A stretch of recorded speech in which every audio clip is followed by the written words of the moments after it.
Hey everybody, today we're going to be going over how to set your Heart Gold Soul Silver save up for success. We're going to be doing all kinds of crazy stuff and we're going to be getting super overpowered right before the third gym. Once you get to Goldenrod, you pretty much can take over this game. So I'm going to show you guys how to do perfect shiny eggs. We're going to do perfect shiny static legendaries. We're going to be doing some Voltorb Flip RNG abuse for free Pokemon and free TMs. We're going to be doing all kinds of crazy shit. But first things first, we need to manip our trainer ID and secret ID. You do this right at the beginning of your save. And all you need to have in game is your save file deleted. So I already have it deleted here. I have that prepped. But basically when you're on the title screen here with Ho-Oh or Lugia, you do up, select, and B. Let's see if I can do it with no save file. Does it do it? Yeah, there you go. So you do that. Well, I hit no but it defaults to no. But there you go. You'd go up here and you'd hit delete all save data yes, and then you'd go through the prompts. When you boot the game up and you start, it should send you right to the. One second. It should send you right to the tutorial screen right here. Yep. So that means that you're set up. You can't save over a save file in this game. So it will let you hit new game and start a new game, but you won't be able to save if you already have a file on that cartridge. So make sure you have that deleted. Outside of the game, we need Pokefinder and we need Eon Timer. I have a little bit of an older version. Shouldn't really matter. Should look the same on your version. We're going to go to the IDs tab and oops, sorry, I got to select a Generation 4. It defaults to Gen 3. I'm going to click IDs, Gen 4, IDs. We're going to bring this box up. So one of the reasons that you do Trainer ID and Secret ID RNG is that in order to manip shiny Pokemon, you need to know what your Secret ID is. But on top of that, manipping an ID at the beginning of your playthrough also lets you get to pick a specific PID that you want to make into a shiny.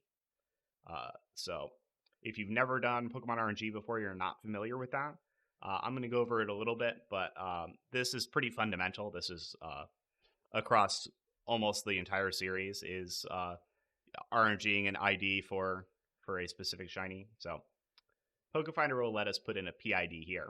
And when we do that, we're telling the tool, hey, I want to make this specific PID or Pokemon ID. I want to make this shiny. Only give me results that make it shiny, please. And the tool will do it. But first we need to find a PID. I am going to take a static legendary for mine. You can do a wild Pokemon. You just open wild. But because breeding RNG is so good in this game, you can pretty much get perfect statted shinies on anything you can breed, no problem, regardless of what your ID combo is. So I would recommend picking a static, but you can do whatever you want. I'm not the boss of you. I'm going to make a perfect legendary shiny, though. And a lot of these are the exact same method, so you can use the spread that you pick on multiple of these Pokemon. If you had one in mind, if you wanted to take a pretty general one, like I'm going to be going for perfect modest Giratina, but I could also use that perfect modest seed on Mewtwo if I wanted to. So that's pretty... you can pick something general, and you can run through all the legendaries picking them up. I'm going to do this specifically for Giratina Origin. Oops, we don't want Generator, though. We want Searcher.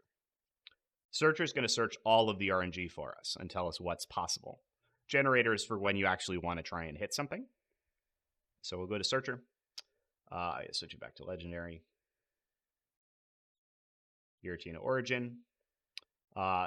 Min delay, I wouldn't set it much lower than 600. You could feasibly hit a delay lower than 600, but I wouldn't fiddle with it.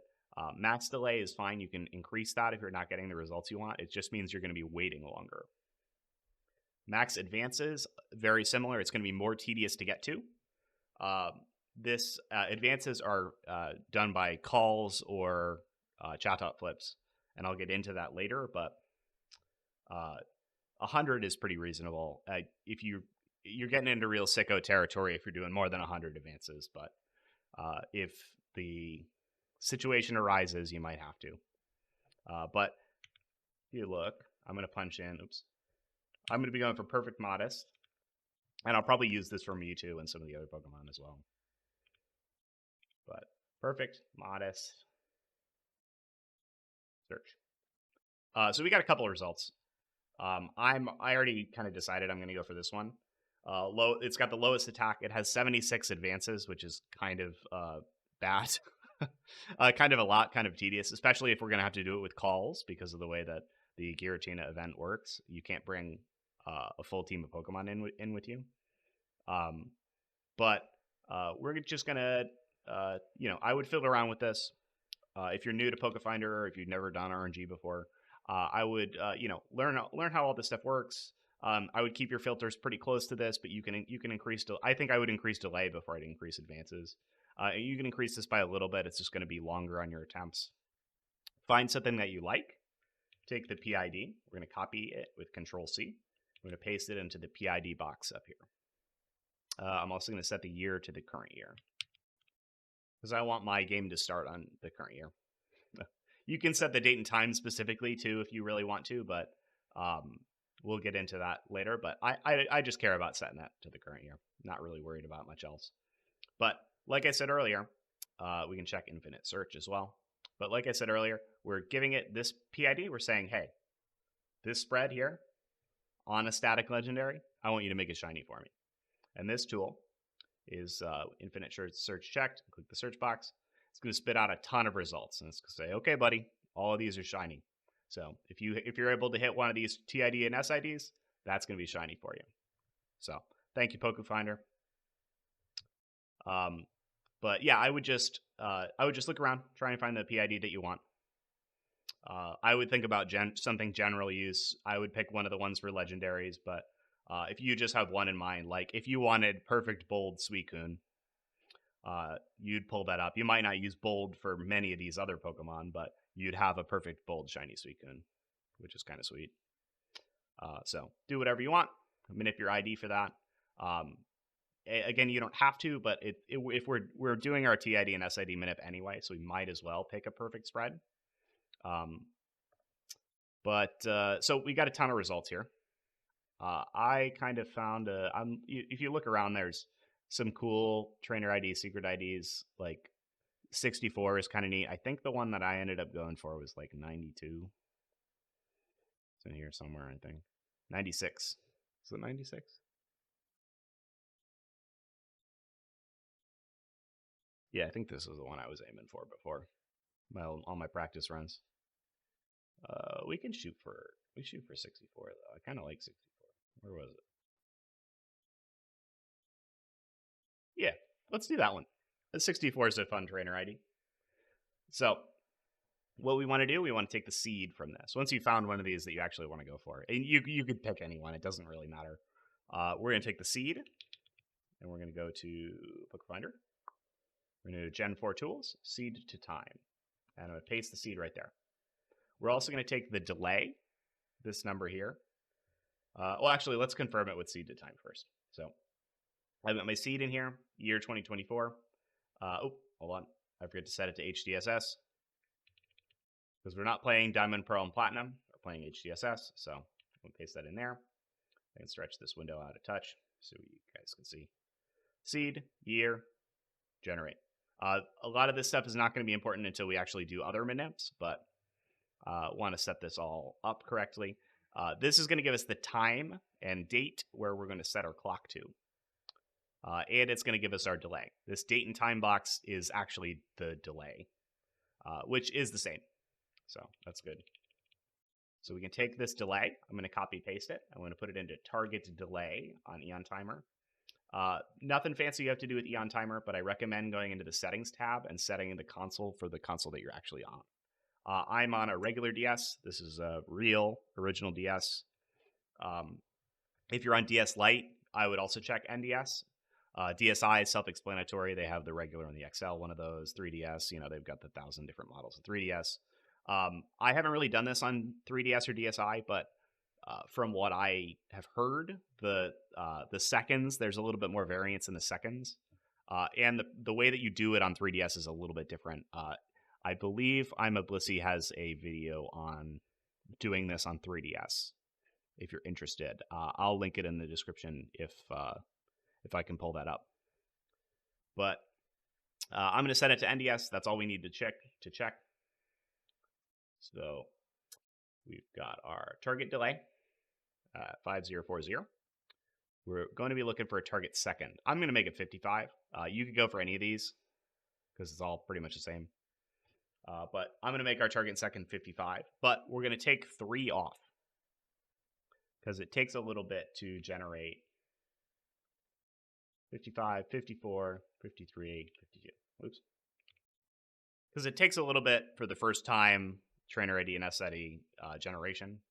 So the seconds you hit can vary a little bit, but we'll get into that when we start calibrating. But other than that, I'm going to go over here. We're at 2024. And I'm going to change my date and time on my system here. So we're looking at 1/2/24. I believe this is month day here. Hold on. Let me go down. Yeah. So the the date month can be a little different depending on your region and all that stuff. But this is year, day. I'm sorry, month, day, year. So we need to set this to 2. And we've got the year set at 2024 already. I'm going to go over to the clock. And we're going to set it to 13:56. And we can't set a specific second, but that's what Eon Timer is going to be doing for us. It's going to be helping us hit that specific second after we confirm the time here. I would kind of pick a higher second like this. I mean, you could do, if you pick a lower second that's not hittable on reboot, the tool will account for it. It'll give you an extra minute before timer. But I should get into that right now. So we have everything punched in here. And Eon Timer knows, especially because we've already set it to our correct system, Eon Timer knows how long it's going to take for the, when you confirm the time in here, like I just did, and you back out, it makes the system shut off. And it just takes a certain amount of time for me to reboot the console and be able to get to a point where I can launch my game. So, excuse me.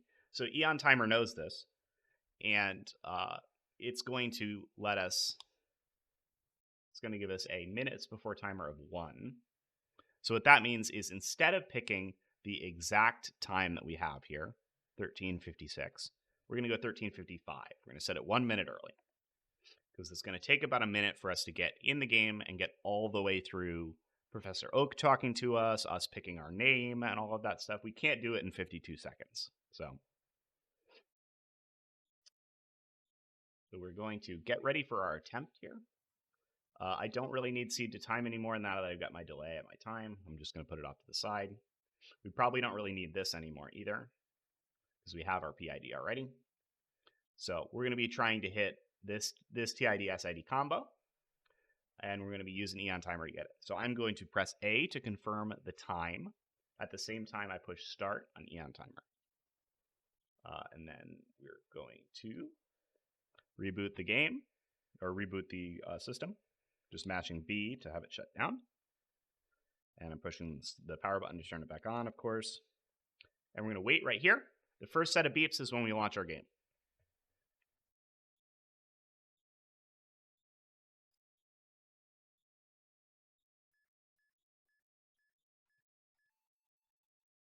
Launching the game.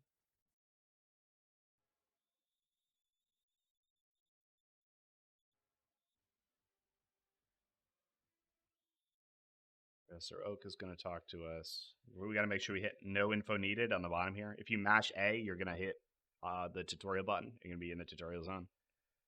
So I'm just holding B and mashing A to get through this text. There's not really a rush. We have like a whole minute, but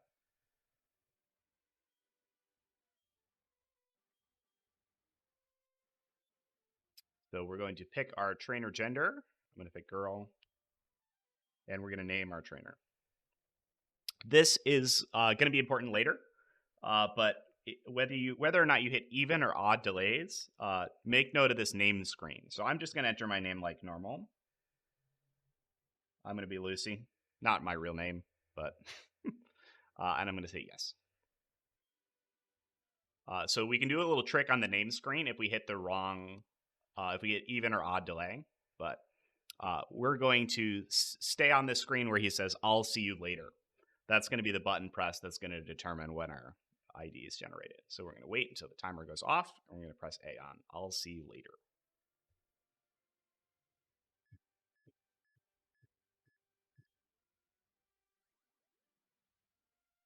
Cool. All right, we need to go down and talk to our mom. She's going to allow us to check our trainer card. We got to talk to her first. One thing I forgot to mention while we're here, I wouldn't worry too much about the setup on Eon Timer, really. Make sure your calibrated second is 14. That's important. That's not really ever going to change. Calibrated delay is going to change when we put in what we hit, and we put it into the delay hit button and hit update. So this number is going to change. So whatever it is now shouldn't really matter because it's going to change when we put in what we hit. So I hit 30120. And we can check what we hit by going in TID obtained and punching in the TID that we got. And I got to make sure I set the date and time correct here. So it is 1, 2, excuse me, 2024. And it is 13:56.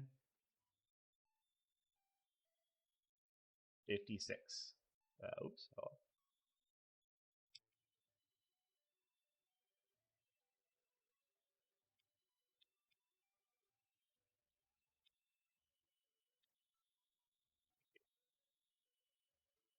PM. Yeah, so the 13 is 1 p.m. So I don't know if you can put 24-hour time in there. I'm not actually sure. All right, we're not going to change our delays. It looks like we hit our correct second, which is good. And we hit delay of 5083. So I'm going to blow this up a little bit. Hopefully you guys can see that. So if you get multiple results, I would use an educated guess to try and determine what you hit. Or you can do another attempt and try and narrow it down. Because if you do another attempt without calibrating, you're probably going to hit pretty close to what you hit on this one. So this is our delay hit. We can put it into delay hit and calibrate. We hit our correct second. If you hit a different second from what you're aiming for, because we're aiming for 55 over here, don't worry about this one because, like I said earlier, we subtracted from it. This is the second we're trying to hit, and we did hit it. If you hit a different second, if you hit one late, I would subtract 1 from your target second in Eon Timer. And if you hit 1 early, I would add 1 to your target second in Eon Timer. So you make that 53. If I hit 54 seconds, I would make this say 53.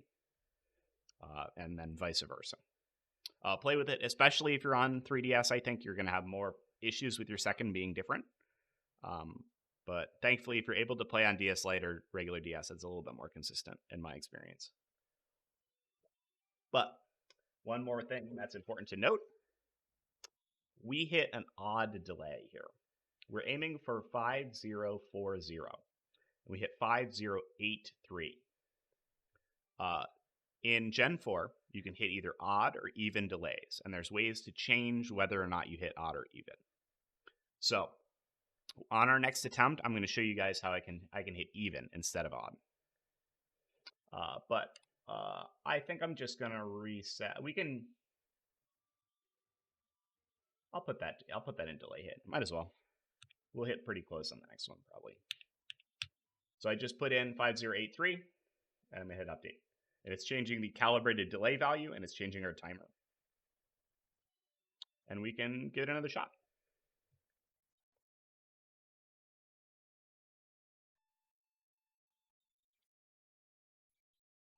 I'm going to make sure we set our time back to what it should be.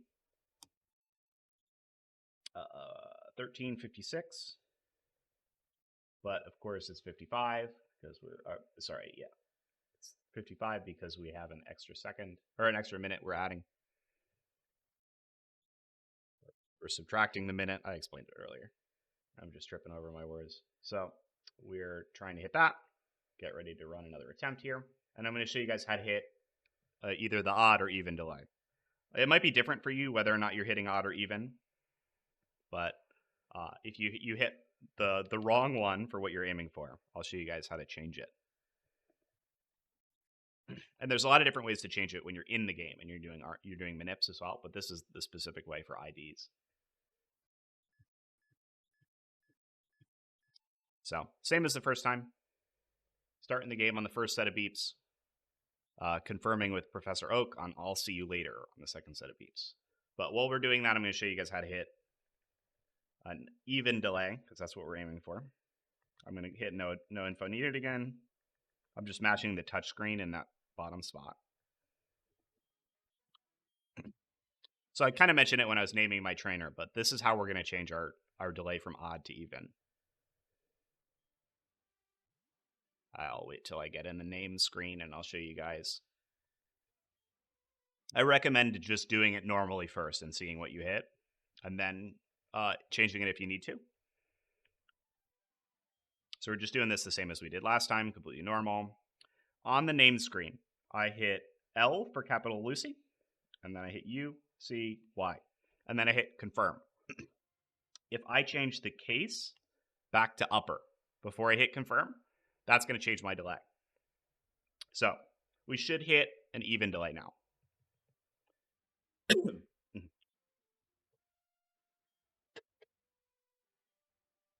So the first time I did it, I kept it on lowercase and I just confirmed my name.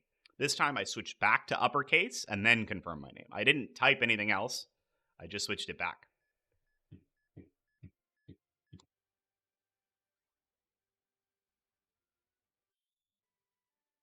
All right. We'll see if we hit our ID. That would be cool. I think I probably need to calibrate a couple more times. I intentionally messed my calibrated delay up so that I wouldn't hit it again, because I did a practice run before this.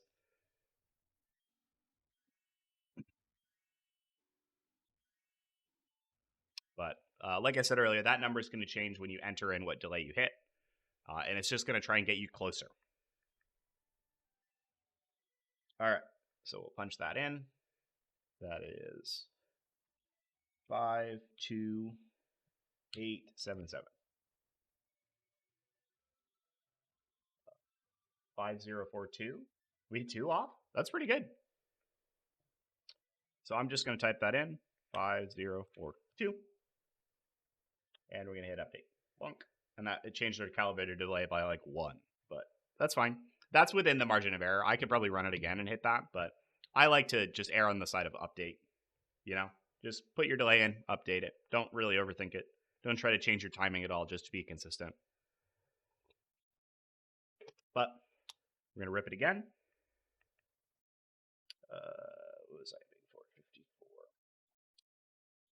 No, 55. There we go.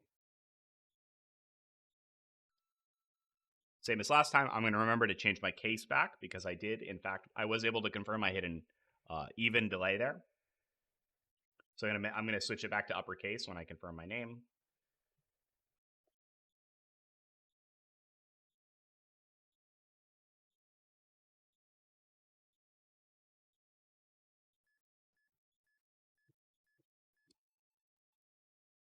Hopefully, if my timing is good, we will hit this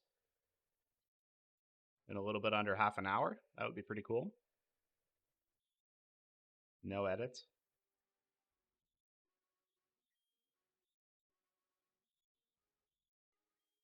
Yeah, so I think the optimal way to match this is just to hold B and then mash A. But you just got to be careful you're not saying no when they're asking you to confirm stuff by holding B. So I will release it when the yes/no prompts come up usually.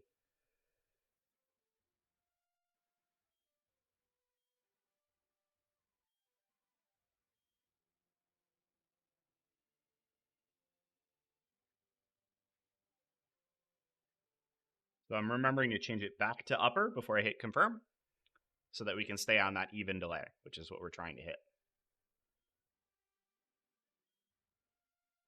Yeah, see, this is the difference of me not holding B. The text is a lot slower to scroll. And we're going to wait on I'll see you later. And hopefully we're going to hit the ID we want. That would be kind of sweet.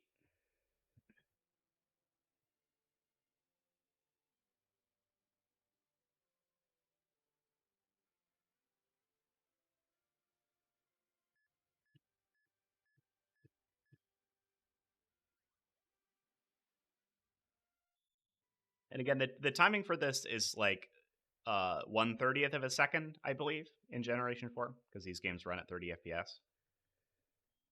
So it's a little bit more consistent than doing RNG in Gen 3, which is 60 FPS usually, so it's 1/60th of a second. Or multiple 1/60th of a second inputs. Gen 4 is not bad at all. It's just hitting on second and hitting... oh, we didn't hit it. That's too bad. All right, let me punch this in and see what we got. 1, 3, 2, 9, 0. We got a lot of results. I think I probably hit on second. It doesn't make sense that I hit second 0 here. So you just kind of do some deductive reasoning here. I think I hit 5044. So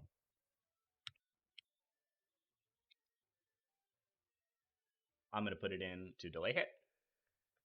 And we're going to try again. But we're hitting pretty close, so it's only a matter of time. Yeah, hopefully. We'll see if I can beat the clock here and do this under a half an hour. 54. 55. I keep seeing 55 seconds and 56 minutes and setting my minute wrong. But we want to set it 1 minute early because it says 1.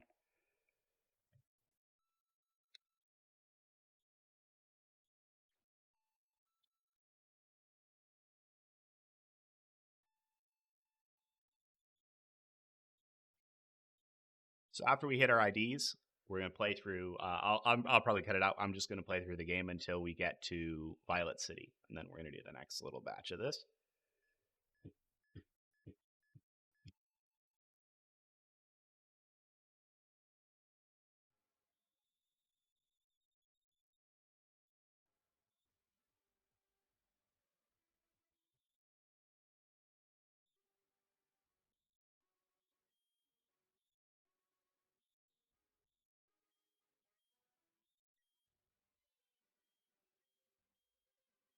But yeah, I've got some fun ideas for this video. We're gonna make this in multiple parts here. So I'm gonna try and put some timestamps in so you guys can skip around. If you already hit your ID or you're not doing ID manip, you already have a save file or something, I'll let you skip ahead. But this is kind of gonna be like the Heart Gold Soul Silver overview. We're gonna be doing some fun stuff. We're gonna be getting insanely overpowered. So switching back to uppercase again, just to reiterate that. And if you are aiming for a different delay, then you might need to switch it up. And we'll wait.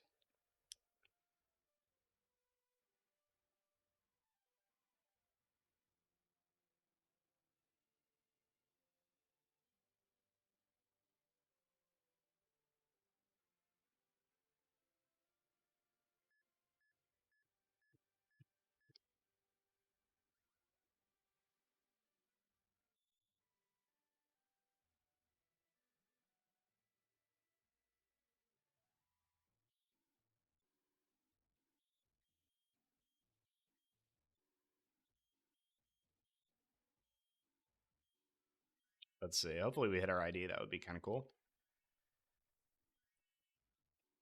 We're getting very close, so.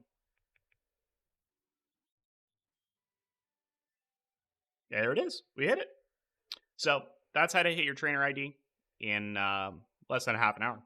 I think if you're just doing this for the first time, it might take you a little longer. I wouldn't worry about it. But that's the process. I would just keep putting in your obtained TID, calibrating, making sure your delay is good. I'm going to save here. Worth mentioning, this is not I'm not doing a shiny starter setup for this. Shiny starter in Gen 4 is really annoying, and because Egg RNG is so good, there's almost no reason to do it, in my opinion. Well, I'll probably just I'll get a shiny Cyndaquil just for fun. I'll do it when we get to Goldenrod, though. I'm not going to do it at the beginning of the game. We'll hatch one out of an egg. And then it can have perfect stats, too. So, I'm just saving twice because I'm paranoid, but we had our correct ID.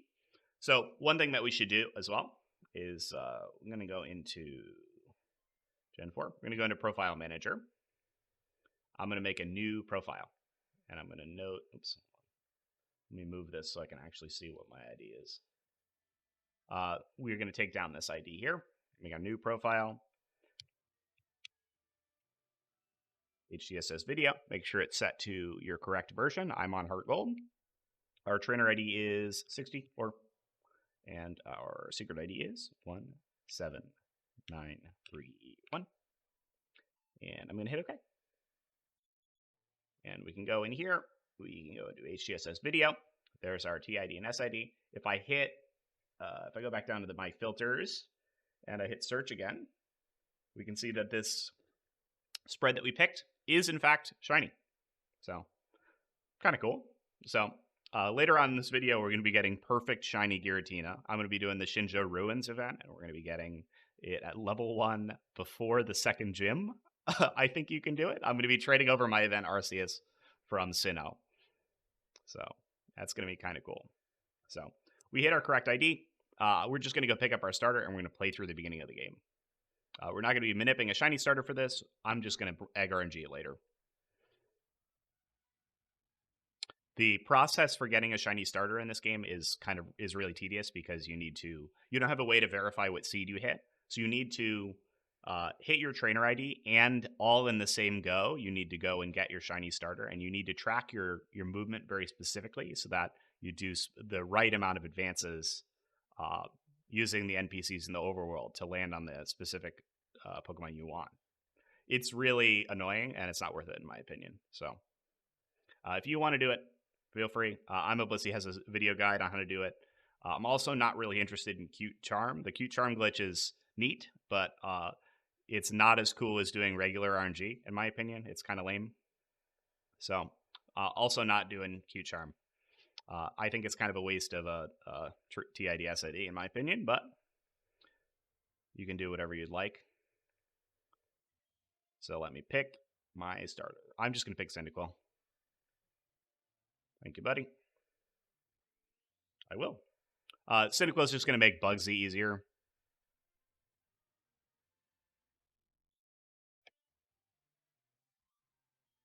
Nope.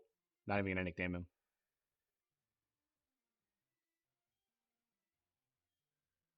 So we'll go talk to Mr. Pokemon. We'll do all the tutorial stuff. I'm going to go to Violet City. And then I'm going to check in with you guys there. So we're just going to play through the beginning. Nothing special. So I'll see you guys in a little bit for the next stage of our plans. Hey, everybody. I'm back. We just made it to Violet City. I just did the opening section, the first rival battle, ran up the first route. When we get to Violet City, we're going to need to do something pretty cool. So we're going to be doing Egg RNG when we get to Goldenrod City. What really helps when you want to hatch eggs is a Pokemon who has Magma Armor or Flame Body as an ability. Normally, it's kind of a pain to get one of those early on in the game. It would either require trading. You can get Mag B on like the 4th Pokewalker route if you really wanted to. If you wanted to Pokewalker it up. And that was actually my original plan for this video, was to get a Mag B on the Pokewalker. Because otherwise, hatching eggs with the full step requirement sucks. And there aren't really great Magma Armor Pokemon. You could trade one from another game. You could get one in Platinum pretty easily at the Fuego Ironworks. You could get a Magmar. Or you could transfer one up from, you transfer Numel up or Camerupt up, I mean. But there's an even better way. And I didn't even know about this. This is kind of like was kind of a hidden thing. This came out recently. I saw it got pushed to me on a YouTube video or whatever. But if you talk to this guy, Primo, he's got some cool stuff. He can give you out he can give you out special. Here, let me pop this open. He can give you out special box codes or box wallpapers, and he can give out three specific Pokemon eggs. One of which is a Slugma, who has both Magma Armor and Flame Body. So we're gonna get the Slugma egg. I'll link this website, but this is a secret code generator. You make sure you set it to English. This is a Dutch website by default, I think. Pick your game, Hard Gold, Soul Silver. Pick your language, enter your trainer ID, and then hit calculate. And this is going to give you the list of the secret codes that you have. And you basically just enter these specific words in to tell him, and he's going to give you the egg for Slugma.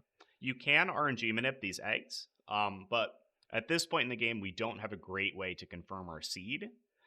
If I wanted to, I could play all the way up to Goldenrod, come back after having gotten Juggler Irwin's phone number, and then I could RNG manip the egg. We could have a shiny Slugma egg. I'm not going to bother. We can RNG a shiny Slugma later.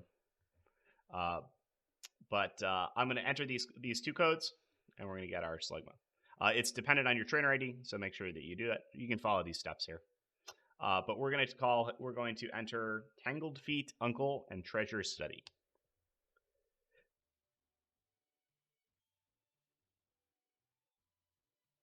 ABC mode.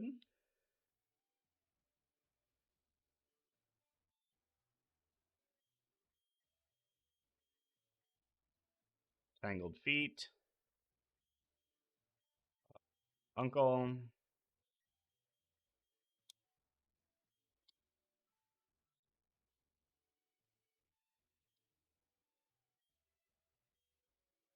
And then we need Treasure Study.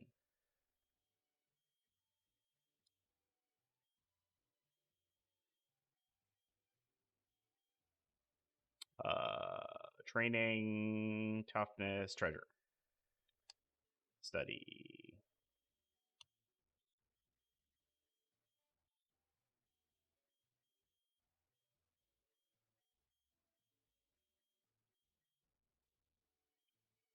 Bench, store, story, study. Firm, yes.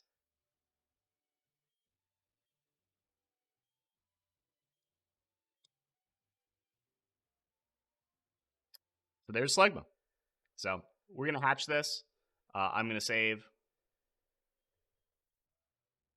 I'm just going to, I'm going to play through the rest of the game now.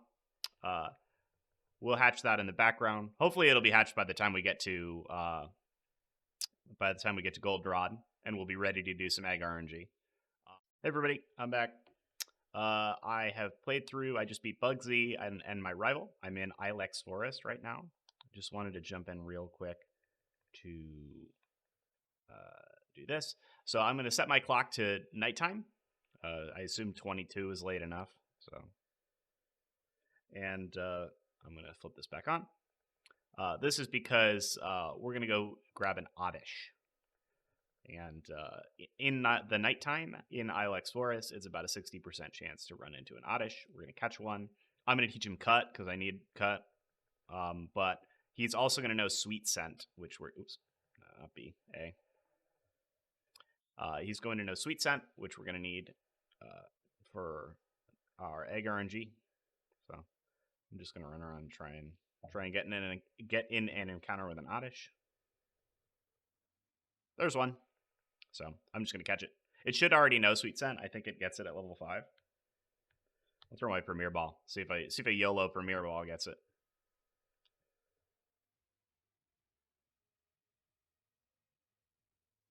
I've just been power leveling Quilava here. I haven't caught any other Pokemon yet. Fighting the rival was a little tricky, but I ended up just cheesing it with Smokescreen. Croconaw couldn't really hit me. All right, so this should have Sweet Scent. Yep, it does, because it's an out-of-battle move. We're going to use this later on to grab our Ditto for breeding. I still have my Slugma egg, which we redeemed. I think this is Togepi, though. Yeah, this is the Togepi one, and this is the Slugma one. So it still doesn't seem close to hatching. I'm probably going to have to run around. I'm going to wait until I get the bike. I'll probably bike around and get it. But we're going to save. I'm going to do the rest of the Ilex Forest quest. I'm going to go chase Farfetch'd around. We're going to go up to Goldenrod City. We're gonna start doing the stuff we need to do there. And we're pretty close to our file being set up though. And in game, it's only been an hour and a half. It took me about a half an hour to get my ID, so not too bad. I'm just gonna plow through the rest of the story mode, and I'll come back to you guys once we get to Goldenrod City. So, hey everybody, we're back. Just made it to Goldenrod, and I went up to the route north of Goldenrod. This is right before the Pokeathlon and the National Park.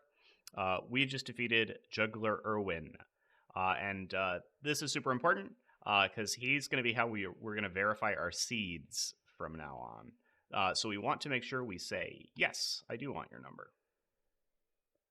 And now that we have him logged in the Poke Gear, we can call him anytime, and he'll help us verify what seeds we hit.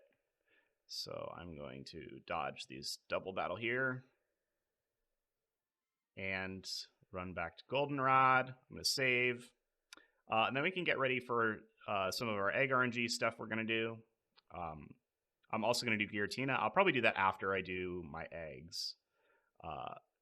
Let's see. I haven't been running around that much, so my eggs probably are not hatched. Looks like the Togepi egg is close. The Primo egg is not, which is the one we want. So I think I'm going to get the bike. Go over and talk to the bike shop guy. He's going to give us a bike for free. And then I might just hatch the egg. And then we can start with the process. There's a couple things we're going to need to do before we start. We're definitely going to need to hatch this egg. Then I'm also going to need to catch the parent for my breeding Pokemon. And I'm also going to need a Ditto. Thankfully, it's all pretty much available here in Goldenrod. Let me assign my bike.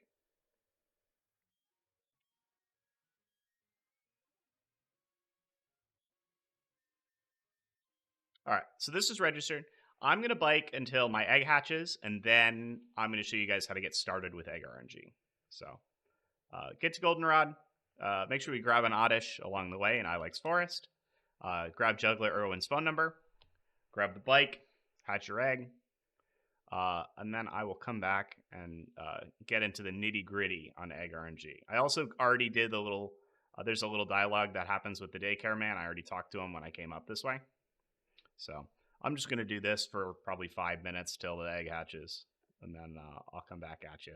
We hatched Slugma, so now we have a Magma Armor Pokemon. He can also have Flame Body, but both of them do the same thing.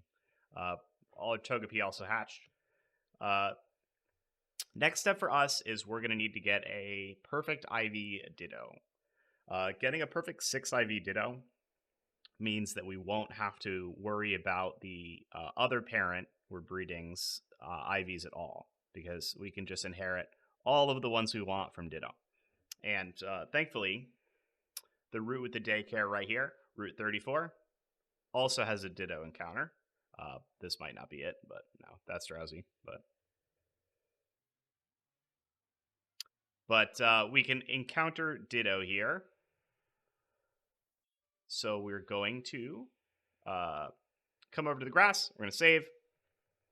We're going to get ready to... we're going to do some wild RNG to get us a perfect IV Ditto. And then that'll be our starting point for perfect shiny eggs. So I'm saved. We're going to go over to the wild tab. Oops, I'm on Generation 3. Generation 4, wild. HGSS video. I've got my right profile here. That's all situated. I'm going to go over to the searcher. I'm going to go to grass because we're in the grass. Let's see. This is what? Route 24, I believe? Is it Route 24? Hold on. Where is it? Cerebi. Route 34. There we go. And there's Ditto. Time of day doesn't matter. We're not checking radio or swarm. We're going to click 31 on all these stats.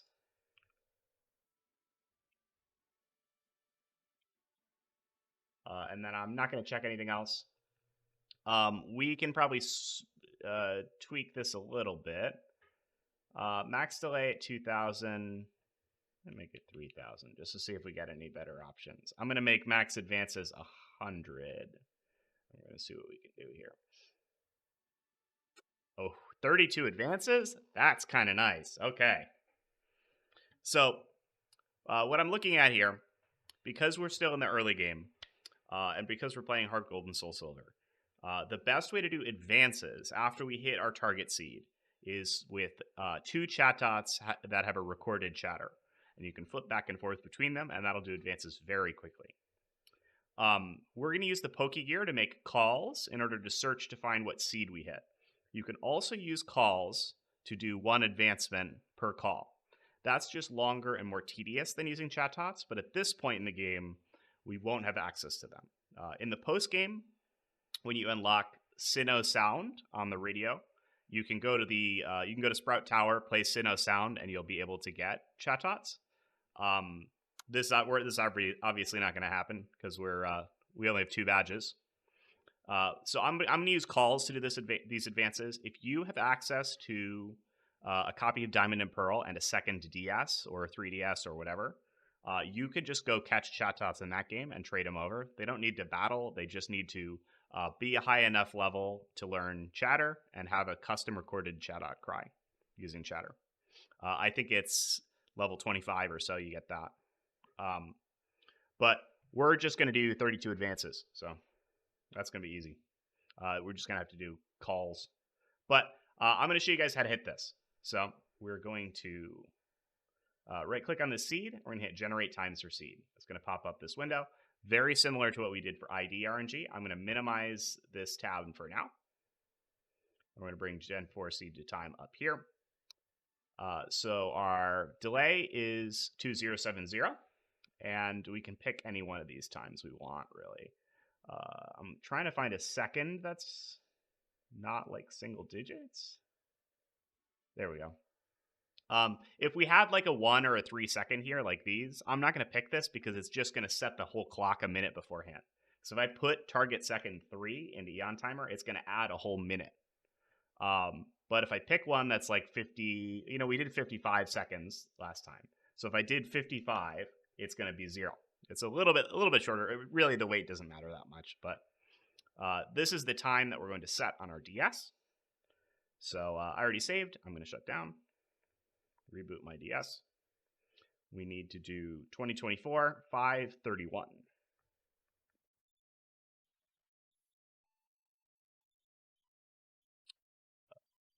The month is 5. The date is 31. The year is 24. And let's see. It is 1:56. And because the minutes before target says 1, we don't have to tweak that at all. Or the minutes before target doesn't say 1. I picked 55 seconds. Pick whatever you want. Just keep in mind the minutes before timer. So if you take a second that's low enough, like I should with that 3 seconds or whatever, you're just going to have to subtract a minute, like we did on our IDs. Important to note, you're not taking any seconds off this time. We only did that for Trainer ID and Secret ID. We took 3 seconds off and then adjusted if we needed to. For this one, we're trying to hit on the second, and we don't take anything off. So this is our delay. So we're going to go for 2070. And I'm going to fiddle with my calibration just because I did a calibration run earlier. So this will be whatever. We're going to calibrate for it. I did a calibration run earlier. I don't want to hit this first try. I want to show you guys how to calibrate. So, and then another thing that you want to do here is you want to look in this calibration box. 200 and 200 is good. 3 and 3. This is searching 200 delays previous to our target and 200 delays after our target, and 3 seconds before and after. And we can hit generate, and it's going to give us a big list. This is how we know we hit our seed. But I'm going to go into that in a second. We're going to do the minute now. So time setting saved. Back out, just like we did for IDs. For the first timer, I'm going to wait on the screen here. Get ready to launch the game.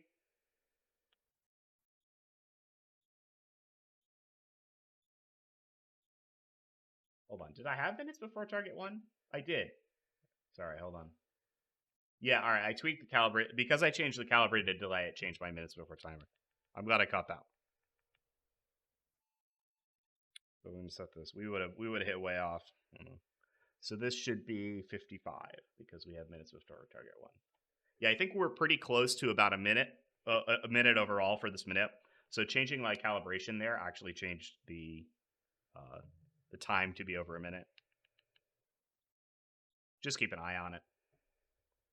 Again, you shouldn't don't touch calibrated delay. I wiped that out so I could show you guys this video. Whatever you have in there is probably fine. As long as you're searching a wide enough range here. I had about 600 in there for doing my, like 670 something for doing my IDs. My trial run I did before I hit record here, my calibrated delay was like 450 something. So, but we're searching a pretty wide range of delays. So if we're super far off, like if we're 200 off, it'll tell us. So we're just going to wait. Get ready to launch our game.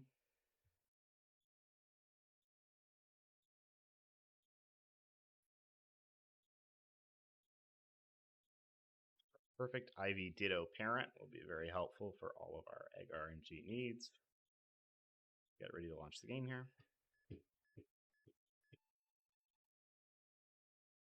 Okay. Launching the game. And then I need to just... now, instead of, like with ID RNG, we mashed all the way through till Professor Oak said, let's get going. For all of our future manips, we're waiting to hit continue on our save file on this second timer.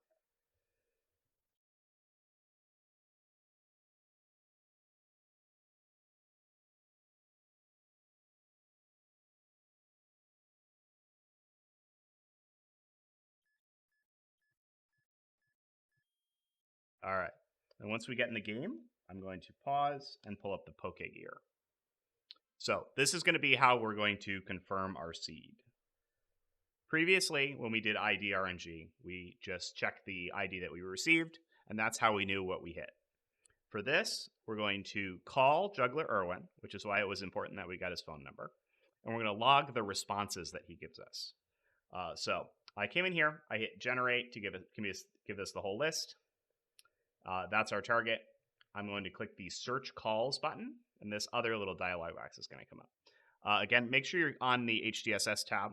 Diamond and Pearl and Platinum has a different process for confirming your seed. You use the coin flip app on the Poketch. So we have search calls here. Make sure Irwin is checked. You can't use a Professor Elm for calls until you've beaten the game. You need to do a bunch of stuff because he calls talking to you about the National Pokedex and Pokerus and stuff like that. So you can't unlock those responses from him until you've done the required stuff for it. So Irwin is a lot easier, a lot faster to get. You just have to get his phone number. You don't have to do anything else. So we're going to call him. And we're going to log his response. So he says, hearing about your escapades rocks my soul. It sure does. And if we check down here, that corresponds to E. So we're going to hit E. And then we're going to call him again. We're going to do this a couple times until it gives us possible results 1. I'm so glad you called. It's K. And then P is the really long one. But we got K again. See, if you notice, it's narrowing down our possible results here. How are you? So that's the P. That's the really long one. It's a lot more text, but we're going to call it. Keep calling. That's P again. So, like I mentioned earlier, each one of these is in advance of the RNG. So if you're going for a target, you need to make sure, that was P again, you need to make sure that you've accounted for the amount of calls it's going to take to confirm your seed. So in Escapades is E. So in Heart Gold and Soul Silver, you can go for a really low advances. Like you could go for 10 advances or something to try and hit a certain target. But in this game, it might take you like 10 calls to get your seed confirmed. And then if you have roamers active, that's a whole different story. We don't have any active yet, so I didn't really go into it, but once you do release the roamers, you have to consider you can mark off the routes that they're on and mark off the ones that you have. But I'm getting ahead of myself a little bit. We're just gonna finish calling Irwin, make sure we got one result on our seed. How are you? Almost there.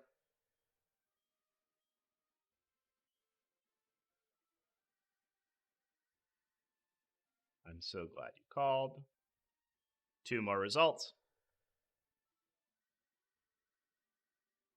How are you? That's 2 more results again.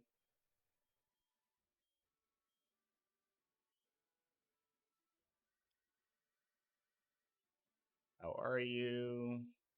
All right. So that's possible results 1. So now when we hit OK, it's going to highlight the result in the tree here. If you want to, I'm going to do this. I'm going to do this later when we actually hit our seed, but I'm going to open a notepad here.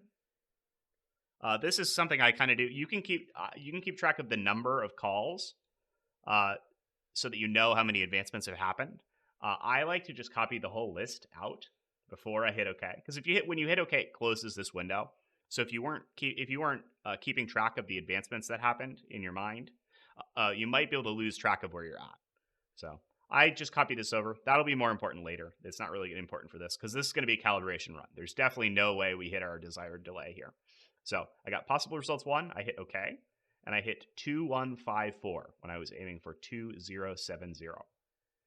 So just like with our TID and SID manip, I'm going to put that in 2154. And we're going to hit update. And it's going to update our calibrated delay. And we can try again.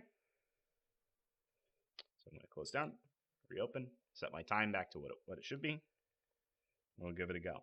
If you got 0 results here, I would look at your look at these numbers here.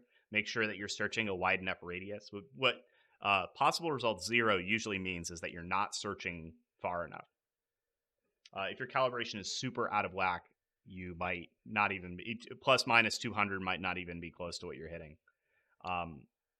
Another thing that you could consider is that you could have messed something up in the sequence of calls. But if you set your filters like this, you'll usually find a result unless your timer is way off or you don't have your clock set correctly or something like that. That's another thing. So we're in 156. So I noticed it last time, but now that I changed my calibration, my minutes before target is actually 0 now. So I can set it back to 56 instead of setting it to 55. But we can rip this again.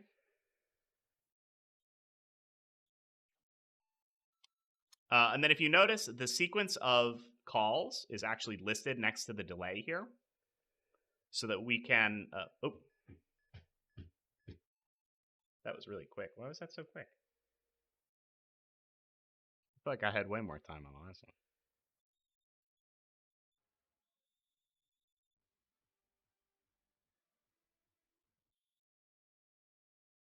Anyway, the sequence of calls is actually written out right here. So you can see that matches the sequence of calls that we got. If we go back up to our target, 070. If our sequence matches this, we are able to tell right away that we hit our target seed.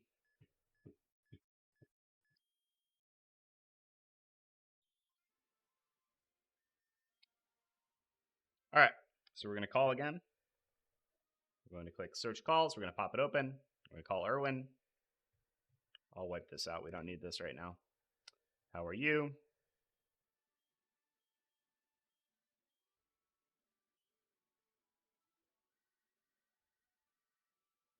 Escapades. I'm so glad you called.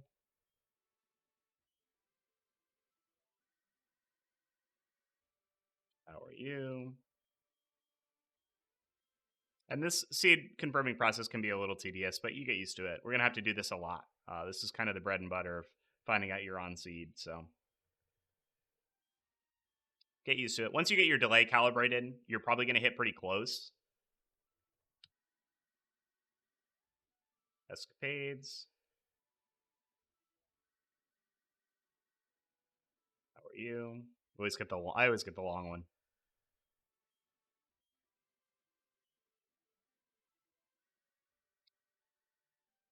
I'm so glad you called.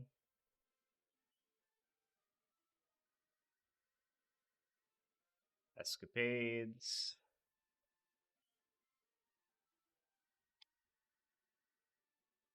Escapades.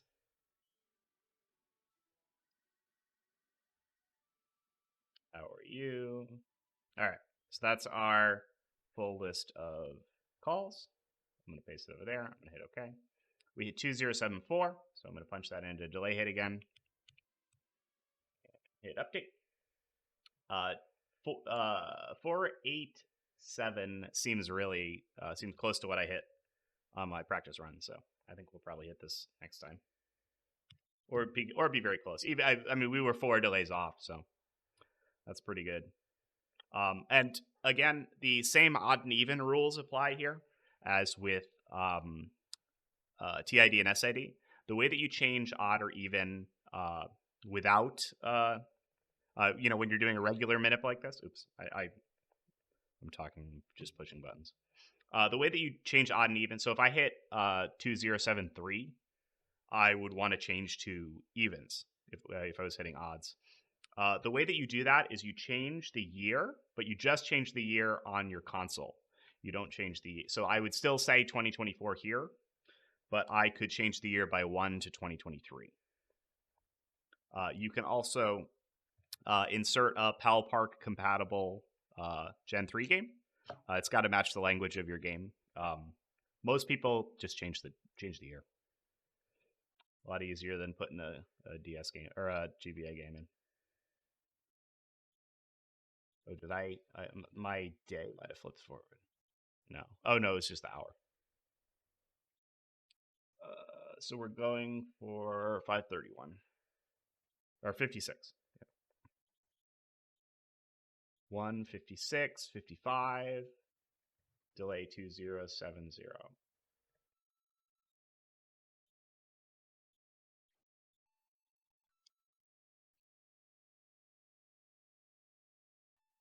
Yeah, this game launch is pretty quick.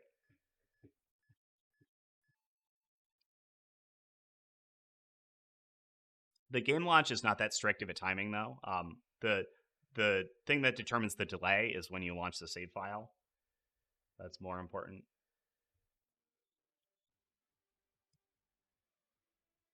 But we're going to wait. Hopefully hit on seed here, and then we'll be able to advance to our Ditto.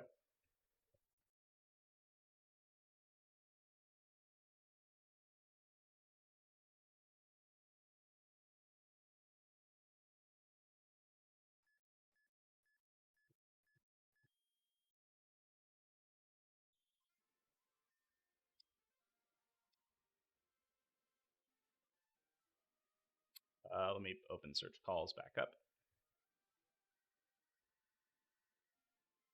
Escapades. How are you? Let me just... Oh, no, I can't scroll back up. Okay. I was gonna eyeball the sequence and see if that matched the first two on my target delay, but I with the search calls window up, I can't scroll on there. How are you?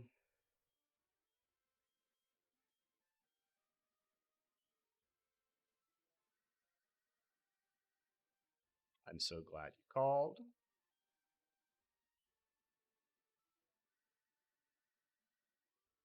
Hearing about your escapades rocks my world. Hearing about your escapades rocks my world. Or it rocks my soul, really, but...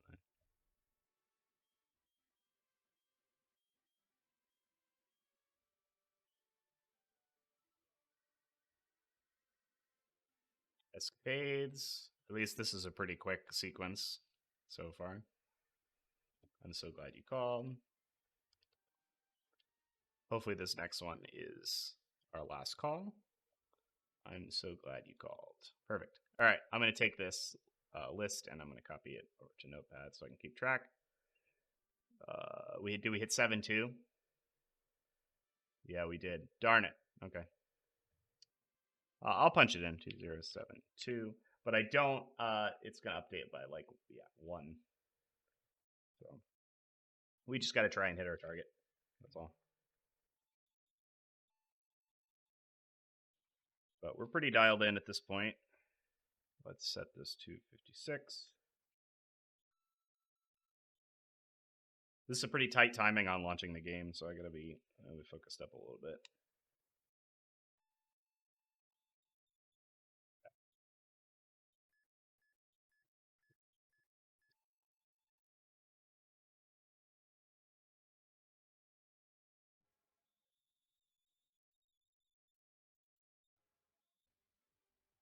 So we're doing this before we release the roamers, but when you do have the roamers release, you can use them to kind of eyeball what seed you hit. It's not 100% reliable, but if the routes that the roamers are on match your seed, you have a pretty good idea you're on seed.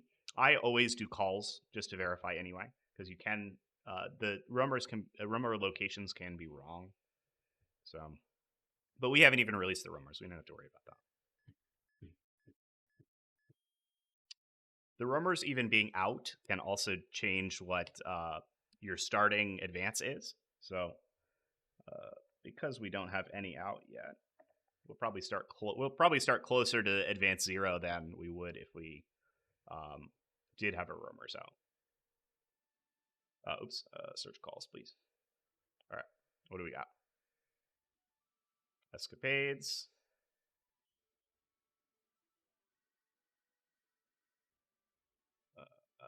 EP. I think we hit 2072 again. So it looks like it's EP. And then if this is another P.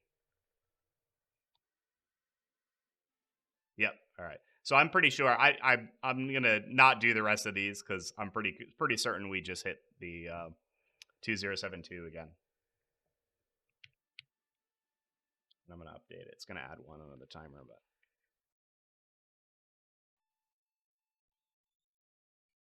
we'll try it again.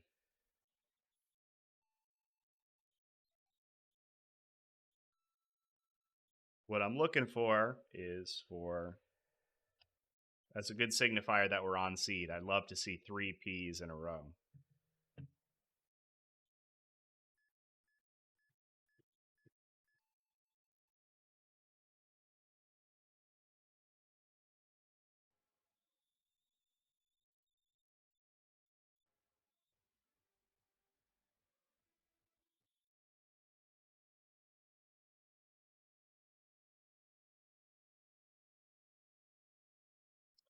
Chilling.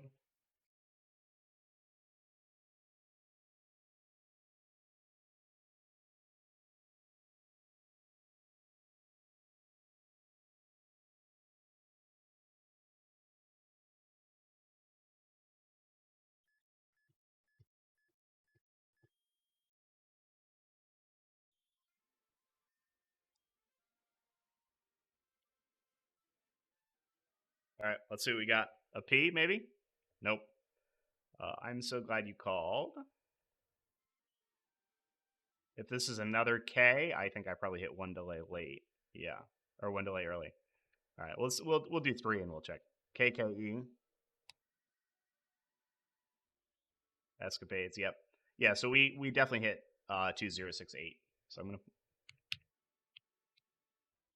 and I'm probably not gonna change it from 488. We're just gonna rip this until we hit it.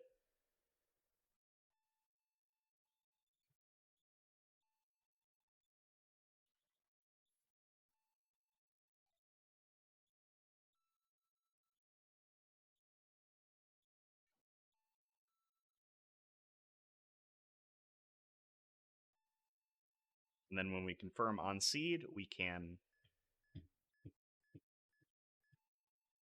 advance toward our Ditto, grab Ditto, and then we'll be on our way to doing ARNG. But if you wanted to do wild RNG, this is exactly how you do it. Basically, what we're doing for Ditto is we're doing wild RNG. He's just not going to be shiny because I want to go for IVs so we can get shiny eggs. But if you could do this to get a shiny Pokemon as well. You can do this for wilds. Doing the advances is the tricky part without Chatots, but we can make do.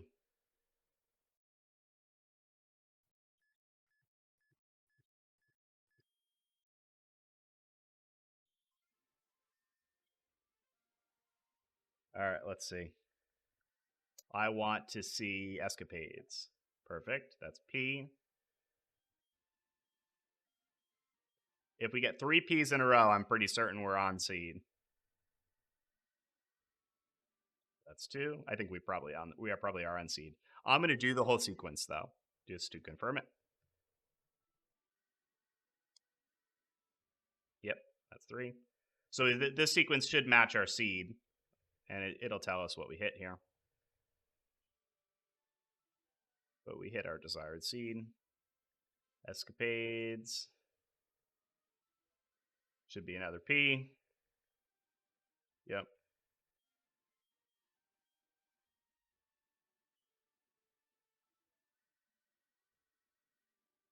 I'm so glad you called.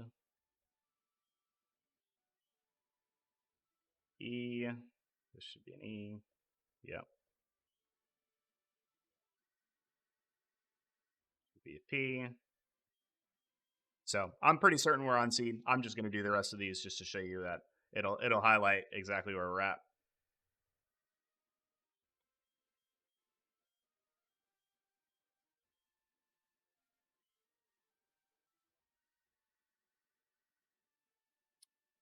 Escapades. All right. So I'm going to take this sequence because I know that we're pretty much on seed. I'm going to take that and copy it. I'm going to put that on there. So we know we hit our seed. So now we can go to Gen 4 Wild again. I'm going to take the seed that we were trying to hit and bring it over to Generator. I'm going to paste it right there. Make sure that I set my filters correctly. What route were we on? Shit. 34? Yeah, Ditto. Perfect. All right. I'm not going to set any of my filters, though. The number of advances we were looking for was... Did I have it? Oh, no. It's still in Searcher. Duh. We're looking for 32 advances. So that should be our target Ditto. So I'm going to make this... I'm just going to go to 35. Perfect. All right. So we should see our... Yes. So there's our... I'm going to blow this up just a touch more. So that's our target Ditto right there on advance 32 of this seed. So the reason I copied this sequence down over here is because I want to use it to help find where we're at. So if you look at this column that says call, it's got all of the letters for all of the calls leading up to our target. So what we can do is I can use it to help us track down to our target. If you have a Chatot, it's much faster to use Chatots. We're so early in the game we don't have them. I might trade them over later to show you guys how that works, but that'll be a bonus end of the video thing probably. This is all the Chatot pitches, which you can use to track down to your target. In Generation 4 in Sinnoh, this is what you'd use to advance to your target, because the coin flips you use for your seed in those games don't actually do advances. Here, doing a call is also an RNG advance. So if we look, we have the same pattern that we observed when we found our seed here.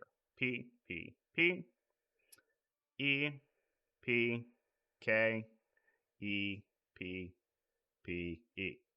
So we should be right on this advance right now. And we want to track all the way down to here.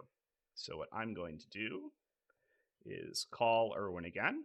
And this should be an hearing about your escapades rocks my world. Yes, so that's here. This should be a P, which is how are you? Yep.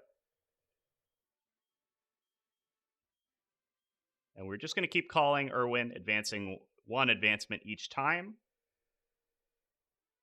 There's P again. Until we are 1 before our target. Then we're going to go into the menu. This should be escapades. Yep. And this should be K. I'm so glad you called. Yep. So we're just going to do this until we're 1 before our target, and then we're going to advance. And then we're going to go into the party menu and click Sweet Send. Should be another P here. And that, again, this is pretty tedious. If you have Chatots, you can just flip back and forth. It's as easy as pressing one button and to go to the summary to go to the summary screen of the next Chatot. You just do up, down, up, down, up, down, and it goes and charts you all the way through. It's a lot faster for doing advances. I would not recommend using calls only for advances unless you don't have any Chatots and you're doing something like I'm doing this early in the game. And I would only go for something like less than 50 advances. It would be absolutely psycho to do like 150 of these calls to get to your target. I would not recommend doing that. I would get some Chatots.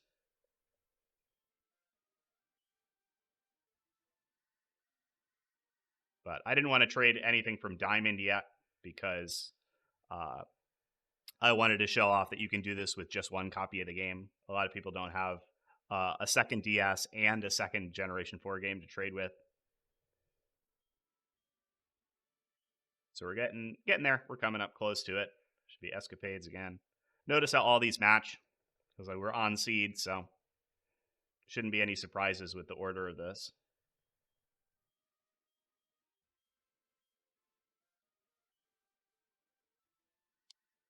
E.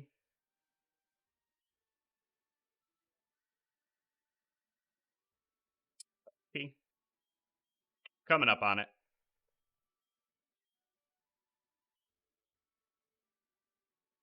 This will be K.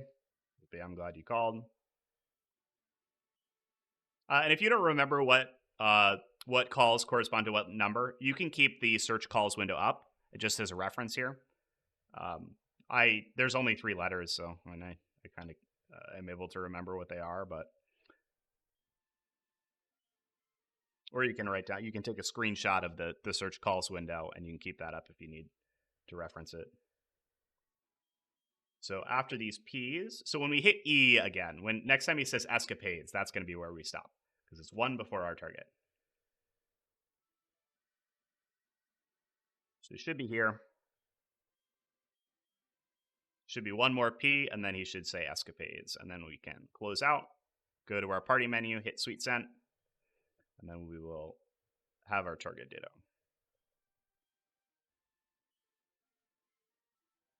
All right, that's our last call.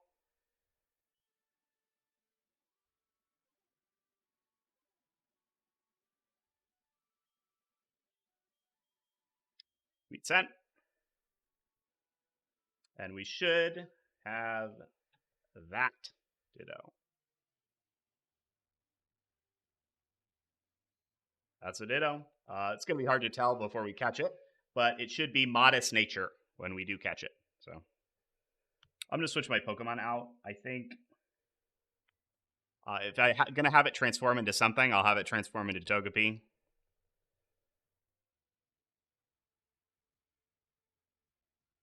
Because it copies all my stats, so it's going to be really bad. I just hope it doesn't metronome into self-destruct or something. I don't even know what moves this Togepi has, but I'm going to catch him in a heal ball just for fun. Might as well. I have a couple of these.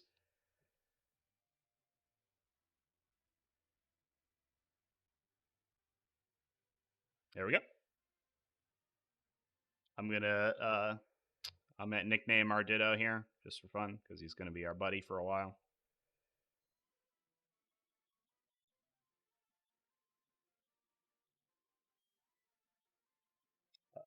You can be Egg. Because that's your job. Sorry, Ditto. All right. We can confirm that it is our Modest Ditto. It is holding an item, which is what it said here. It is a Modest Nature. So chances are that it's our target. I could do an IV calc just to make sure it has 31 and everything. I'm not going to do that. I know that I hit my target here, but if you're not sure, if you're looking for something, if you're doing other wild RNG, if you're not going for a shiny, it's probably a good idea to IV calc it. That's our Ditto. So I'm going to save. And then we can get started with Egg RNG. Pretty much now, the process is completely in your hands, up to you. I'm going to go over it with a specific target that I'm going for, but you can make this, now that you have your Ditto, you have your hatching Pokemon, you've got your Sweet Center, the world is pretty much your oyster as far as Heart Gold Soul Silver goes. We can get any perfect IV shiny egg we want. And in the next segment, I'm going to show you exactly how to do it. It's very easy, just about the same as this, but there's some quirks, some different stuff. So what I'm going to do, the egg target that I'm going for is an Abra. I kind of want a perfect shiny Alakazam, because I think that is kind of the perfect Pokemon to destroy the main game of Heart Gold Soul Silver. 2 of the upcoming gym leaders are weak to Psychic. Since Morty only has Poison type Ghost, he's going to fall over. Chuck is a Fighting type; he's going to fall over. Most of the other trainers can't stand up to an Alakazam. We're probably going to destroy Whitney with an Alakazam. So I wanted to get perfect shiny Alakazam. I'm going to go track down an Abra. The specific one I get does not matter at all, because we have our perfect IV Ditto. So I'll go plop Ditto in the daycare. And then I'll cut to when I have my Abra. But you can do this with any Pokemon. We can do it with our starter, so you can get shiny perfect starter egg. You can do this with whatever you'd like. At this point, go catch any Pokemon that can breed, put it in with Ditto. Bada bing, bada boom. Follow the steps in the next segment, and you're good. So I'll see you guys in a second. We're going to get our perfect shiny eggs. Hey, everybody. We're back, getting ready to do some Egg RNG here. We've got our Ditto, but now we need the second Pokemon, the other Pokemon we're going to breed for. And we're actually going to go to a pretty weird spot for this. I didn't even really know about this, but if we go in the game corner here, and we talk to this guy, we can buy a Dratini. I didn't know you could get him this early in the game, but we're going to breed for one. We're going to have a perfect Adamant Dratini, who will eventually become a Dragonite. We'll make him shiny. He'll have perfect IVs. But in order to do that, we need some coins. And if you caught it, I actually have a pretty decent number of coins. When they released Heart Gold and Soul Silver, they replaced the game corner with this nice man who plays Voltorb Flip with you. And it turns out this game is super easy to manipulate. I followed a video from YouTube user ABTwisty. It showcases how to get 50,000 coins and max out your coin case in about 10 minutes. And it uses the RNG techniques that we've already done. So it's pretty darn easy. If you check their video description, you've got the seed. Basically, all you have to do is take the seed, plop it into Seed of Time, paste, generate, boom. Pick one of these. Hit the time, hit the seconds, hit the delay, just like we've been doing for all of our other stuff. Could confirm it with Irwin calls, and then once you're confirmed to be on seed, you can just follow the motions that they do in the video, and in about 10 minutes, you'll have an entirely maxed coin case, and you can go to town buying not only the Pokemon that this guy has here, Abra, Ekans, and Dratini. It's Sandshrew and Soul Silver, because it's a version exclusive thing. You can also talk to this guy and buy the TMs for Flamethrower, Thunderbolt, and Ice Beam, as well as Rest, Substitute, and Swords Dance, some pretty useful ones. If you notice by my coin count, I already bought some of these. And you can also buy some of these battle items. These are all pretty cheap, so I just bought all of them. I don't know if I'm going to end up using them, but Silk Scarf is pretty good for this early in the game because you're going to be using a lot of normal type moves anyway. But if you're interested in absolutely loading up on items or getting a rare Dratini before the second gym, I'd recommend following Twisty's video. I'm going to put it in the description. Please go watch it. I intentionally am not going to show off the sequence here because I want you to go see their video. I absolutely don't want to steal credit for it. So, check that out if you're interested in this. I already picked up a Dratini. I also picked up an Abra, but I think my original plan was going to be do Egg RNG for Abra. But because you can buy it here, and this counts as a static encounter, we can actually use our perfect spread we RNG'd for Giratina on this Abra. So I'm gonna probably wait until we get Chatots before I do that, because advancing to that is going to be a little tedious otherwise. But we're gonna go for a perfect static spread on Abra after we do our Egg RNG. So we're gonna do Dratini. I already bought one. I put him in the daycare already as well.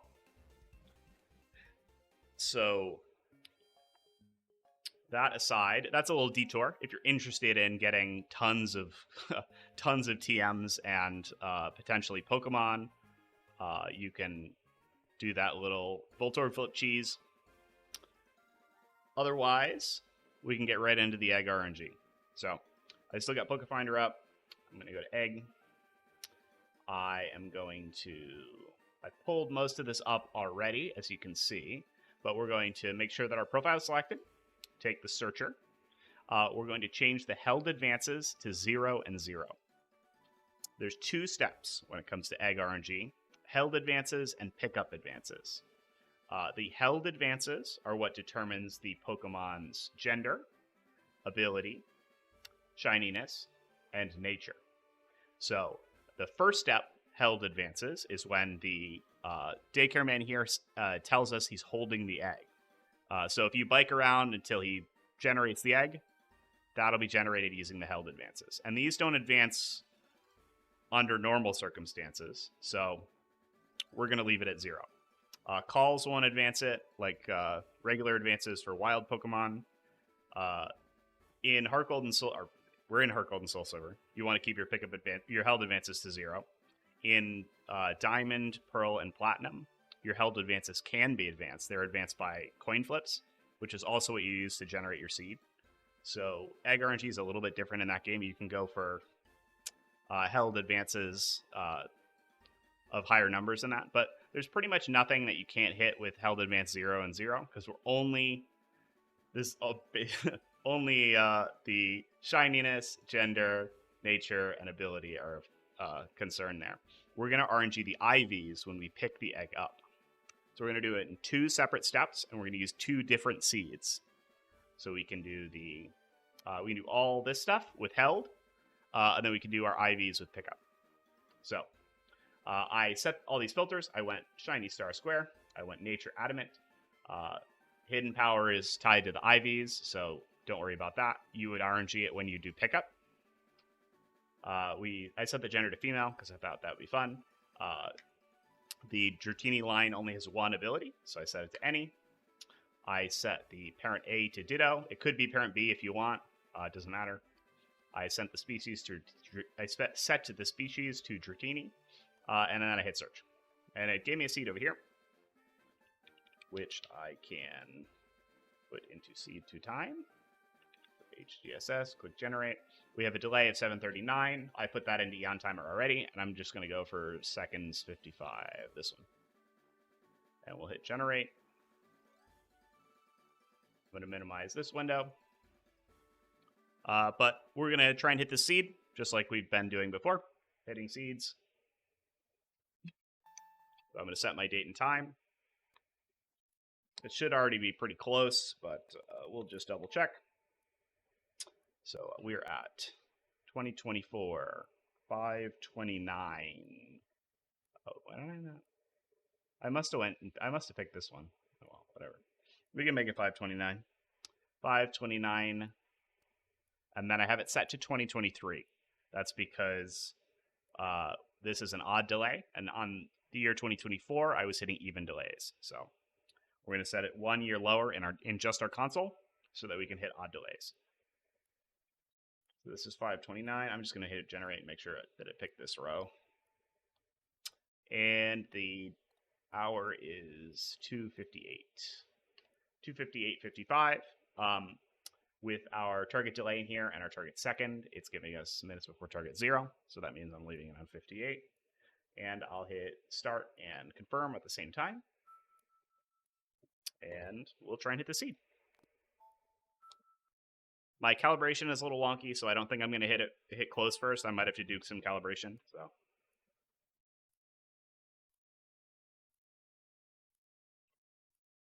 we'll see. I was hitting pretty consistently yesterday when I was doing the first part of this video. But it's been a day later. I'm slow. I worked all day. So my calibration might be a little different.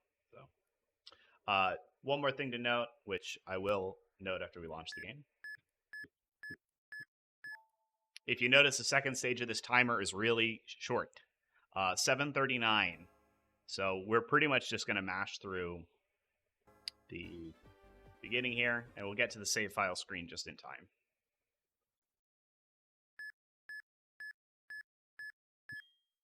I don't think that Pokefinder will give you a delay that you can't hit in this way. So they should know not to give you a delay that's not possible to hit, because it takes a certain amount of time for you to be able to get to the save file screen. So, but this is a pretty short delay, so you got to be on the ball. But we generated our list here. We're going to search calls. I brought Irwin up to the top. I'll show you how to do that in a second. I'm so glad you called. It's K. So when you click call, you can also click sort, and you can sort the list however you want. You put them right at the top, it's easy. Escapades. We might have hit our seed on the first go, actually. KEP. Give me P. Yep, I think we did. We'll do the whole sequence just for demonstration's sake, but I think I hit 7:39. I'm so glad you called. We're looking for EUK next. Escapades, yep.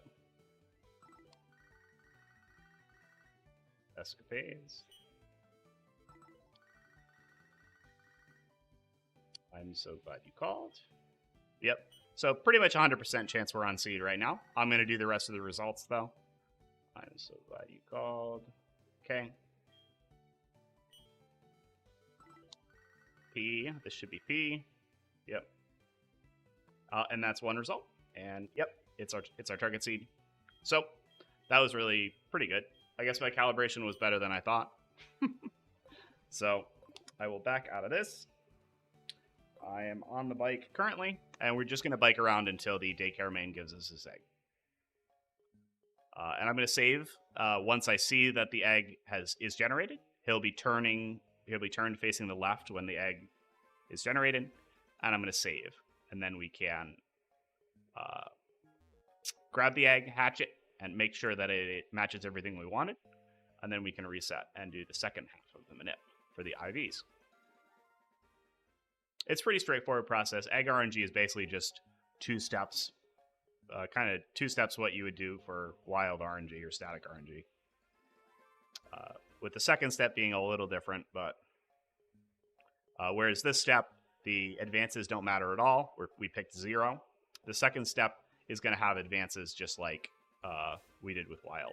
So I'm going to save. He's turned to the left, which means that he has an egg for me.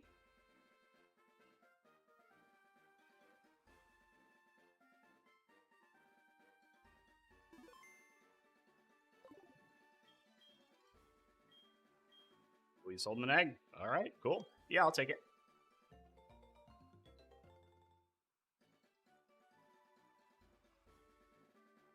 So the first time he gets an egg from you, or you get an egg from the daycare man, he'll offer to give you his phone number. I say no. I don't know if it matters, but I don't need him calling me. We're living a minimalist lifestyle here in Heart Gold Soul Silver. I only give my phone number out to Juggler Irwin, and he works for it. I'm calling him a lot.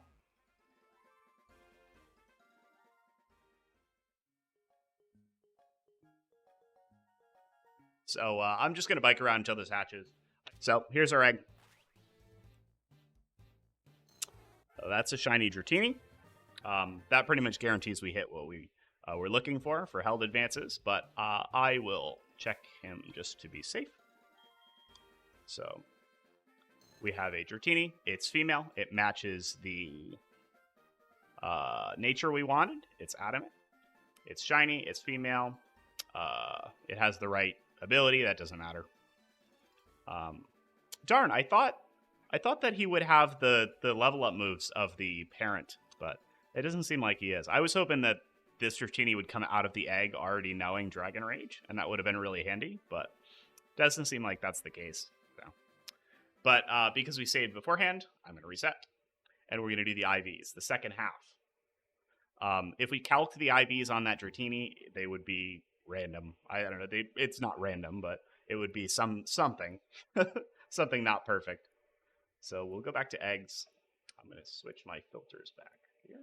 I'm going to set these filters back to whatever, because I don't care about those filters anymore.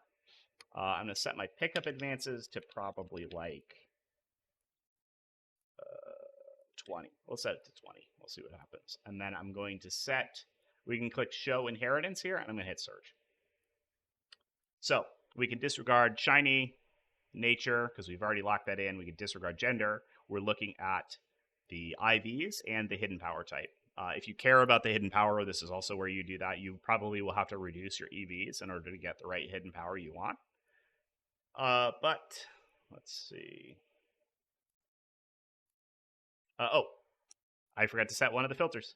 The filter over here is the IVs of the Pokemon that you actually want. So we want to set these to, I'm going to go 31 and everything. I don't care about special attacks, so we're just going to set it to whatever. And then I'm going to hit search. Okie doke. So, if you notice, parent B is the male Dratini that is in my daycare, but he doesn't have perfect IVs. If you notice, I didn't even really talk about the IVs of the other parent. It's because they don't really matter. Having a 6 IV Ditto means we can pretty much just take these IVs, and we don't need to care about what these IVs are.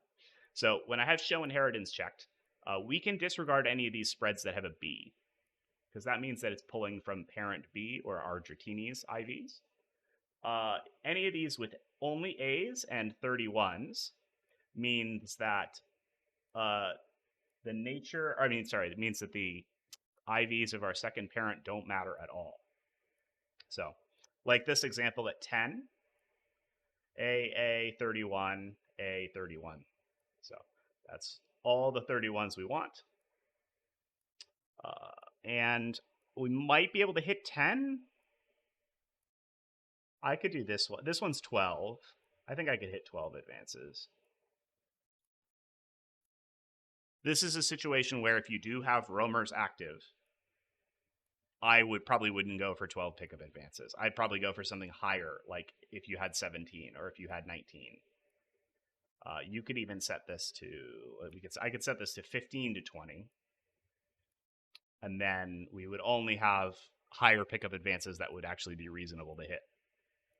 So maybe we'll do that instead. I'm going to go for this one that's at 19. And since I'm advancing with calls, it's going to take a little bit longer, but it's a safer play, especially if you've already progressed in the game to the point where you have roamers out, because the roamers are going to do an advance or so each for the roamers that you have active. If you have both Entei and Raikou and Latios or Latias roaming, those advances kind of pile up, especially if you're doing the full amount of calls to confirm your seed. You could end up advancing like 20 before you've even started doing manual advances, like with Chatot or with doing additional calls. So, when in doubt, I would pick a little bit higher of a pickup advance. Some people really like to optimize, like they're looking for like pickup advance 10 or something. Or if they're doing a wild Pokemon, they're like, can I get 5? I wouldn't try to cut it that close. So, anyway, that's something that you'll figure out in time by fiddling with this stuff. But basically all we're looking for here is we're looking for all A's, because that's our Ditto. We've set parent A to Ditto. We set his IVs to what they are. We're looking for 31s and A's. So this seed is what we want. So I'm going to go to seed to time. I'm going to X Oh, I shouldn't have X'd out of that, actually.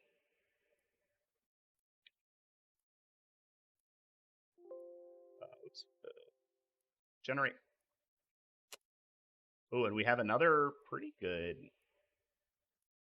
short delay. I'm going to hold on to this seed, though. I'm going to take it. I'm going to put it right there into generator. And I'll talk about generator in a second. We'll do it after we hit our seed here.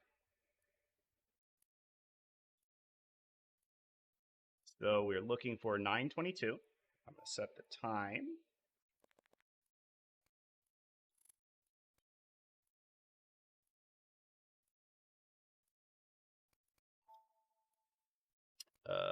This is even, so I'm going to set the year back to 2024. It's 5:29. That's kind of cool. So we're going 0, 0, 56, 55 for time.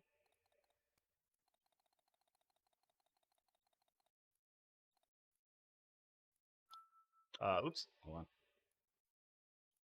I did not mean to confirm that. We'll confirm it when we punch in our Eon Timer.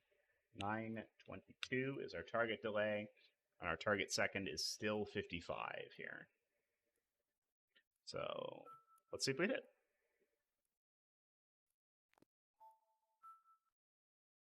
And then I'll show you guys what I mean,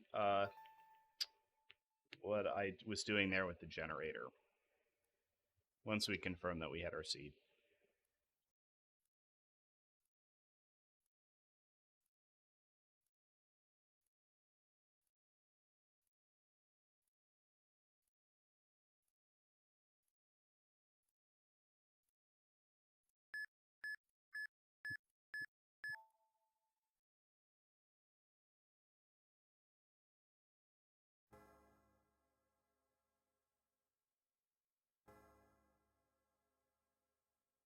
I gotta mash. Shit. That delay is still pretty short. There we go.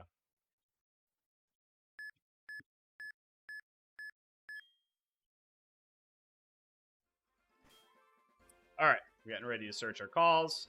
I'm going to scroll down just a touch so I can see what's around my target here. We will call Irwin, and we'll see what he's up to. He's so glad that we called. That's good. If it's KP, that would be even better. So let's see. No, he's so glad that we called again. So it's KK. Where the hell did we hit? Uh-oh. I don't see 3 of those anywhere. I don't see 4 of those anywhere either. So that's not great.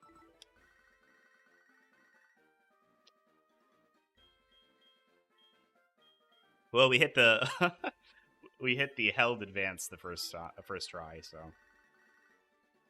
escapades. I'm gonna do the full list and see what we actually hit here.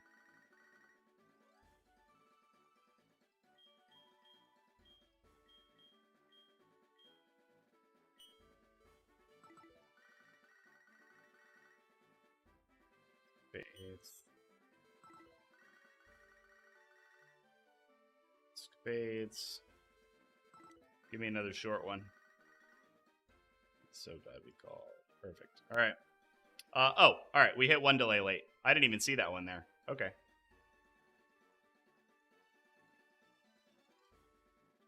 Uh, 9:22, 9:24. I'm just gonna give it another shot. I'm not gonna calibrate for that. We're 1 delay late.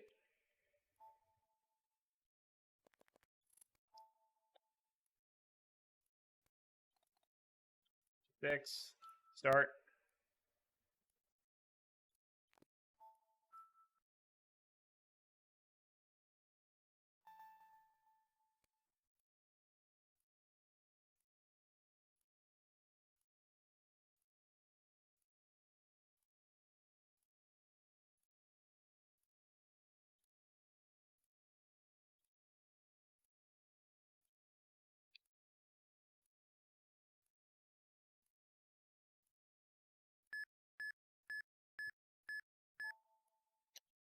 I'm going to master the title screen sequence here because we've only got 922 delay. Still pretty tight. Not as close as our first one, but still pretty close. We'll be ready to hit it. Hopefully we hit our delay this time. We were just so close last time.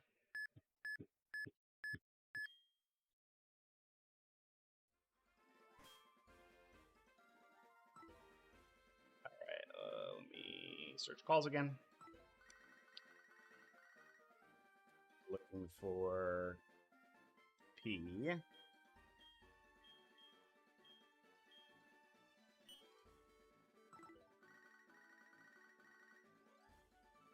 E. It's probably 924 again, huh? Nope, PEP.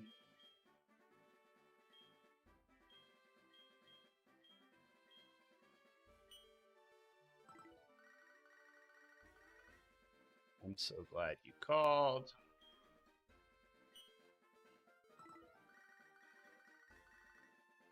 Escapades. I don't know where this one is. Escapades. Escapades. Fades. B.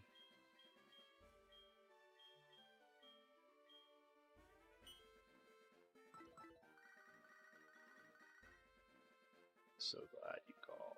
All right, what did we hit? 928. We were very late. I'm going to give it one more shot. And then if we're still late, if we hit late again, I'll calibrate. I'll calibrate based on that hit.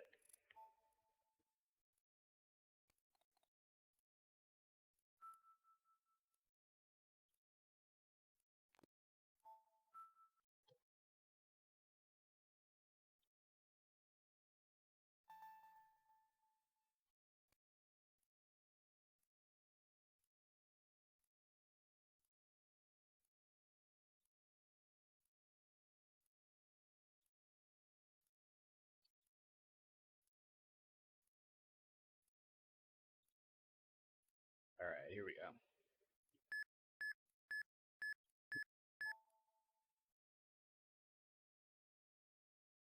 And we'll mash through the intro here.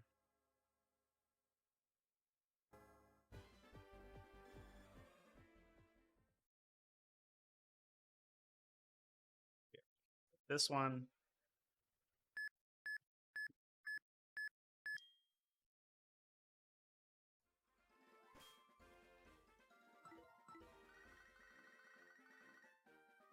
P.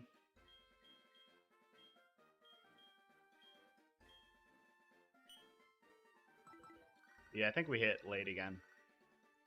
Escapades. P.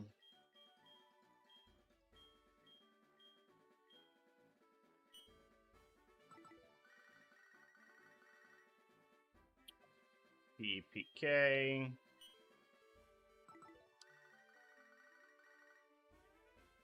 E. E. E.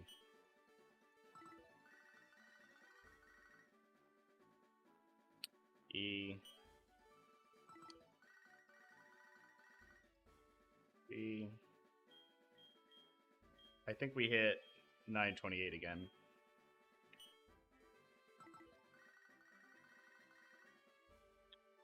Okay. Yep. All right. I'm calibrating at 928. We hit it twice in a row, so that's a pretty good reason to calibrate on that. Search calls again. Switch my time. Where's my stylus? 56, 00, 56, 55. Boom.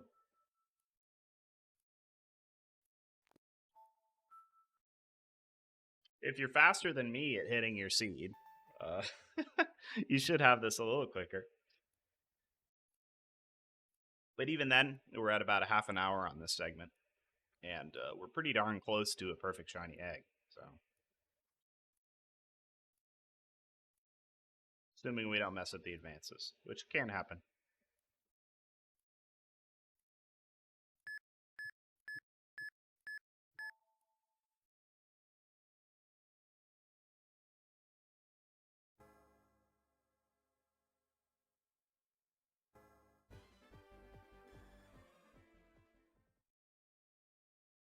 All right, here we go.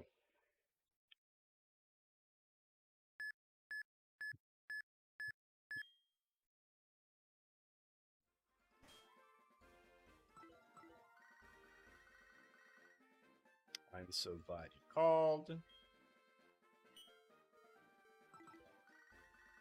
me see P. No, okay.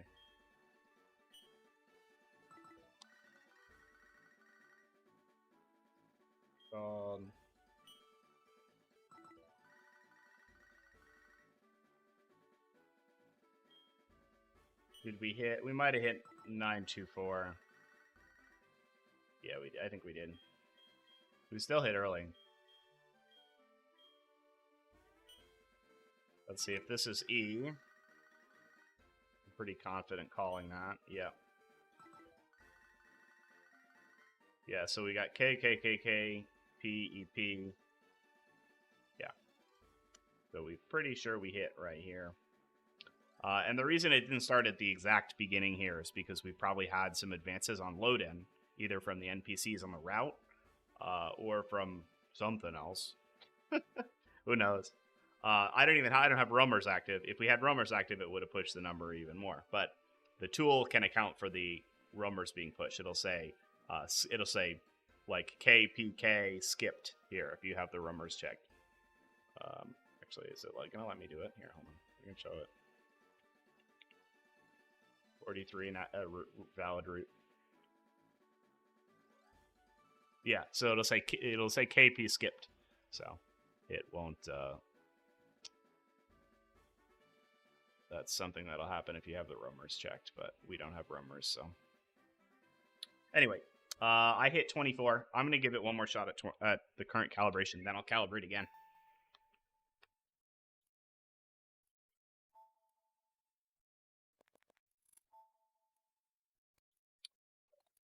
$56.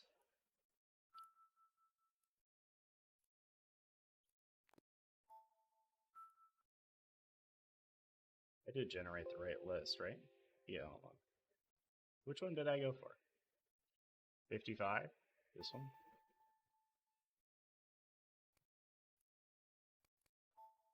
Oh, shit. I did not mean to hit that. Hold on. Hold on. I'm blowing it here.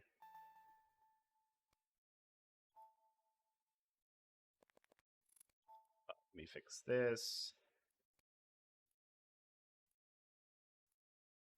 56, 55, 2024, 529. Okay. I just double checking. I thought I lost track of my which one I was actually going for, but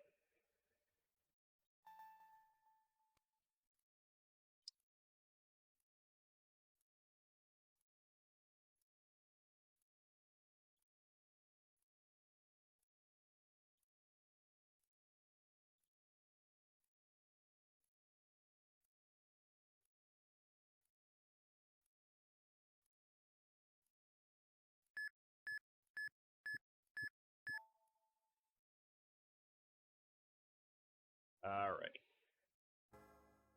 Let's hit this delay here, hopefully.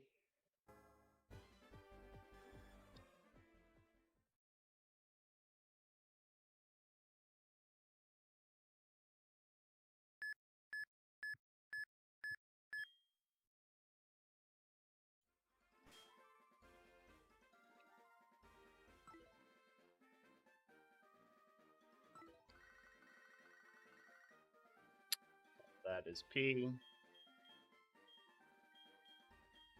What I'd love to see is PKKEK right now. That's PP. Alright, we hit something else.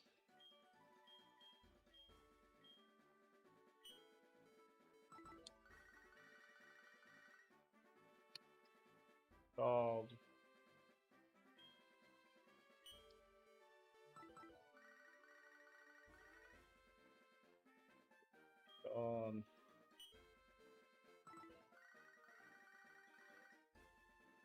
B.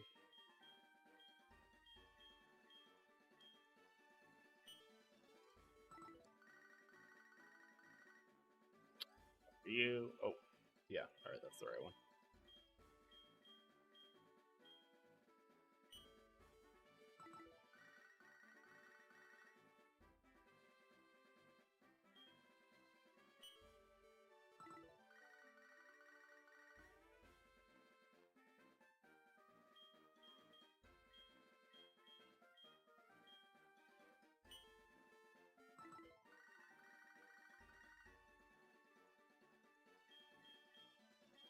I had no idea what delay we had here.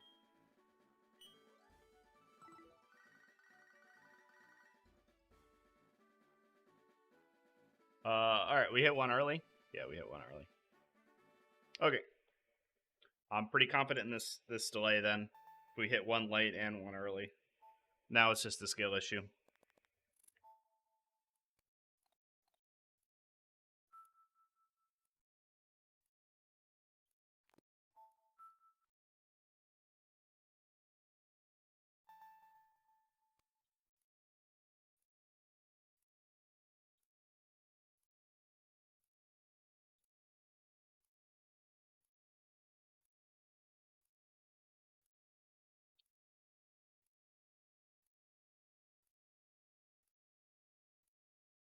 A little bummed I'm missing this so much, but that's how it is.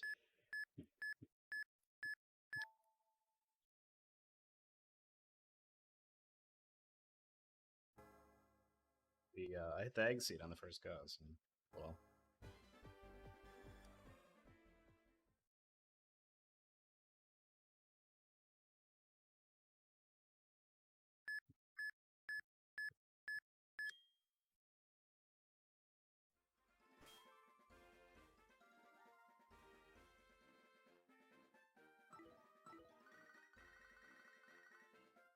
I'm so glad you called.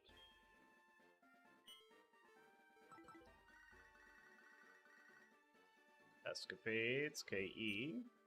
Are we going KEEK? That would be good. Escapades. I think we probably hit our seed. So glad you called. Okay. So it looks like we skipped KP there, but we're on KEEK. KEEK. It'll probably be one more K. Yeah. So give me 1 second. I'm just gonna pull up a notepad. We're gonna keep KEEK. I think that's probably enough to confirm that we're on seed. Well, I'll do the full full sequence of calls, and then we'll hold on to it on the notepad, just for future reference.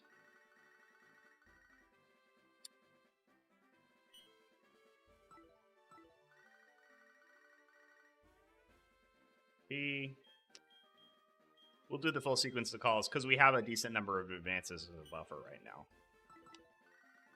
Because each one of these calls is going to do an RNG advance.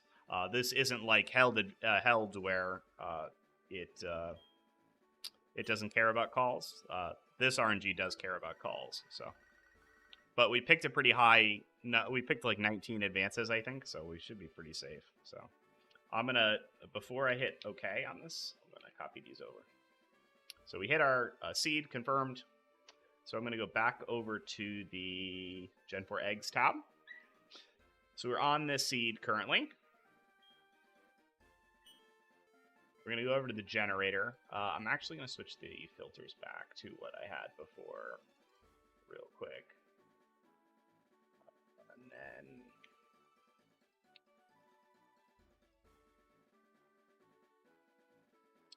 that was it.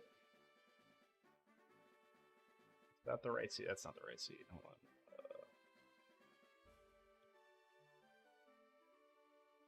I'm trying to find the seed that we had before. I don't remember what it was.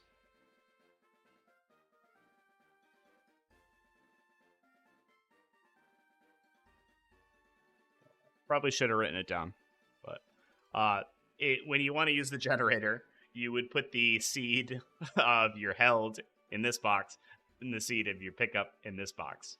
That'll be important because we're going to track this down on the generator. And what our perfect advance was on 19, I want to say. So let me just make this go out to 25. Oops, and then I got to make sure to set this back. That should be good enough. I think we're looking at 19. Yeah. So advanced 19 is the one we searched for.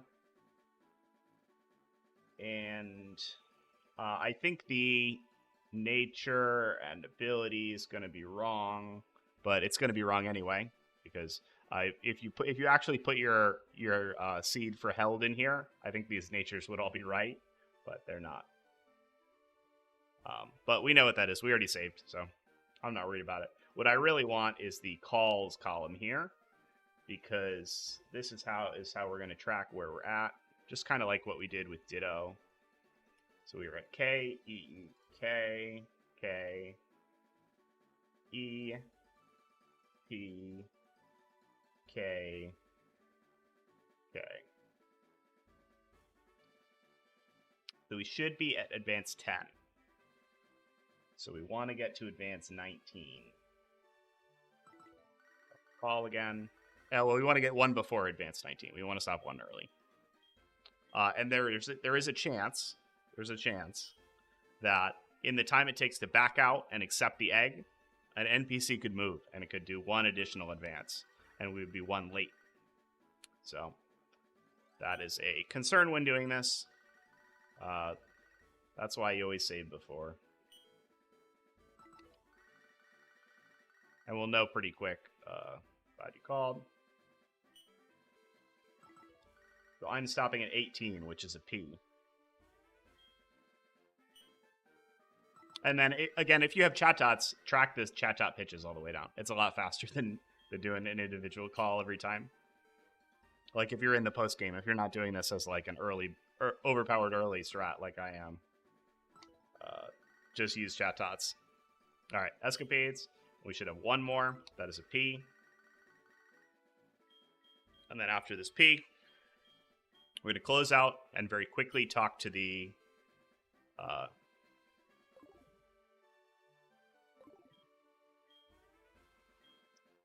man.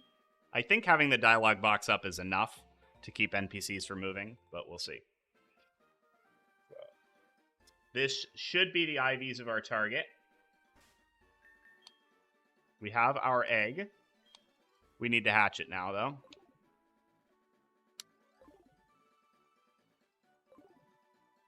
And because this is an egg, doing IV Calyx is pretty inconvenient. If you actually have, if you've already beaten the game, go fly to the Battle Frontier and talk to the IV judge. Because I haven't even gotten the 3rd badge yet, my best bet, once this egg hatches, is I'm going to calc the IVs and compare it against what they should be. I have a pretty low special attack, which is good to know. If I missed and was one later, my special attack is going to be a little higher, and my speed is going to be a lot worse. So, once we hatch this, I'll pull up the IV calculator that I like to use from Maryland. It lets you track the EVs it receives, and it lets you track the level, or it lets you calc it for individual levels as well. You can add a level. So, we already know this is shiny, but we can see it again. There's Dratini.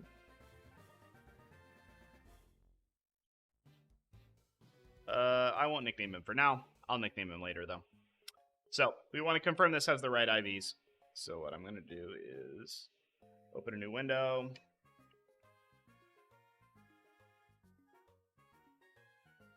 So we want to confirm this has the right IVs. So I'm going to pull up Maryland's IV calculator. We're going to enter the name, Dratini. Going to put in the nature and the characteristic.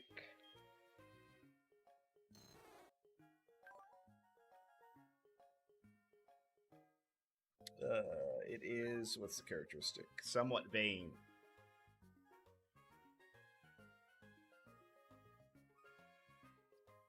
somewhat vain. I didn't look at what the hidden power type was, but I would imagine it would be dragon. I'm not going to fill that out, though. Alright. 12. 6. 6. 5. 6. 6. Calculate. So, it could be pretty much anything. Which is why we're going to need to check again after it has gained some experience. So, I'm going to put it in the lead. And then you can level it up with the daycare as well, if you don't want it to gain EVs. I'm just going to go in the grass and do a battle. If I see a Drowzee, I'll catch it, though. As a Ditto. We get to see a nice shiny Dratini in battle. I'm going to switch them out. This is going to be kind of obnoxious to KO, because it's going to transform into me.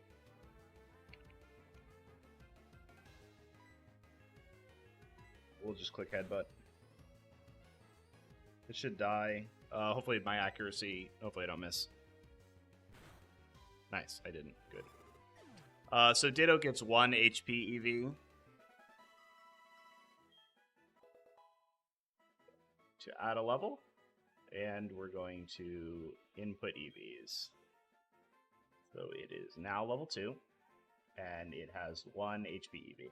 I don't think putting the EVs in matters until it's 4 of one stat, because it's not enough to raise the points at all. That is just what I think. I don't know that for sure, but... Calculate. Looks like it didn't move the needle at all on that. We'll add another level, level 3. It is 16, 9, 8. Oops, is that EVs? I put EVs. Shit. Hold on, sorry. I missed the column for EVs. 8, 7, 6, 7, 7. All right. That's special attack is 7, 8, 8, 8. Calculate. Not quite narrowed down yet. Level 4 we can add. 3, 4, 18, 12, 9, 8, 10, 10, calculate. Alright, I'm pretty sure this is our guy. If you look, it completely ruled out the speed, because the advance that's 1 late is 0 speed. So I'm pretty darn sure that we didn't hit 1 advance late, which is good. Also, the special defense is 26 or 31, if you look here. And if we're 1 late, the special defense would be 27. If we were 2 late, the special defense would have been 8. So I'm pretty confident to say that we hit our target. I might do another couple battles or two. I'll put in another level. Might as well. I still need to find a Drowzee, so I'm going to catch this.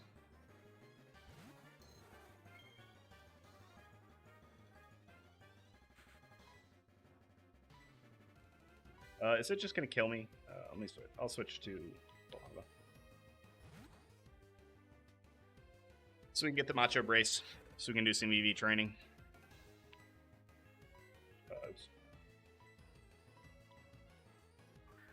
You don't get XP for catches in this game. But I'll probably do another couple levels and enter them into the IV calc while I'm training him up. But at this point, I'm pretty confident I hit my target. You can get some random advances because of the NPCs. You just have to be quick. Be quick about leaving the Poke Gear and talking to the guy.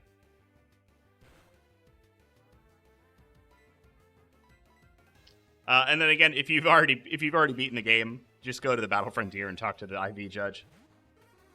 Oh, all right, I might have to attack this guy. I don't know if I will be able to do it without killing him. Let's see if quick attack kills. Oh, well, it's a crit. All right, maybe we'll get another level up. Yep, we did get level 5. Let me just double check. I think Dratini, or I think Drowzee is special defense EVs.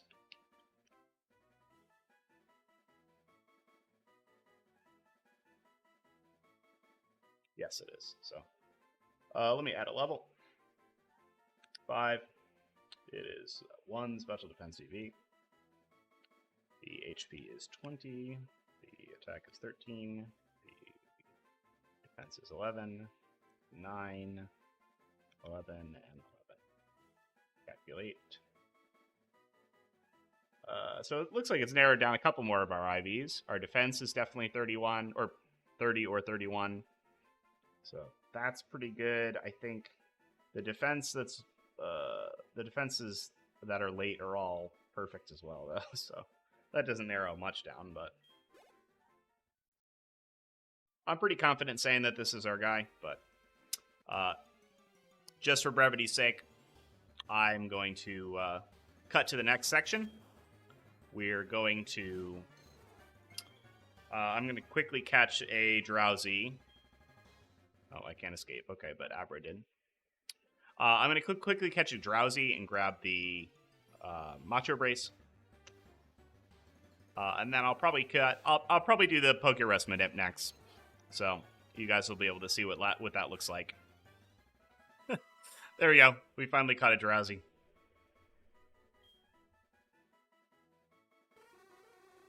I also did another level on Dratini, another level or 2. We've confirmed its special defense is 31, and our attacks and defense have been narrowed down to 30 and 31, as is our speed. So we're pretty confident that this is our guy, but I'll keep punching him in as I level it up. I don't actually know what trainer is. Dratini looks good, following behind me.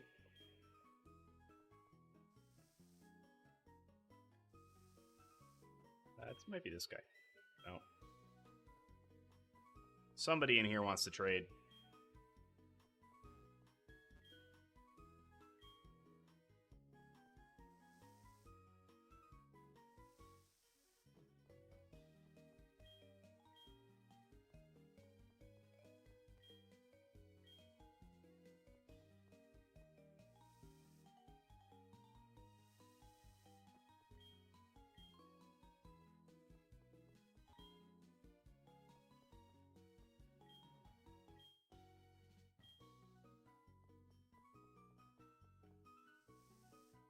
I thought he was in the department store. I'm gonna look it up.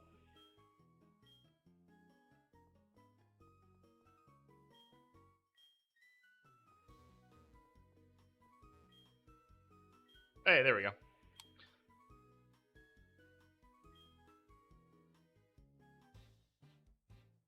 So we're trading this guy. And the Machop he sends back will have the Macho Brace on it. So this is handy if you want to do some early game EV training, or you just leave it on one of your Pokemon to make their EVs go up faster.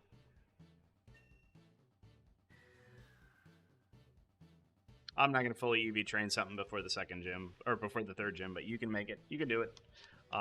Especially with the help of Pokerus, which I think I'll go over next. We got muscle, though.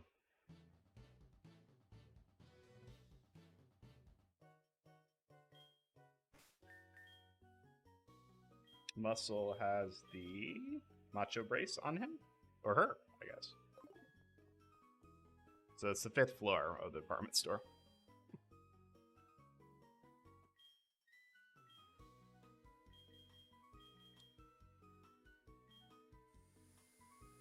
So I'll I'll jump to the next section of the video, and we will talk about how to manip Pokerus.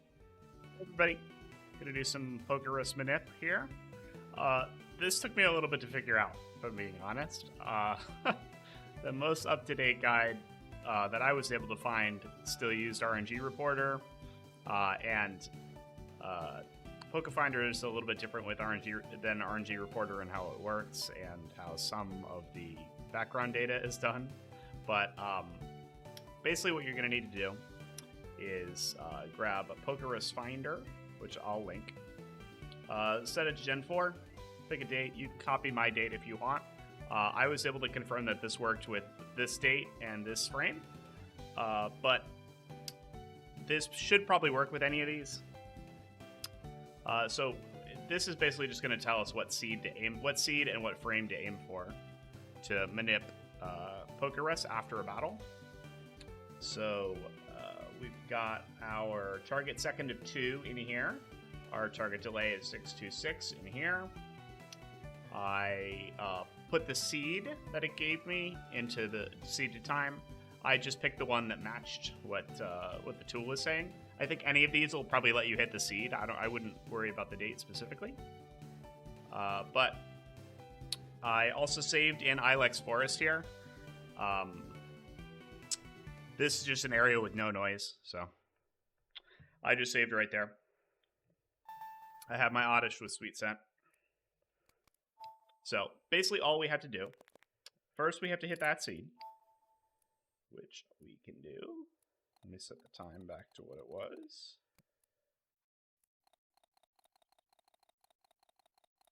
54.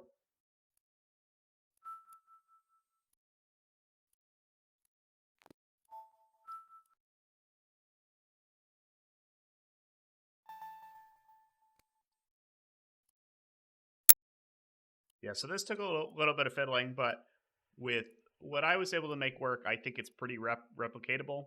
I had to mess around with a bunch of values to come to what this ended up being. But I'll explain it a little bit more when I actually hit my delay here. Hold on. I forgot I had minutes before target 1 on this. Gotta set it to 53. There we go. Wasted a little bit of time on that, but that's all right.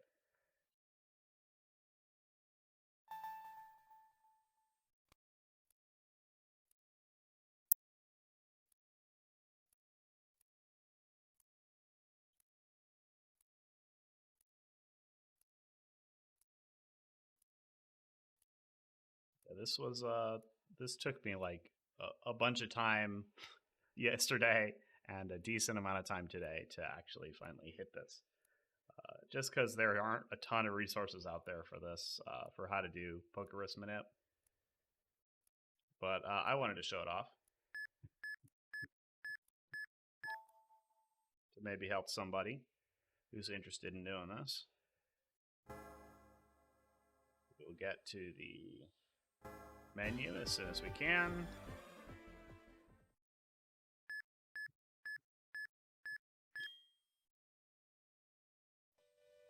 Open the Pokegear.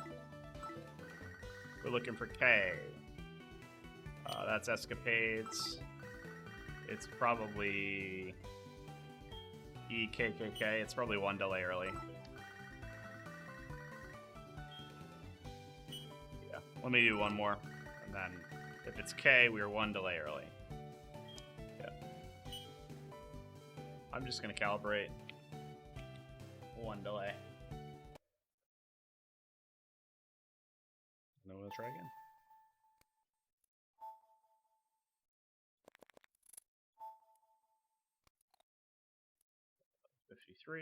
Yep.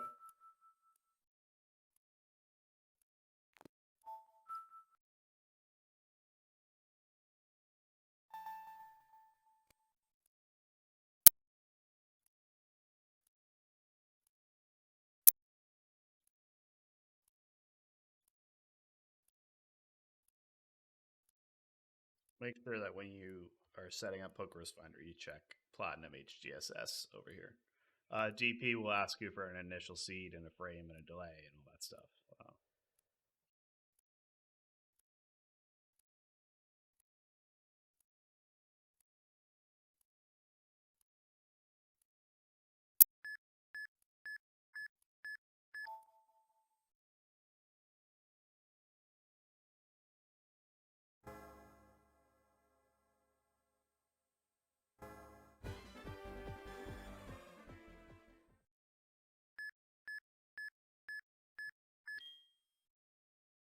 Alright, let's see. We're looking for a K. Perfect.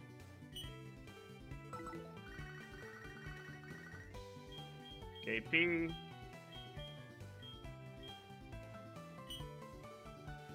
I'll take it after KPK. Yeah, alright. So we hit the right delay. I have Gen 4 Wild already set up with our seed in here. And so once you hit the seed that it wants you to, you're going to just set up Wild for the area that you're in. Don't set any of the other filters. We want to see every advance. And basically what we're going to do is we're going to use the Battle Advances box here. On RNG Reporter, this is called Occidentary. So if you looked at an old tutorial for this, that's the same exact field. They just call it Battle Advances here. And basically what this means is, if I were to stop one before this, click Sweet Scent and do this encounter, after the end of the battle, if I were to end the battle in one turn, or run, this amount of it would jump me to this advance. It's kind of a jump. It's a way to skip. But we can also use this predicted RNG end state here kind of thing to get us to the Pokerus frame that we want to be on. This one says 77, but through my trial and error, through my testing, we're actually going to be aiming for 75. The way that Pokefinder does it, just take 2 off what the target says. Don't ask me why. That's just what worked. So, all right. So Irwin is glad we called. I think I ended up here. No, I think I'm here. Should be 3Ks. We're just going to keep calling all the way down.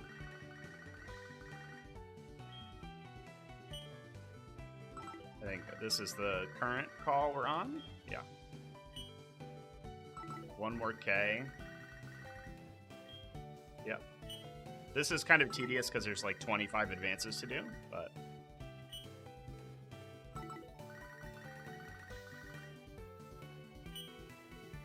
Once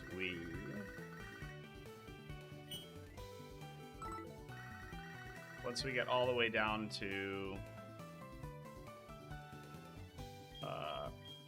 whatever advance was that jumps us to 75, we should be at our target. And again, you want to stop one before for this, just like you're doing a wild encounter. Escapades, I'm so glad you called. 75 is advance 42. That's what I want. I just had to find it again.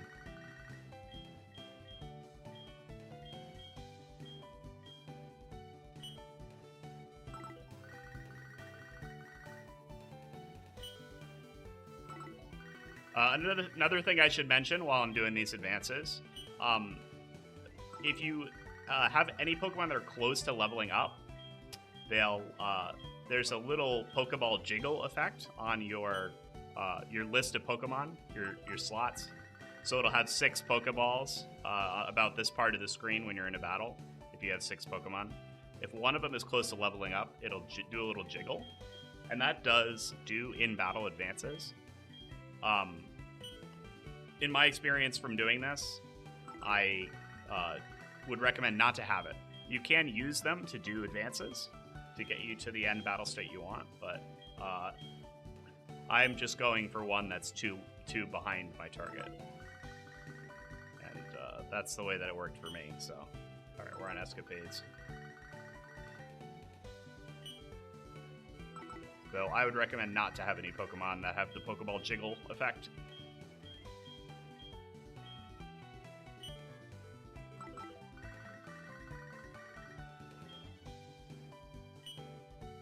called. I've got a lot of P's here.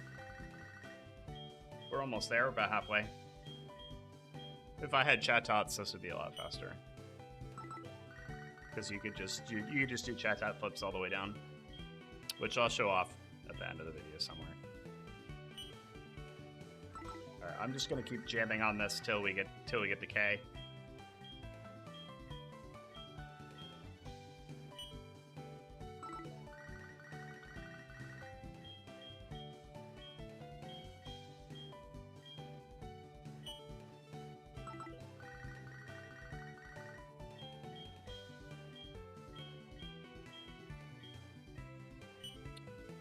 Next one should be K. Yeah. Alright, we got E. B. We have about 10 more to do.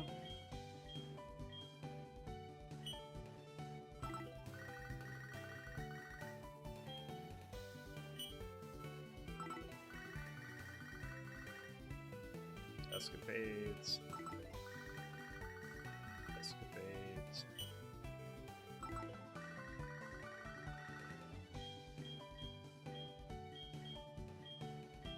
Alright. The next P will be our stopping point. We'll do this call and then we will hit, oh no, sorry, we'll do the second call here and we'll do Sweet Scent.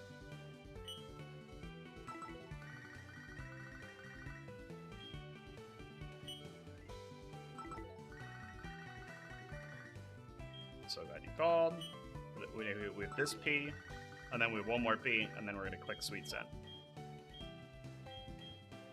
And then if we hit the right advance, this will be a Zubat that's level 5 and a male. So after this call is done, I'm going to hit Sweet Scent.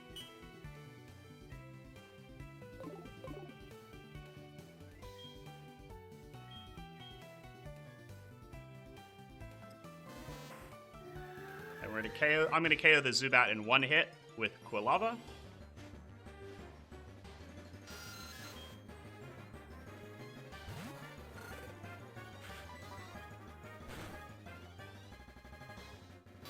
And if I did everything correctly,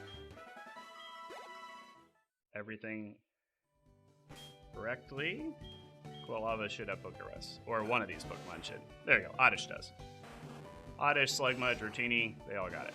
So, my biggest suggestion, take whatever Pokefinder gives you, chop 2 advances off, go down and try and find it on the seed, try and find the battle advances number that is 2 less than what the target says, and then hit it. So, that's all there is to it. The only reason it took me a while is because I didn't have anybody to say it as plainly as that to me, so.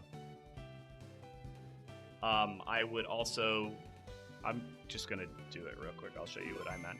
I forgot to explain the Pokeball shaking thing super well, so I'll show you what I mean.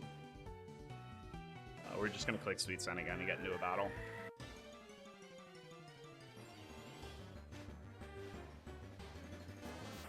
So, if you look on the top part of the touch screen here, we have our Pokeballs, which correspond to all of our Pokemon.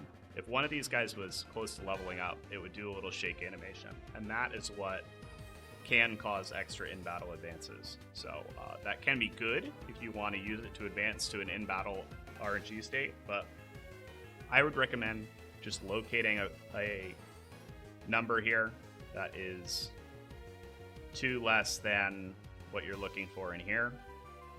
And trying to do it that way without any Pokemon that are close to leveling up. But I'm not an expert on this. This is just my first time doing this one, so if you have trouble, I might not be able to help so much, but that's the way I was able to get it to work. So we're gonna jump to the next section. I think it's probably gonna be Giratina, maybe. I don't know. We'll see. See you guys in a second. Hey everybody.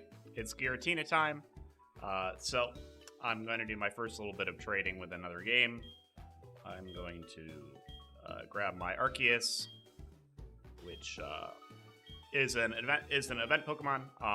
In order to trigger the Shinjo Ruins event, you can do either the Arceus, which you get from the Spear Pillar, or whatever they call it, with the Azure Flute item.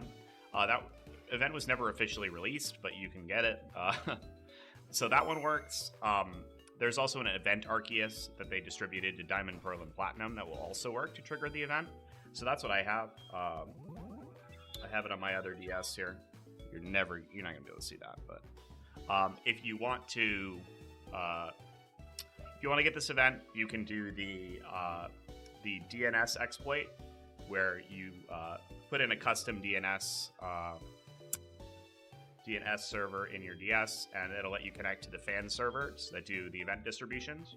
So if you have a copy of Diamond, Pearl, or Platinum and a second DS to do the trade with, or a 3DS, you can do this just fine. It might take you a couple tries to get the right event, because it just is random which one you get, I think. So we're gonna trade with my other copy of the game here real quick. I'm just gonna give him Machop, because I just have him in my party.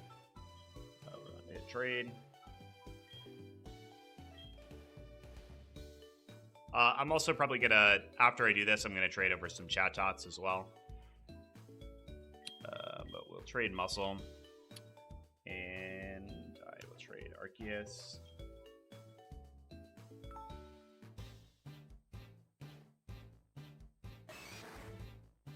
So this Arceus should trigger the event.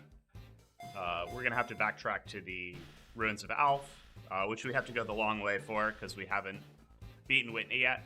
So we haven't cleared the path with the Sudowoodo. That's okay.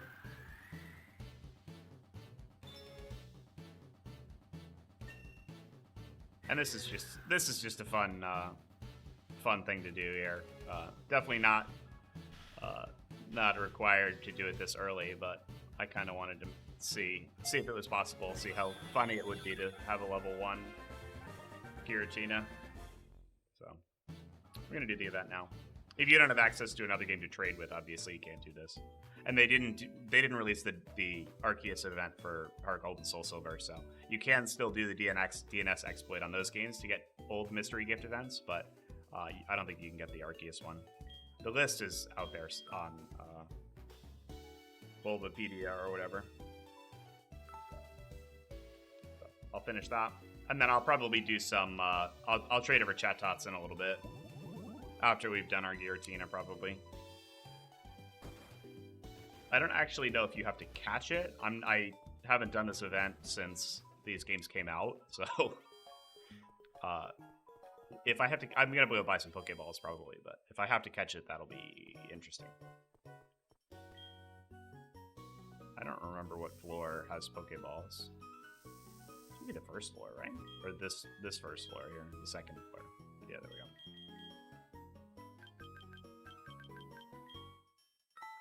I don't have that much money, so that'll have to do. And I'm gonna grab an escape rope because I don't have one.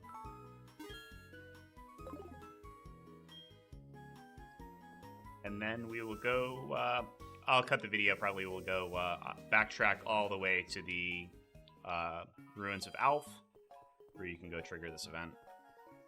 Alright, here we are. We're triggering the event here.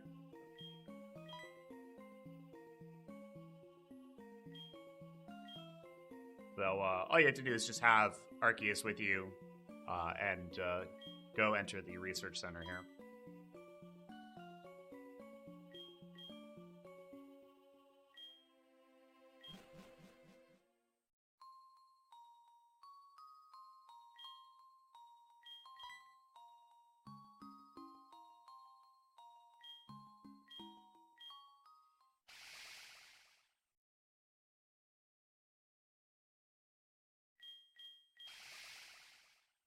I don't actually know. I haven't RNG'd this event before, so I don't actually know. All right, so we get a chance to save here, so that's good. I was wondering when we'd get a chance to save, but I think I have to watch the cutscene and then the Pokemon just appears. I'm not sure if you do it before you do the cutscene or not, but.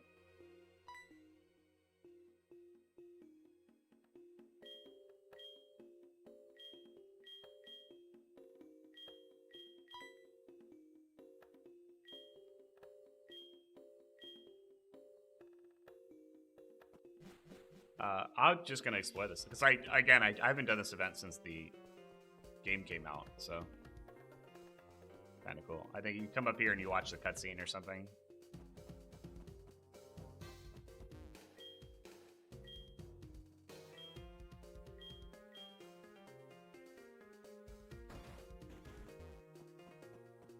So I'm just gonna save a bunch because I don't remember exactly when the Giratina is generated. So, because I think you watch the whole cutscene. If you get a chance to save after the cutscene, that would be helpful.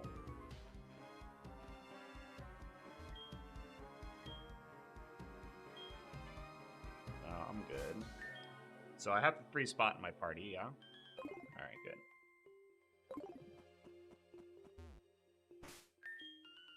Save here.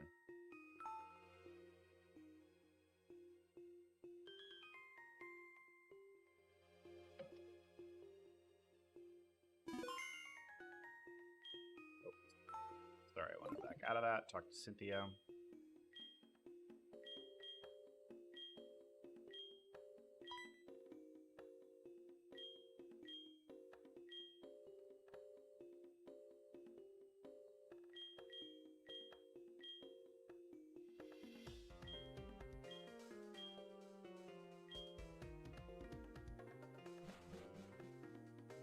Alright, we'll talk to this guy too and see what happens.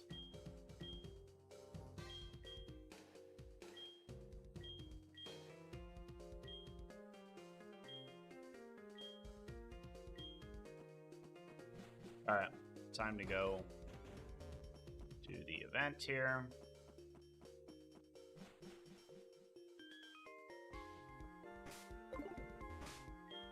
I'll save here just in case I need to... because I might need to do my advances and then trigger the cutscene. We're going to do it through once and see what happens. But this event is super cool.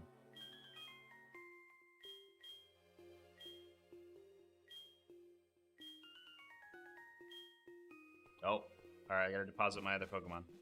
So yeah, for this Manip, you actually can't use Chatots to do your advances. You need to, since you can only have one Arceus with you. So, deposit.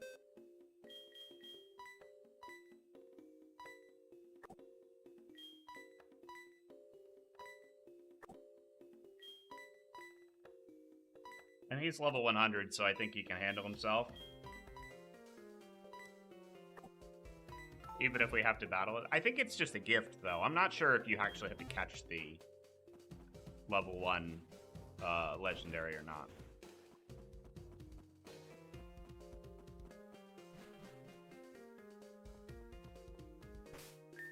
Alright, so I'll save again. And then we'll get set up to do the Manip. But, yeah, since you can't actually use Chatots for this since you need one Pokemon, so we're going to have to advance with calls. And because the spread that I manipped my ID for is, like, 70 advances, it's going to take a while, but...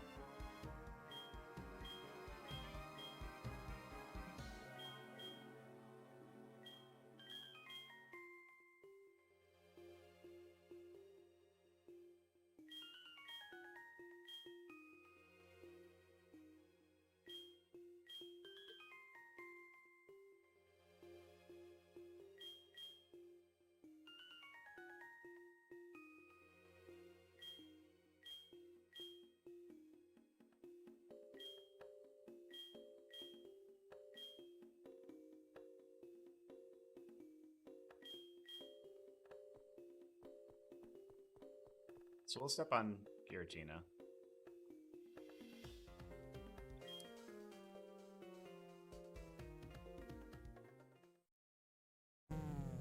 So we have to do the whole event, or we have to watch the whole cutscene. But I'm curious, because I haven't done this one, I haven't RNG'd this before. I'm curious if that A press is the last button press, or if it spawns the Pokemon and we get to interact with it. Because if it spawns the Pokemon into the overworld and we have to push a button to interact with it, that's when we do the Manip for. If it just puts us right into the battle after this cutscene, then, or it just gives it to us right in after this cutscene, then we would RNG to the button press where I selected Giratina. So once we figure out which that is, if I have to do the cutscene again, I'm just going to skip it. But this cutscene is a little bit long, I think. But it's weird. It's funny to get photorealistic pictures in a game on the DS like this. This whole cutscene is bizarre. If you guys have never seen it, it's fascinating. I would do this event yourself to have a look, because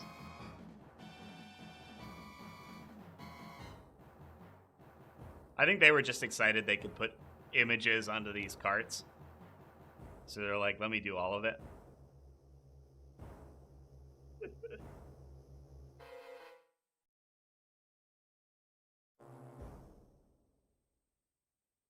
There's the egg. That's our Giratina.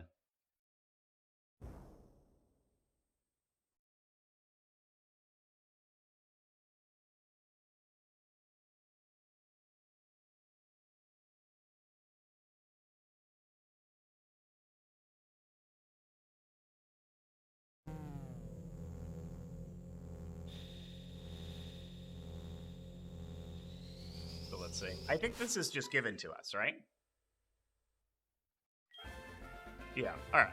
So we would definitely manip. We would manip before the cutscene, because that's the last chance we'd have to do advances.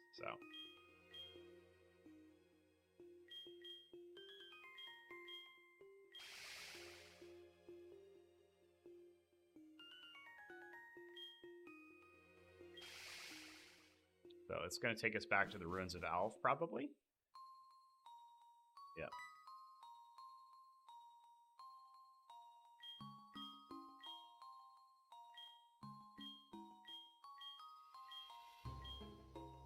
All right, and then we'll just take a look at it. It just gives us Giratina, right? Yep.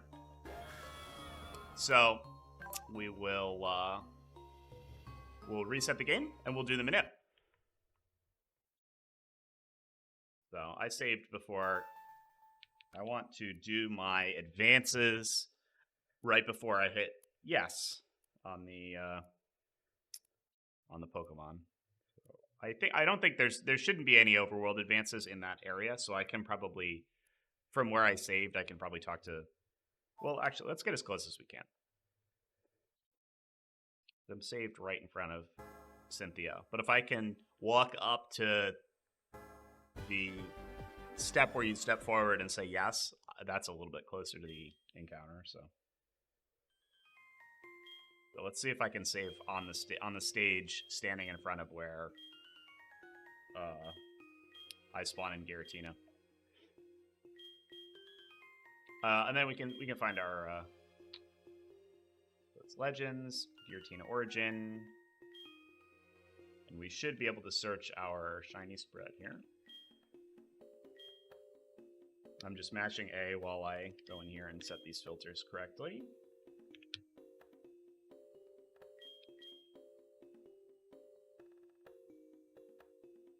Did I set? Oh, my max advances are set to 1. Well, set them to 80, because I think it's like 70 something. Yep, 76. Okay. So this is the seed we need to hit. That's the spread that we manipped our ID for. So can I save right here? I can. Cool. All right. So that'll save us some time. I think I might be able to move one step further up. Not that it matters. I don't think there are any RNG advances happening here, so. But I could do one more step, right? Might as well. So I'll save. I'm going to hit this seed. We can confirm it with calls. I'm just going to double check I can do calls here.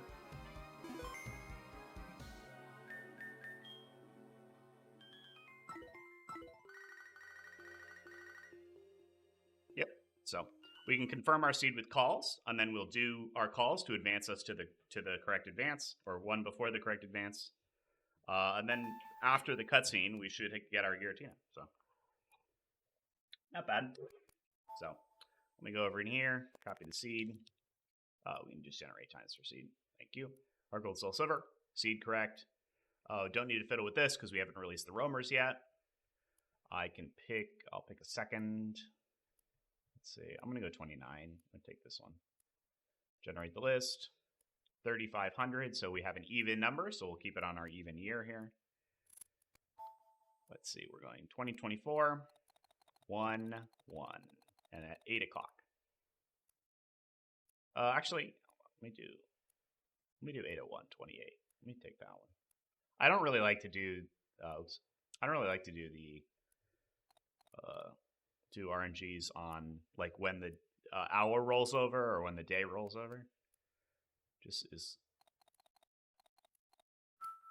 preference thing. I think it's probably fine. It probably won't throw you off, but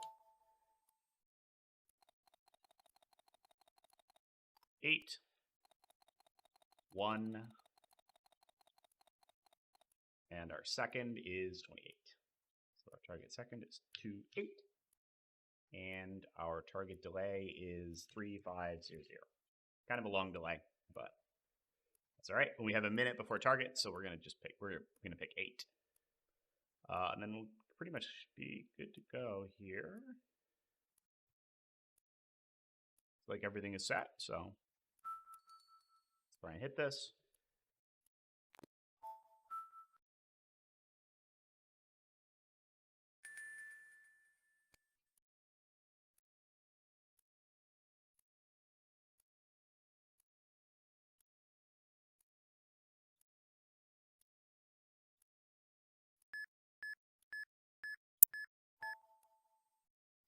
We go.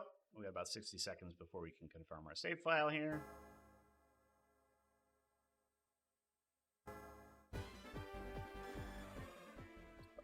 Like, click search calls. I already have these fields all set up from the last couple manips we've done.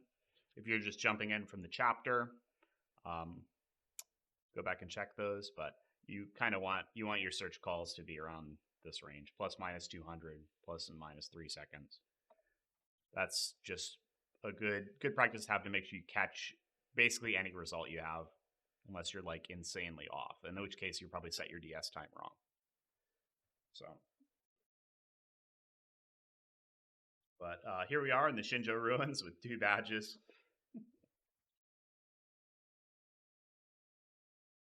A little under 6 hours. I played a little bit off camera, so my hours count is a little higher than it probably would have been if I was just doing the stuff on the video.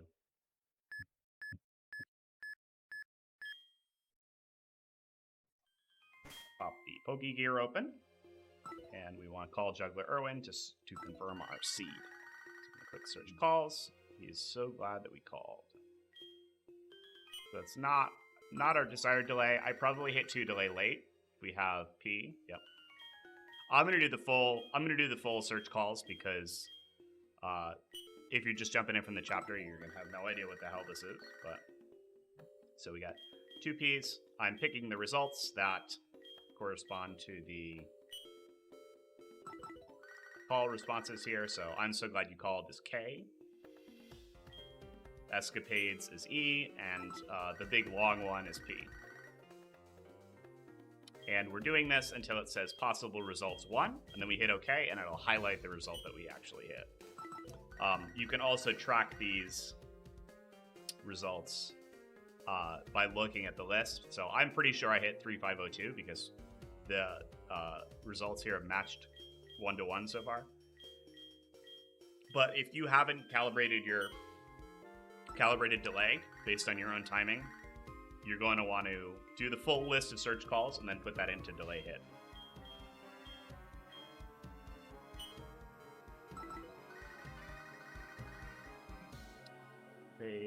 So we'll do the full list, and then it'll highlight our result that we hit.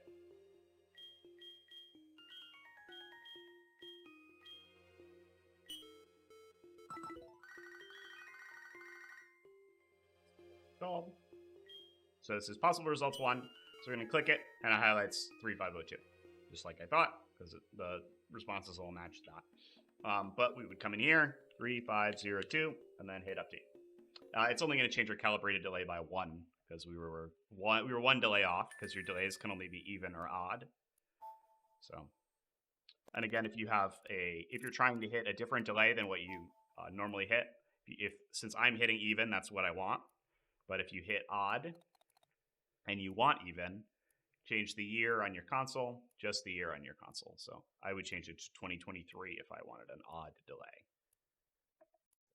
Otherwise, we just try again. Hopefully, I calibrated here. Hopefully, I don't hit one early now that I calibrated. But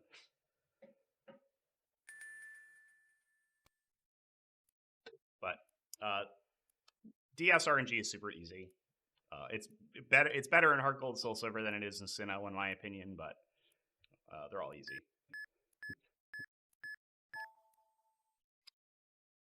Just hitting your seed, confirming your seed, doing your advances, and it's pretty hard to miss once you hit your seed. There's some cases where overworld noise can be a factor, but we haven't really gone into that yet. But in Diamond, Pearl, and Platinum, it's more of an issue. But in these games, since you're paused when you're in the Pokegear doing your calls, you have nothing to interfere with you finding your seeds. So all you need to do is just take it into account when you do the manip part. But we're going to show a couple more manips after this. I'm going to do Abra. We're going to do I might do a roamer. We're gonna do Abra. We're gonna level it up, evolve it. We're gonna beat Whitney. I'm probably gonna do one of the roamer RNGs just to talk about that, and then I'll probably come back to Goldenrod and manip Eevee, because I want to do a manip where roamers are active, because there's a couple more things you have to consider. Hit search calls here. We have escapades. If this is EK, we're on seed. I think we're probably on seed. See, we have EK. 3500 is EK. If this is P, then we're on seed. Yep. So I'm going to confirm this. We have to do. Hold on. So we've done 3 advances. I'm just going to keep track of that. I'm like pretty much 100% we're on seed. So I'm going to go back to Gen 4 static. I'm going to copy the seed. I'm going to go to the generator. I'm going to switch the tab. But you don't really need to switch the tab because these all use the same spreads more or less. So if we go down to advanced 76, we should see our target. Yep. All right. So because we can't bring Chatots in here, we're going to advance with calls all the way down to our target, or one before our target. We'll stop at 75, and then we'll trigger the text box, confirm Giratina, watch the cutscene again, and we should have our perfect shiny Giratina. So let's see. So we did EKP already, so we should be here. So this one should be E as well.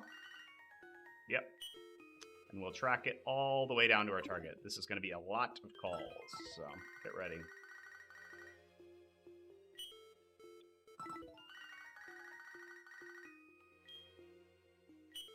And I kind of just like to push, once I hear the call sound, I just push down on my keyboard to highlight the next row.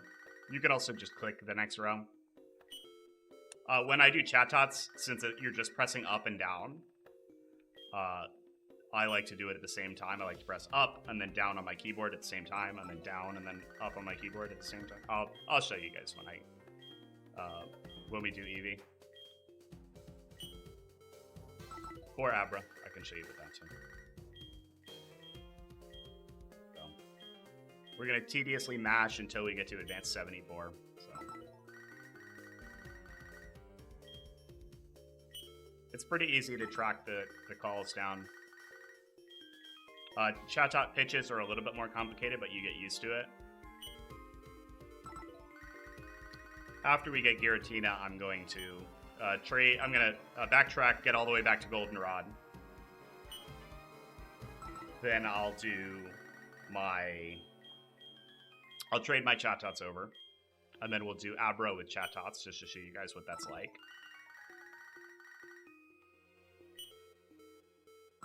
But again, advancing with Chatot is just easier and faster. You can advance whatever you want with calls. This is kind of a really tedious one to do with calls, but because you can't even bring Chatot in here, you have to do it this way. But it just takes less time. And if you have a Sinnoh game, you can just go catch them and trade them over, so. I'm so glad you called.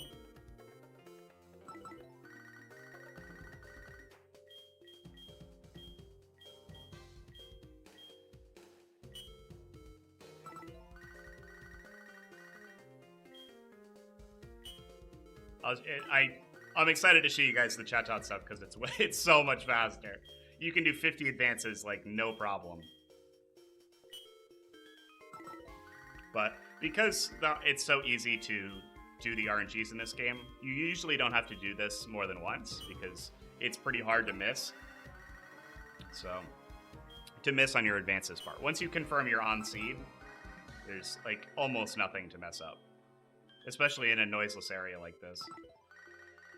When you're doing your pickup advances on eggs, sometimes you can be off a little bit because that is an area with noise, but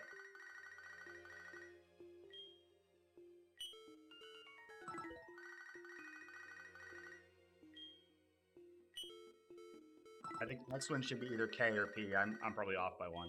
All right, yeah, so now I'm on. Here's P. We have a bunch of P's coming up, so it's a lot of mashing.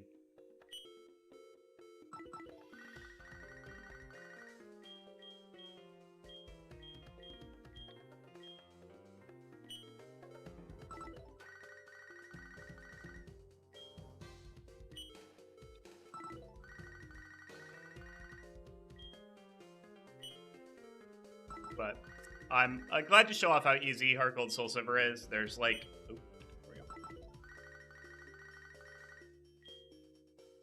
There's really not much more to it than I'm showing off here. Pretty much everything is this easy.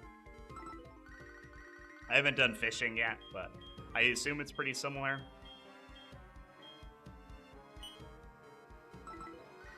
But I wanted to show off, you know, gift, I wanted to show off static, I wanted to show off eggs, I wanted to show off wild. And pretty much all it is hit your seed, do your advances, and you're set. And you can apply this to pretty much every RNG you do in the whole game. I think it's that P that I'm on.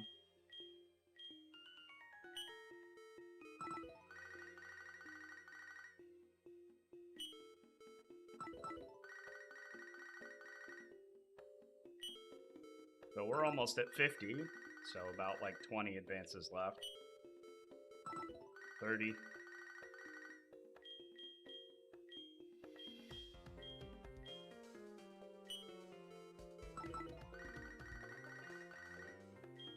There it is, 76, that's what we're looking for.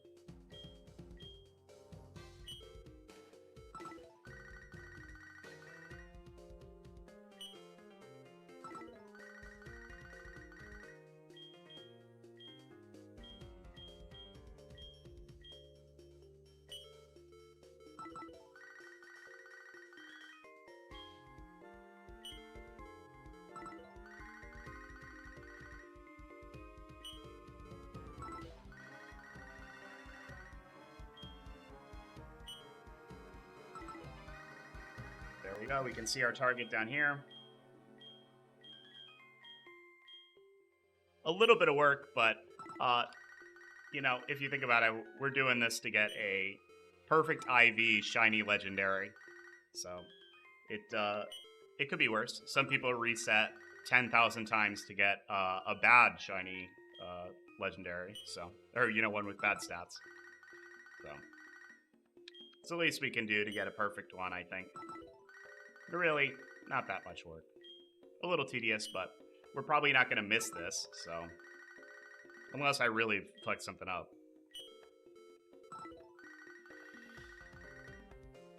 Escapades.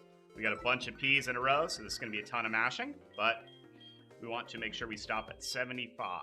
One before our target advance.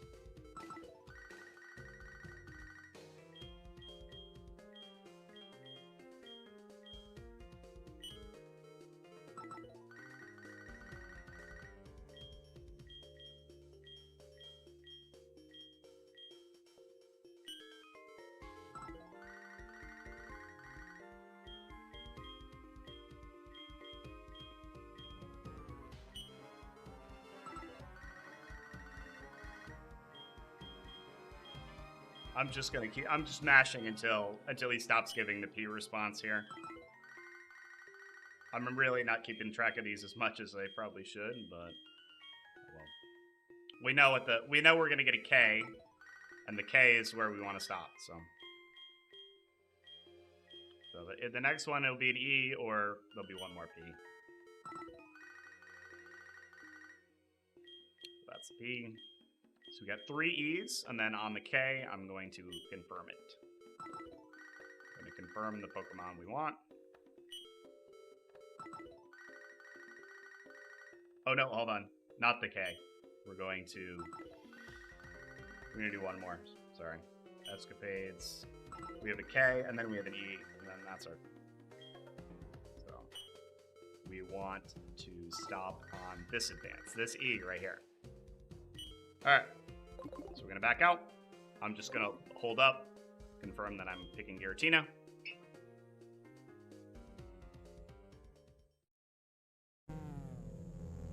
And then after we watch the cutscene again, which it wasn't as long as I remember it, so I probably am not just not going to edit around this. We will we'll watch it. But if we did everything right, we will have a modest 5x31 shiny Giratina Origin at level 1. So that will be pretty neat.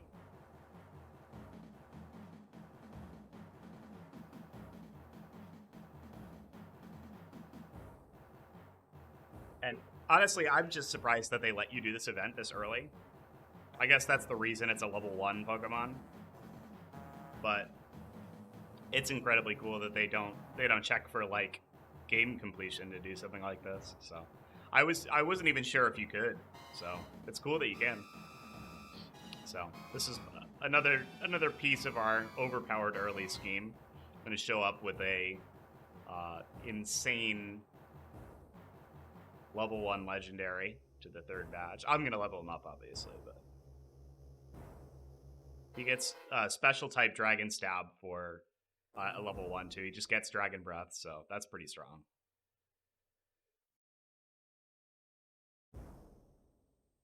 So we should be just going to mash through all this. I don't think it matters how fast you do this, but you know, we want to keep it snappy for the video here.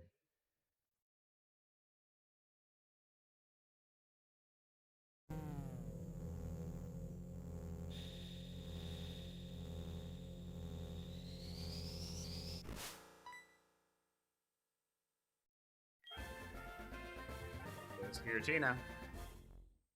That's our Pokemon. We don't need it again.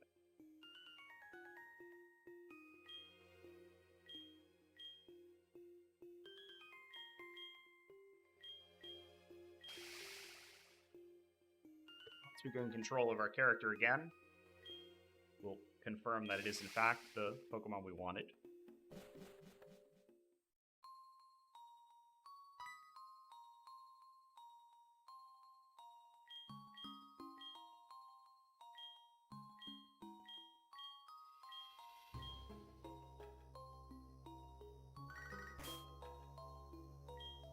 Let's see.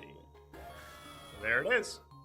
So that is our modest, perfect IV Giratina. Pretty easy. He's got even got the orb, which changes him into origin form and boosts his stats. So that's kind of cool. So I'm gonna click save. I'm gonna backtrack all the way to Goldenrod again. Then I'm going to trade over some more Chatots from my Pokemon Pearl save. Then we're going to go do Abra, which is going to be, I'm going to use the exact same spread as I used for this. And we're going to do those 75 advances using Chatot, which is going to be way faster. So I'll see you guys then.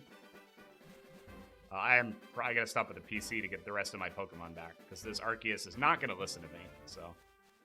We'll go hit Violet City real quick.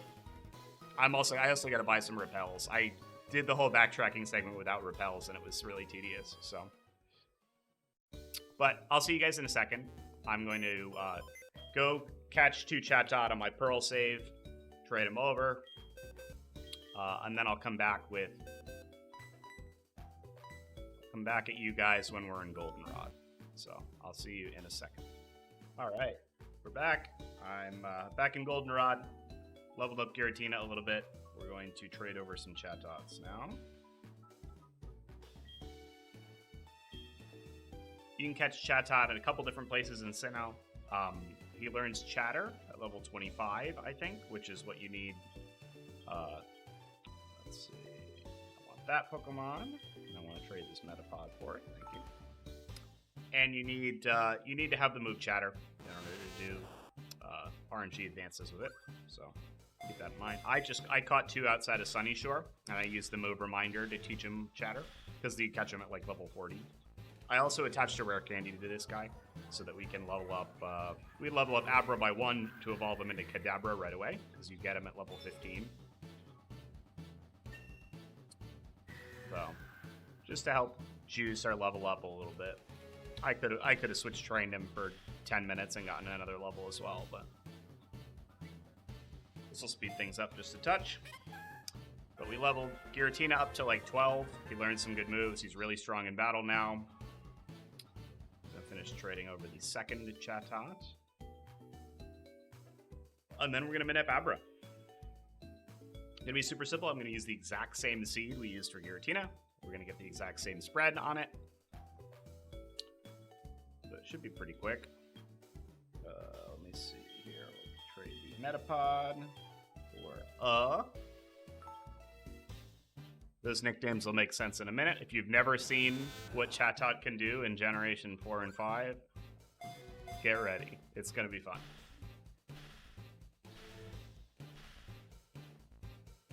Yeah, this little gimmick Pokemon has a lot going on.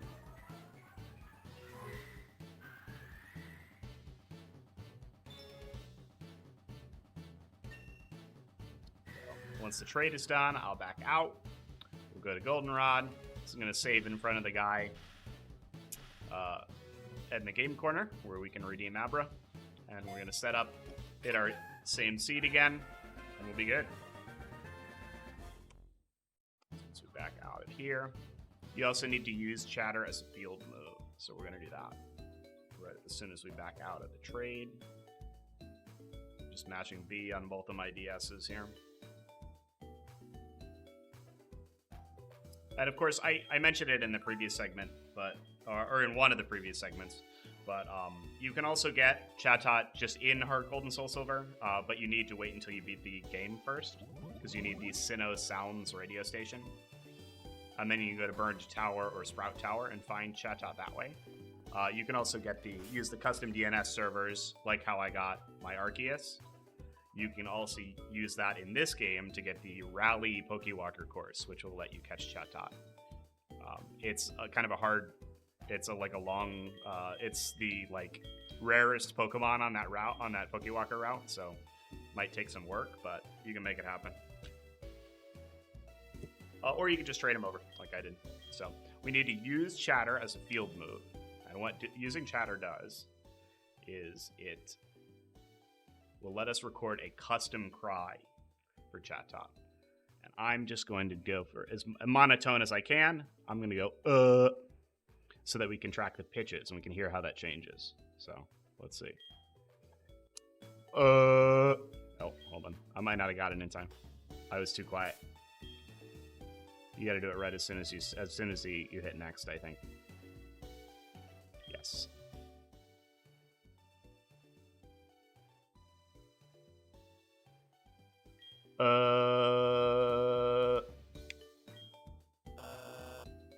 Sounds good to me.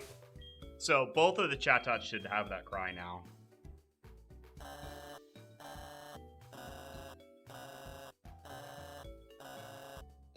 I might re-record it. Yeah, I'm gonna re-record it. It's not quite as good as I want. Yes, thank you. You want to be able to track whether or not it's a high or a low pitch. So Just do something monotone that you're able to... Yeah, I think that's probably better. Let's see.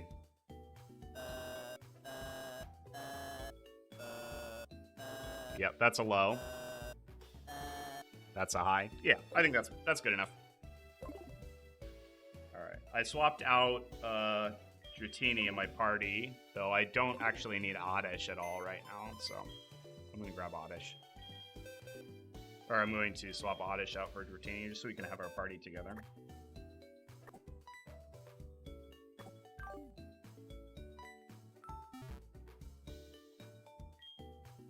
Okie doke. So we've got our custom chatter. I'm going to go walk over to the game corner. There's Giratina following us. It changed back into its non-origin form, though. Hold on. I think when you trade with...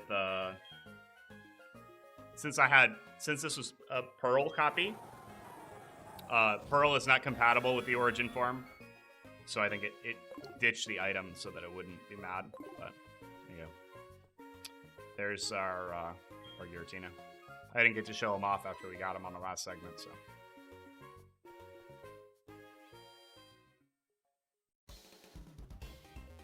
So this is the guy with the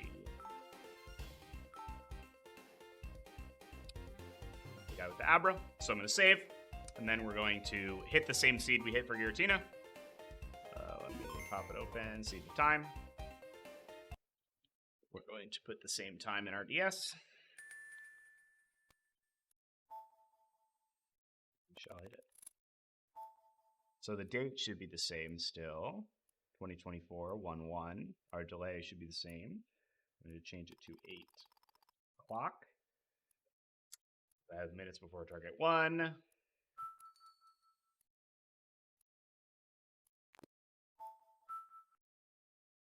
And this is going to be way faster. I'm going to show you guys. Doing like 74 advances with Chatot is going to be no problem.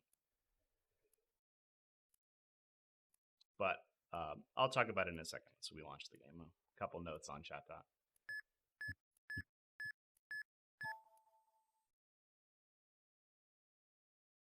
So if we're looking at the, if I can pull it up, we're looking at the generator here. In the column, it has M, H, and L. That's and of course steps in between. That is the pitch that the Chatot cry is going to make. You don't need perfect pitch to do this, but it does take a little practice. We can read this column just as reliably as we can read the calls column to track where we're at in the RNG. So even though I know it's 75 advances to stop one before my target, I'm not just going to count 75 Chatots. I'm going to track the pitches of the Chatots as we go down to make sure that they match. If one of them sounds off, we might not be in the place in the RNG we think we are. Calls are pretty foolproof because you just match the pattern of the letters, but Chatots take some practice.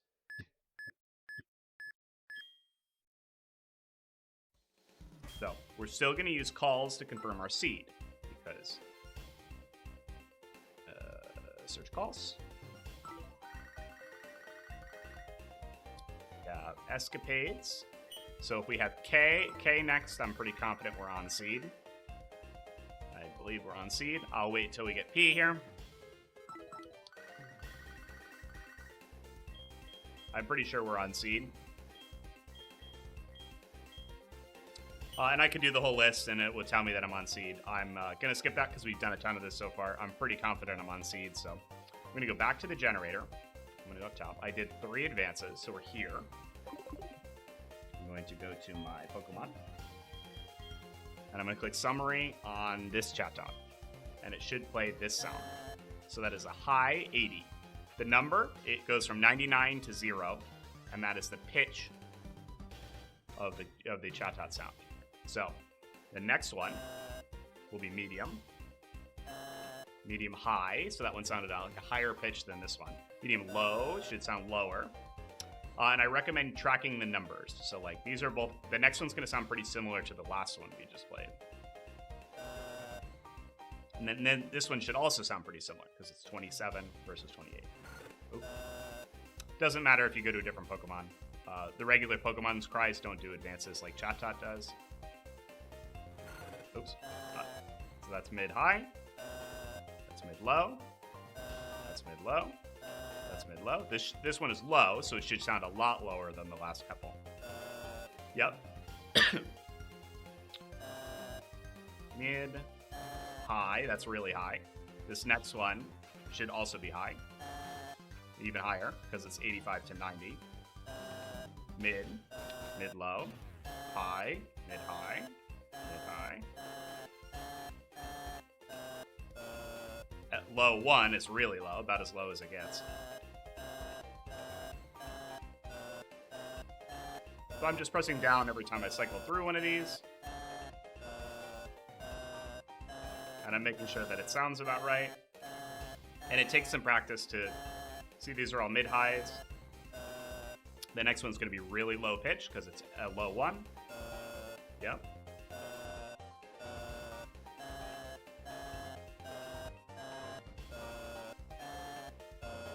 Low 0 is about as low as it gets. So I'm going to make sure that we know where we're stopping. We're stopping here.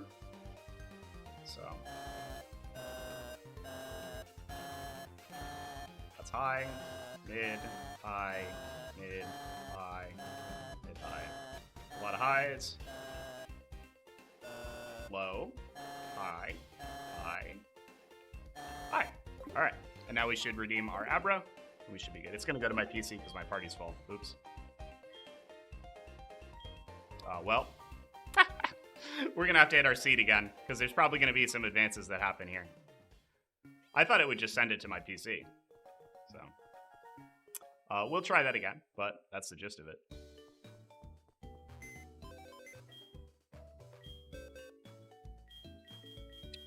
Oops, not move items. Hold on.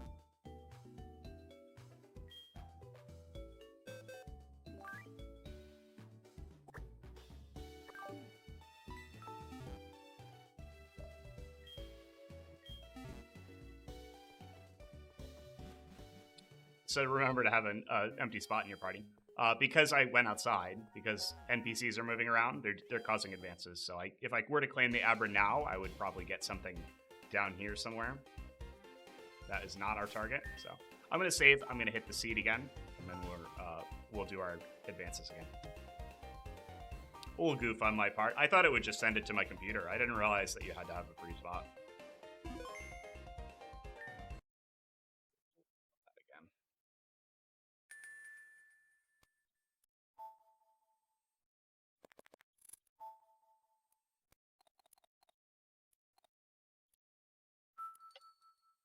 Easy mistake to make, though. We did our all our advances right.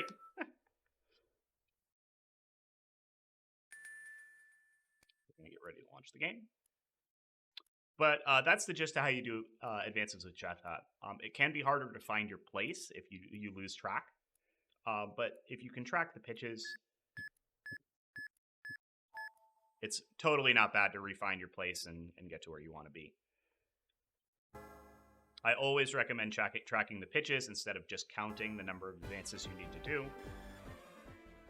Because especially when we get the roamers involved, when we get to Ekutik, our starting advance is going to be further down. So eventually you get pretty good at just eyeballing where you are based on the pitches. It's more important to do that in Generation 5 when you don't have calls or coin flips to confirm your seed. But in these games, it's the exact same deal. So I would get good at trying to figure out, just learn the pitches. If you're new to it, if you're having trouble with it, look at the numbers and look at how they correspond to each other. If it's like 27 and 24, they're both going to sound pretty similar. If you're getting like 0, if you're getting like 90, they're going to sound very distinct. So just look for the pattern if you lose track of your place. And you can always use calls to find your place too.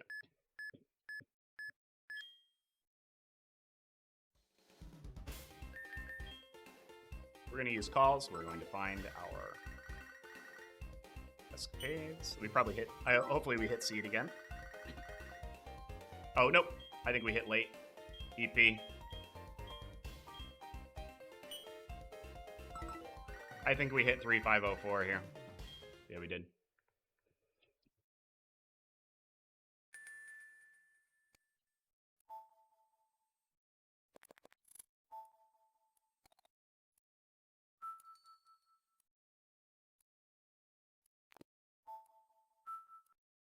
A little bit of a goof on my part, but that's all right. I'll leave it in. There's some useful information here regardless, I would hope.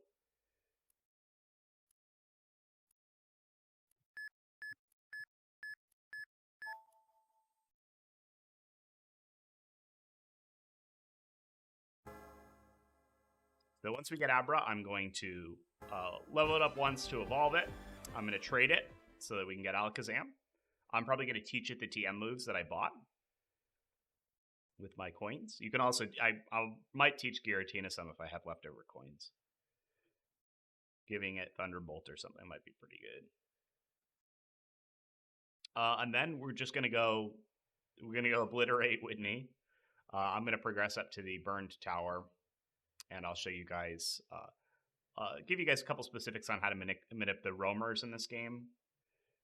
And then we'll backtrack to Eevee, and I'll show you how to do a manip where the roamers are active and how to use them to eyeball your seed a little bit. And what they do to the amount of, to your calls.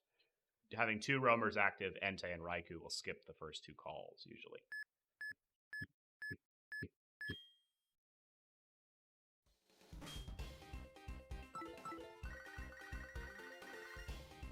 Escapades, we want EK here. I'm so glad you called. I want EKP. Yep, alright. Pretty confident I'm on seed. So I'm going to go back to here. EKP is here. So our next... Oh, actually, we can change this too. We can change this from gifts to Tentacool, Eevee. I think it's a game corner? Yeah. We can hit generate. It doesn't change anything really, because our target is still wherever it is. 70. Yep, 76.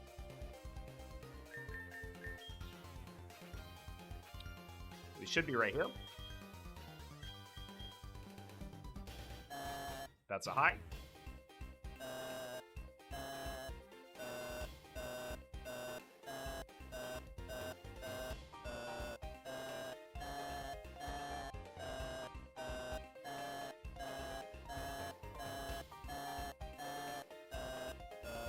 That's low, 1, you can tell. That's really low, you can tell. That's low again, you can tell. Here's another, gonna be another low one. So, but you can tell that this is way faster than doing calls to get my advances. We're basically already almost at 50. If you look at 58, we're gonna have, or 49, we've got low 1. That's really low. This next one's gonna be low. This is going to be really low. Then this next one's going to be really high. And then this one's going to be as low as it goes because it's 0. So just keep it in mind. We are stopping right here.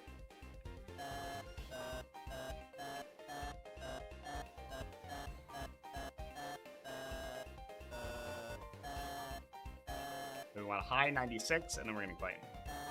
That's really high. So I'll close out of this. I'm just going to mash. Not that there's no NPCs in here, so it doesn't matter.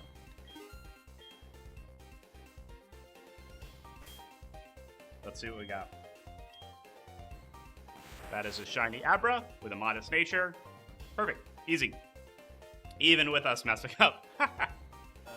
So we will go. I'm going to give it my rare candy. Did I pick it up? Is it in here? Yeah, there it is. So it should evolve into Kadabra now. And then I'm going to trade it to Pearl and trade it back. We'll have Alakazam.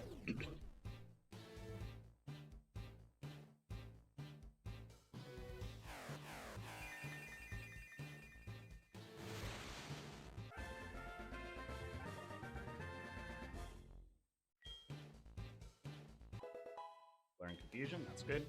Because he only has Teleport. Let's see. I'm going to teach him all my TM moves. Oh, maybe he can't learn them. He might not learn them until he evolves. Alright, we'll go trade.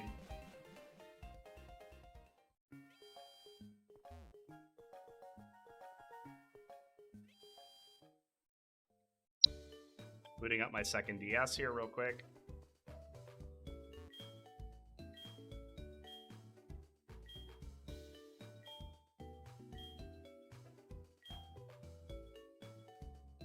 So, that's how fast you can do those advances with Chatot.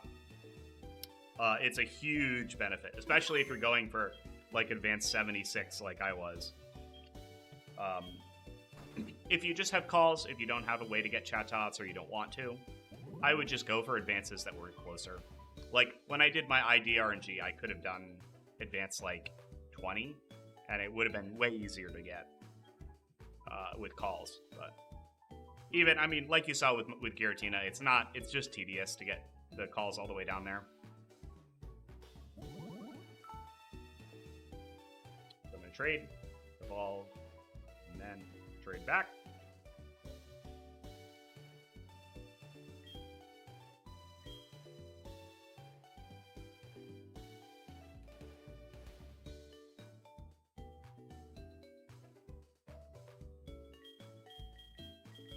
Oh, I also gotta put the orb back on Giratina too, because I'm trading with Pearl. Excuse me.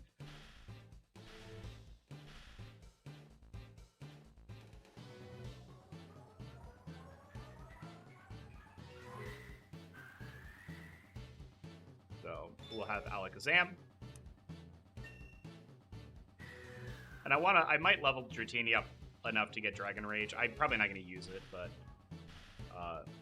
Dragon Rage is also good against Whitney. But I think Alakazam and Giratina will probably sweep this.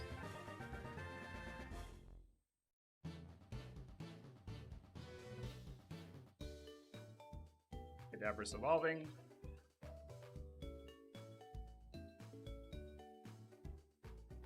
You guys can't really see it. Sorry. My software cuts out the background. It's cutting out all of this.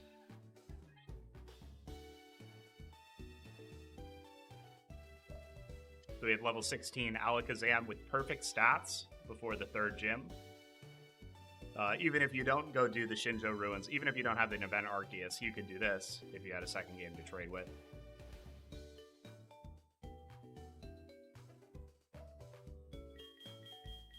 Another great overpowered early strat that I was going to try and do, if you go enter the bug catching contest, the first prize for the bug catching contest is always an evolution stone. So you could go get like Shelder or something and breed it so that it has skill link and perfect stats. And then you could evolve it into Cloyster and just skill link Icicle Spear everything to death. You could do a bunch of stuff with stone evolutions. You could get Exeggutor, who's pretty strong.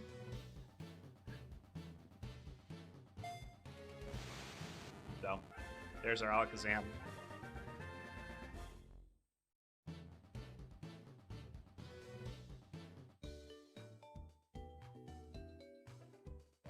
That's, even with me messing up, that's perfect shiny Alakazam in 10 minutes. Of course, if you don't have a rare candy, it would probably take another 10 minutes to level him up once to evolve him, but...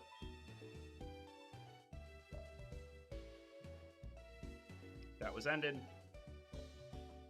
Alright, let me get out of here.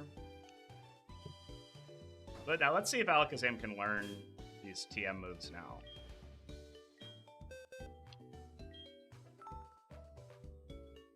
Oh, wow, he still can. At least for Thunderbolt. I bet you... Can he get Ice Beam? Let's try Flamethrower. Not able to get Flamethrower either. That's surprising. How about Ice Beam? No. Wow, okay. I saw that Giratina can get Thunderbolt, so I'll teach Giratina Thunderbolt. He doesn't have 4 good moves yet.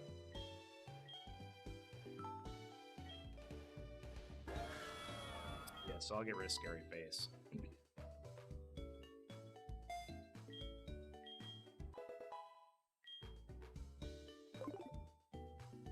So I think we're probably good to go. I'm going to give him back his orb.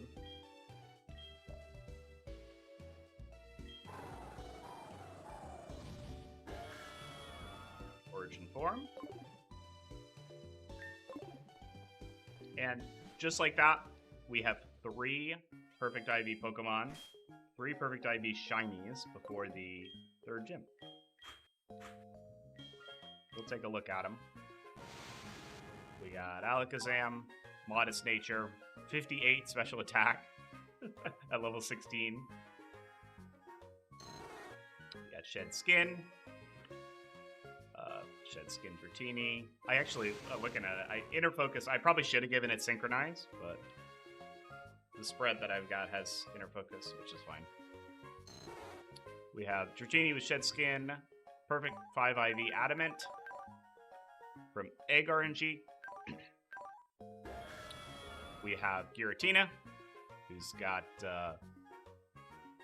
we got at level 1, perfect 5 IV Modest from the Shinjo Ruins event. Do I have anybody with Pokerus still? Uh-oh. I might have, I might not. I might have my Pokerus cured. Hold on. We might have to manip it again. I meant to spread it to something that I left in my party, but let's see if Slugma still has it. Oh shit. I think we're cured. That's bad. So I might have to do, if I gave a shit, I'd do my Pokerus Manip again. But since this is all just for demonstrations purposes, not a huge deal. But I'll put my team together, and we'll go do the story events. I still haven't gone and done the Pokegear quiz in the radio building.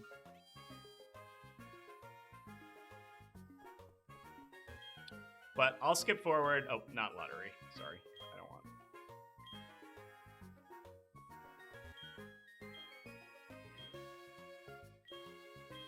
We'll do the quiz.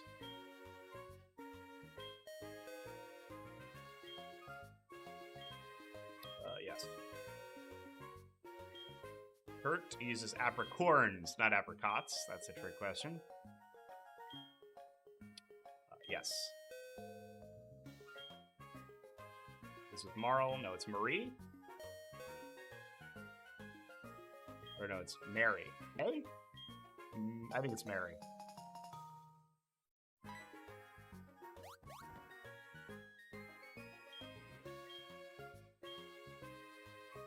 Alright, Whitney's going to the gym, and we're going to absolutely obliterate her gym challenge with our 3 perfect IV Shinies.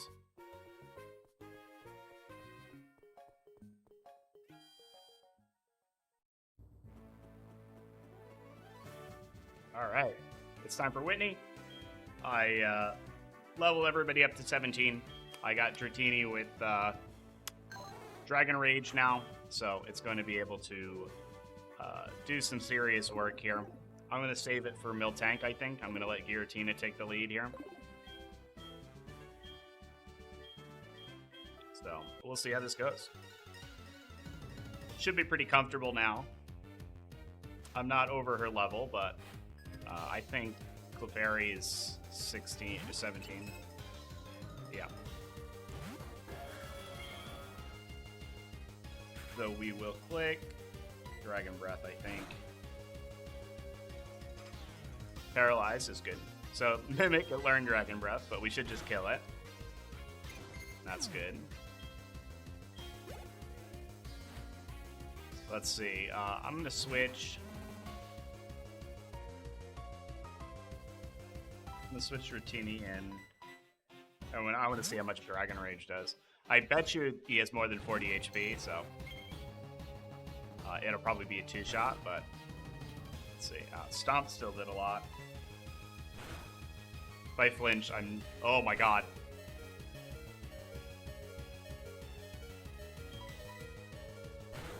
Alright, well. Good work, Dratini. I'll send Alakazam in. Alakazam is susceptible to attract because it's a male. But hopefully we can just kill it. Oh, nope. Okay. This might be closer than I thought. Alright, confusion is... Oh, nope. A Lumberry. Okay. It's just going to keep healing.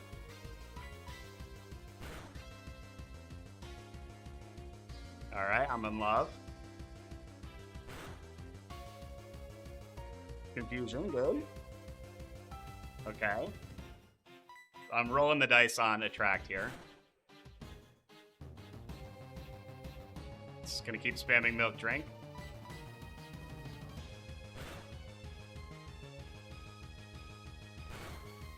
Not a clean fight. But I'm hitting through attract, which is good. Confused again. Good.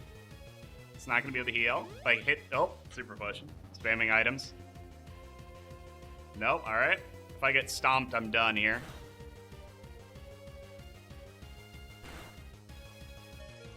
Oh, 1 HP. Let's see if I can get one more hit off. Alright, roll out. So I think it should be locked into rollout now, which is good. Miltank actually has Scrappy, so it can hit Giratina with Stomp. It's going to keep using rollout, and because it's stuck in rollout, I should just kill it. Well, there we go. I needed to lean on my legendary for that one, but we did the job. That Miltank is still still absolutely overpowered, even with this kind of team. Alright, I'll talk to her again. I'll get the badge.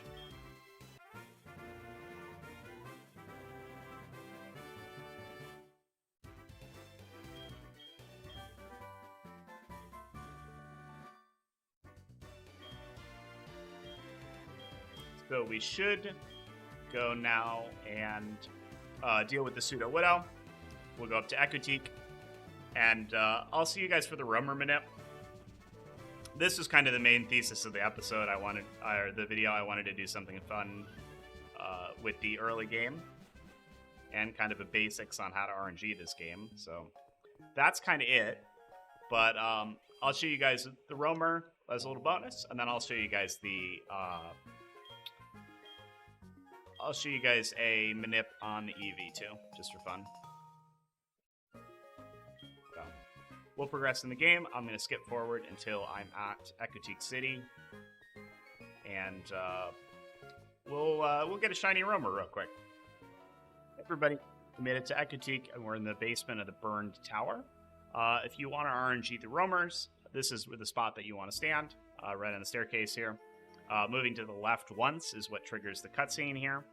And triggering this cutscene will generate both Raikou and Entei, since they're the roaming Pokemon here. Suicune is a static encounter in the post-game, so it's generated later when you talk to it. But for Entei and Raikou, they're generated at the same time, so you should pick which one you want to RNG now. And don't worry, you can RNG the second one. You're just going to have to KO it and respawn it with the Elite Four. Whenever you beat the Elite Four, any dead stationary legendaries, any that you've KO'd, will be respawned. So you can use that to RNG the second one that you didn't RNG. At this point, for when they're generated, Raikou, you just stop one before, like we've been doing. For Entei, I've heard you're supposed to stop 5, but I think I might have been getting some noise when I did this. Because I stopped at 70 to hit 76, so I ended up stopping 6 early in this situation. I think maybe there's some noise upstairs that could have been pushing that one extra advance for me. But you could try 5, try stopping 5 early, or just try stopping 6 early. Not super sure what the deal with that is, but just do the RNG and then immediately go try and encounter the Pokemon, and then if it's not what you want, you can reset and try stopping 1 earlier. But we're going to do Raikou, and I'm going to use the same seed that I've been using. We're going to set the time back to what it should be here.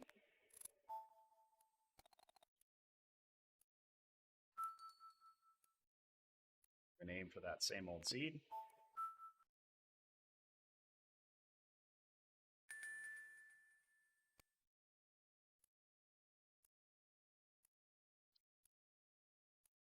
Once you RNG the roamers, they're locked in. So you want to make sure that you got the one you wanted before you save. Because they're generated when they're released, and they don't change at all. So we can RNG this Raikou and leave him running around the whole game. He'll stay shiny for us. Same with Entei if you decide to RNG Entei here. You can not RNG either of them and then do them both with the KO Elite Four method. I'm a Blisy has a video on how to do that. I think it still uses RNG Reporter, but a lot of that should be pretty relevant to Pokefinder, so give that a look if you want to do the Elite Four respawn method.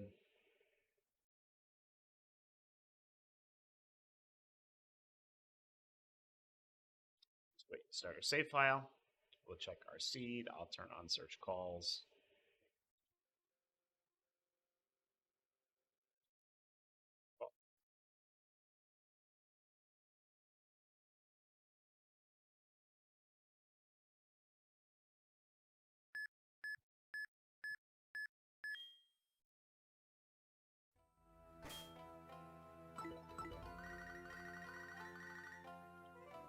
Escapades. We're looking for EKP here to make sure we're on seed. I'm so glad you called. That's K. And if we get P, I'm pretty confident I'm on seed here. We got EKP. I'm pretty confident we're on seed. I'm going to switch back over to our Gen 4 static window. I still have all this set up here. And we're just going to advance like with Chatots, just like we've been doing. So I should be here on my first Chatot call. It should be high 80. Let me get over there.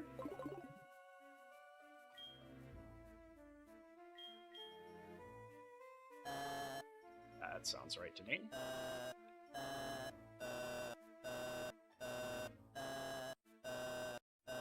We're looking for low 11 here. Yeah. So I'm just flipping back and forth until we get pretty close. I'm pressing down on my keyboard as I press either up or down on here. And that's low 2, that sounds right. That's high, that's low, so we know where we're at, we didn't lose track. I want to stop at 75.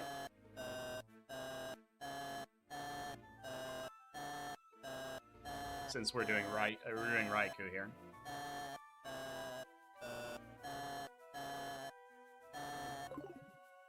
And I'm just gonna hold left so that as soon as I'm out of the menu, I'm gonna walk.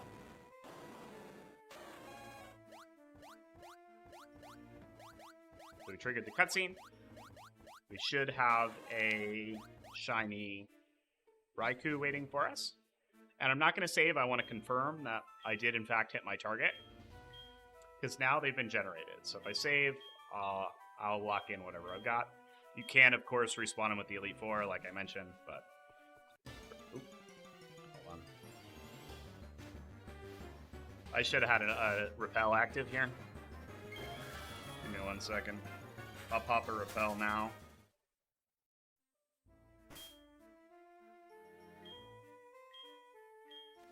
I only have a couple, but...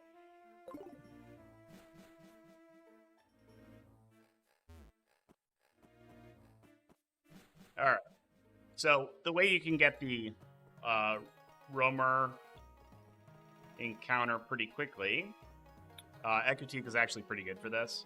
So they move every time you go through an area transition. So if I go to my map, I can see where they're roaming. There's Entei and there's Raikou.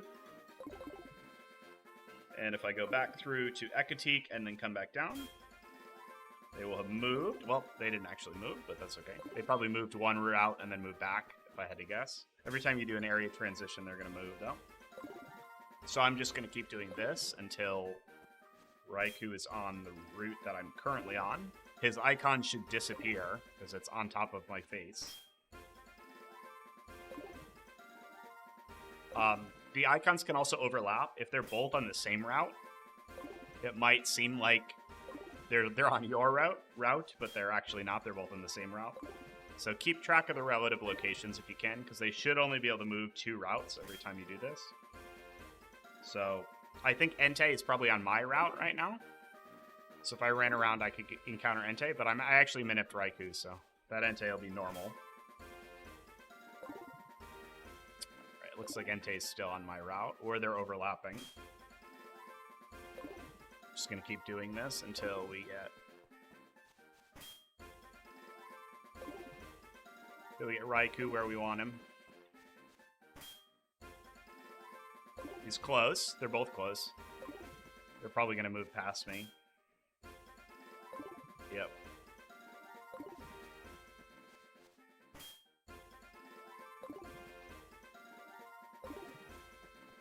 So we'll manip.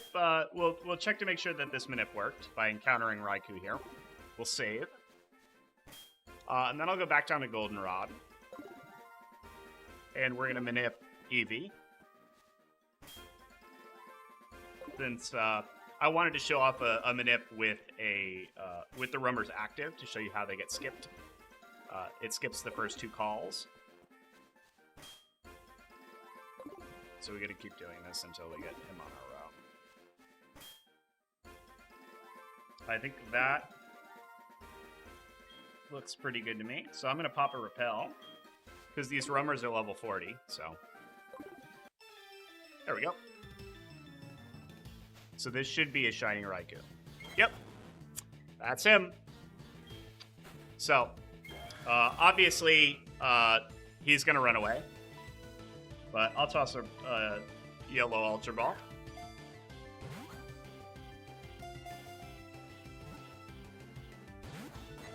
Obviously, he got out.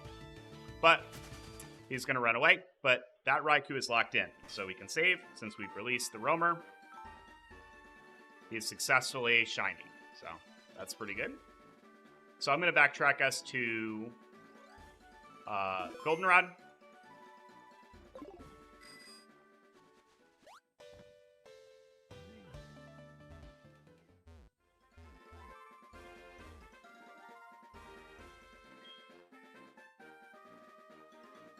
Once we get back to Goldenrod, I'm going to go over to Bill's house, save in front of him. Make sure I have an empty spot in my party. I don't know if I do, actually. I do. Perfect. We'll save in front of Bill. And we can do the RNG for Eevee. Because I just want to show you guys how different the process is just a little different now that we have 2 roamers active. I don't remember if I fought these guys yet, so I'm just going to go around them.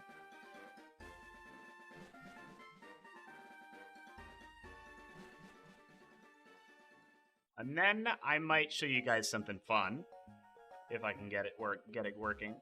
I'm going to RNG a Master Ball from the lottery, and we'll catch that Raikou.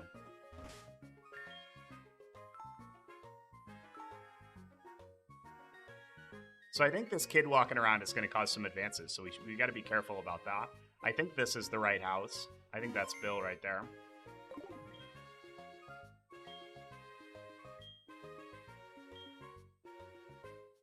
Yep, so that's what we want to do. We're going to RNG it with the same old modest spread, since it's a gift Pokemon, just like the rest of these guys. Hopefully we can hit the seed pretty quick again. But, oh, actually, hold on. I forgot the reason that I was going to do this. I was going to show you guys the roamer method here to confirm our seed. So we'll go back into the game. I saved right in front of my encounter. So I'm going to check Raikou and Entei because they're both roaming. I'm going to go into the game. I'm going to check the Poke Gear. And looks like we have Entei on Route 38. and Raikou on Route 31. Now if I hit generate, it's going to tell us that E and K are skipped because we have these 2 roamers active. So they're gonna do the first 2 RNG advances. And if I regenerate this list, what did I pick? 28? I think I picked this one. If we regenerate this list, we're going to notice it's going to tell us what route the roamers are going to be on and it's different per seed here. So you can use this as kind of a visual shorthand to know if you hit your seed. I would always recommend doing calls. Don't trust these roamer locations because they can be wrong, but it's a good visual shorthand if you want to quickly confirm that you hit your correct seed. I would still do calls, but if we look when we load up the game after we do after we do our timing here, if we look at our map and we see that Raikou's on 36 and Entei's on 43,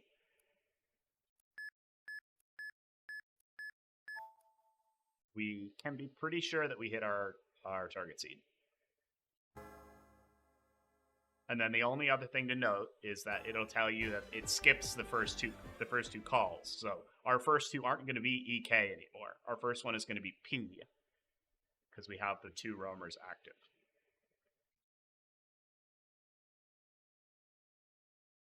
Yeah, roamers aren't necessary to do RNG in this game because I've shown clearly we've done a couple manips already without it, but they can be a nice little helper. And they can help you in situations where you can't call to confirm your seed. Like I did mention the Elite Four respawn method. If you have roamers active, that can help you confirm your seed because you can't actually make calls in the room where you battle Lance. So it could be handy to leave your roamers up for something like that if you wanted to RNG another one.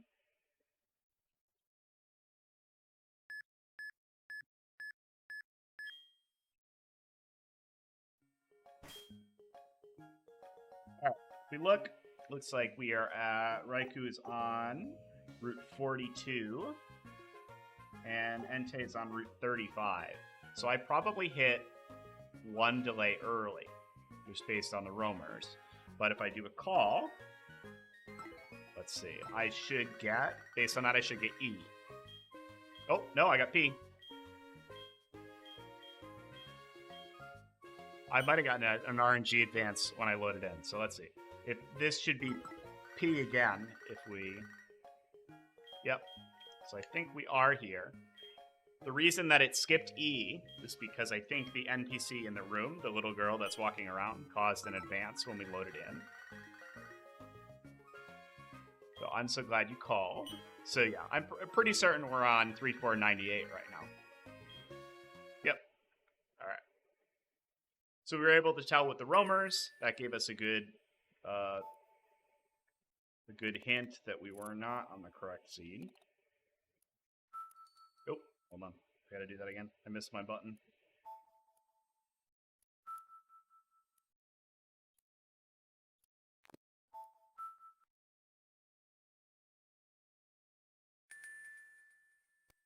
But the seed finding process is pretty similar, besides the fact that it's going to skip 2 calls because we have 2 roamers active, and we can use it to quickly check if we're on seed.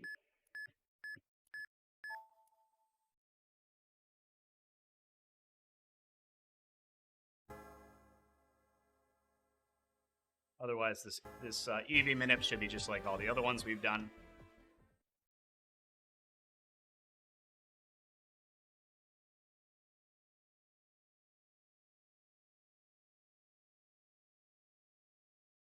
And then after this, I think the last part of the video I'm going to do, I'll try and do Lotto RNG, and we'll get a Master Ball. We'll go catch Raikou.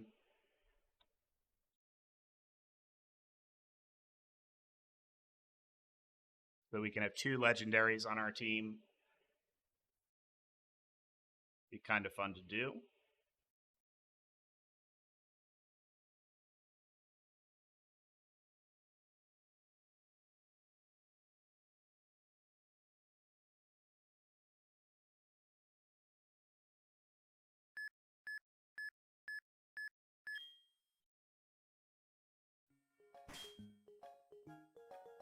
All right, looks like we got Entei on 43 and Raikou on 36. So that is what we're looking for here, but we're going to do calls anyway.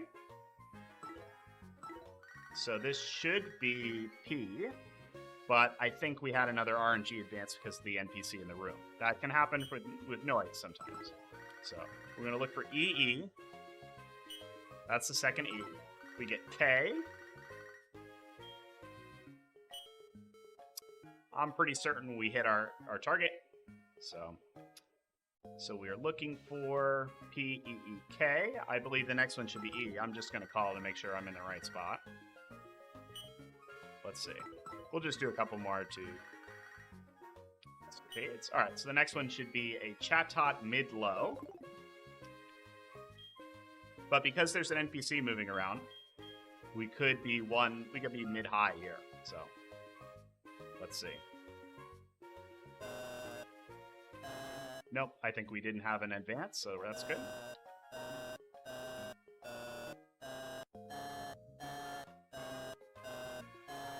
So I'm going to stop one early, but because we have this NPC walking around, I might want to stop 2 early next time. So if I miss this, I'm going to stop 2 early next time. Because we'll anticipate the extra advance from the NPC walking around in the room. This is a good way to do an example of a manip that might have noise, though. So scroll back down here.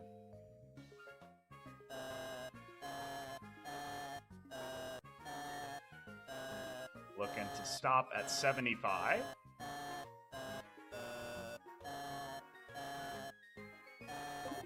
All right.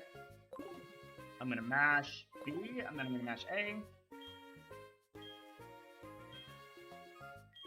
Hopefully we didn't have any advances from the little girl walking around.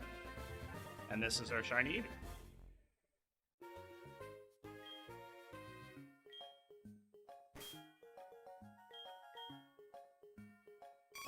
There you go. Perfect.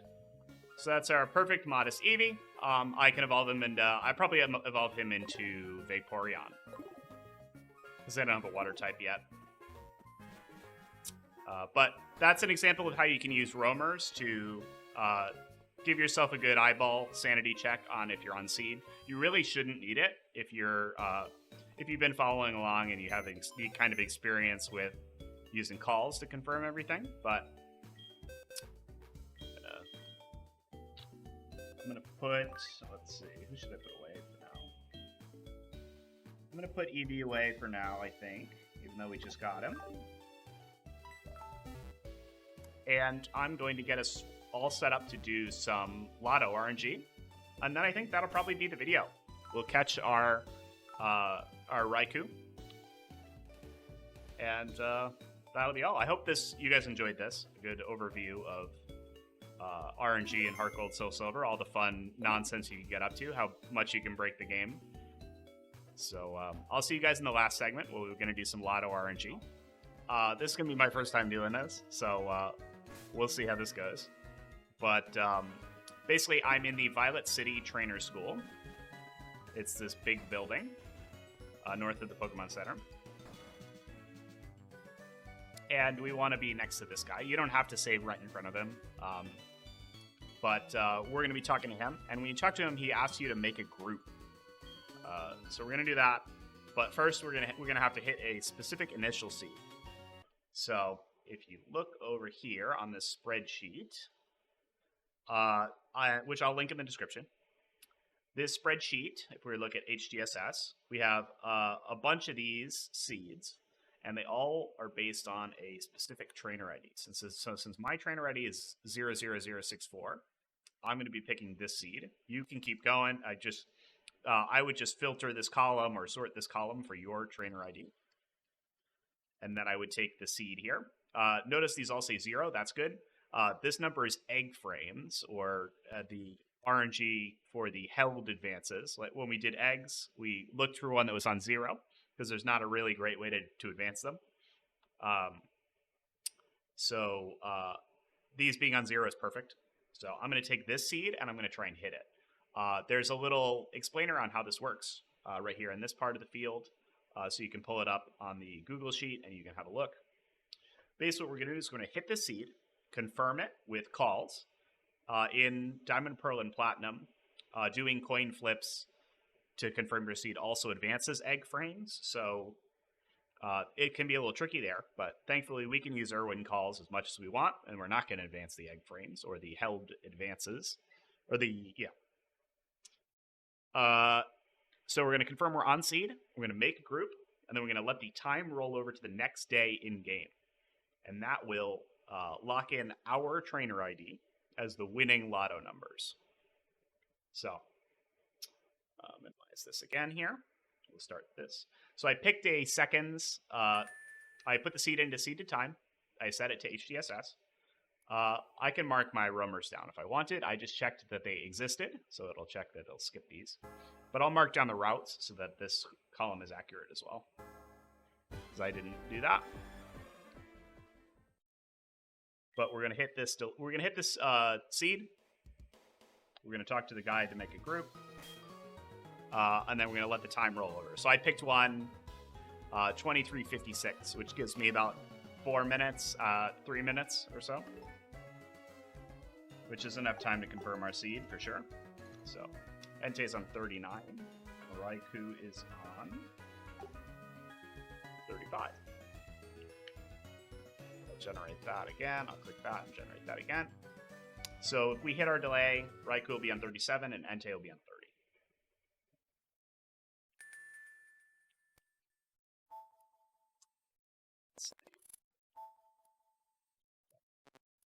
Let me do year first. Notice this is an odd delay, so I'm going to set my year to 2023. Another thing that this spreadsheet mentions that might be relevant is you can use Joey calls. You can call youngster Joey to advance egg frames. We don't need to advance any egg frames because we've got 0. But if you did, calling Joey in a day that's not Monday can advance 2 egg frames. So if you need to, you can. But we probably don't need to worry about that. We're looking for 2023.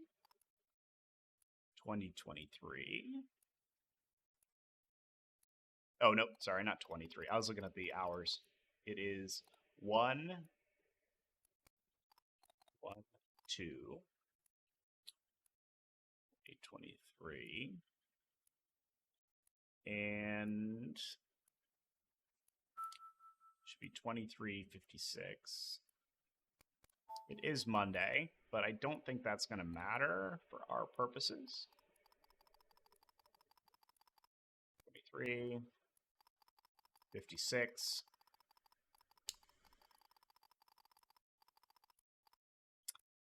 Oh, do I have minutes before the target? I gotta set that. Let's see. Our desired second is 43. And our target delay is 1711. So I do have a minute before target, so we'll set that to 55. And we'll see if we can't hit the seed. Yeah, since I'm not advancing any egg frames, I don't think it matters that this is a Monday. But I haven't done this, so I'm just following the spreadsheet, which again, I will link in the description. So give that a look.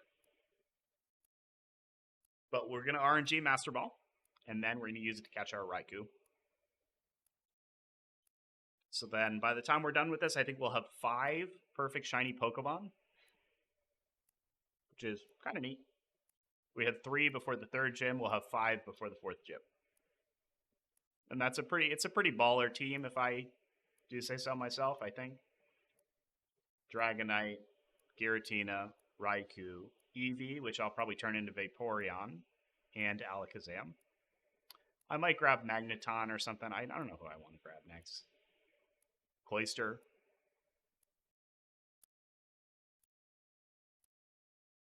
I haven't decided. I'll finish my playthrough, though.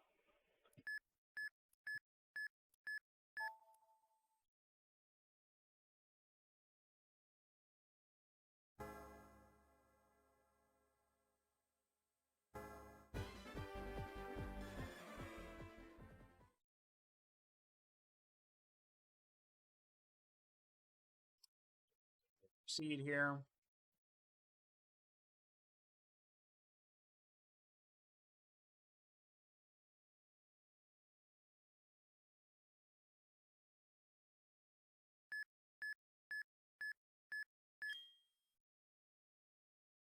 Pokegear.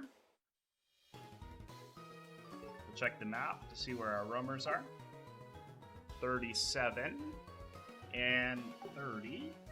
So I think we're probably on seed, but I can do a couple calls.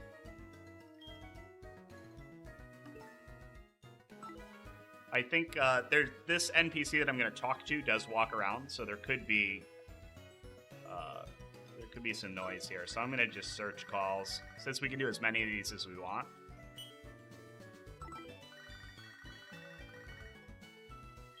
So we have EP. I see it too. I see EP right there.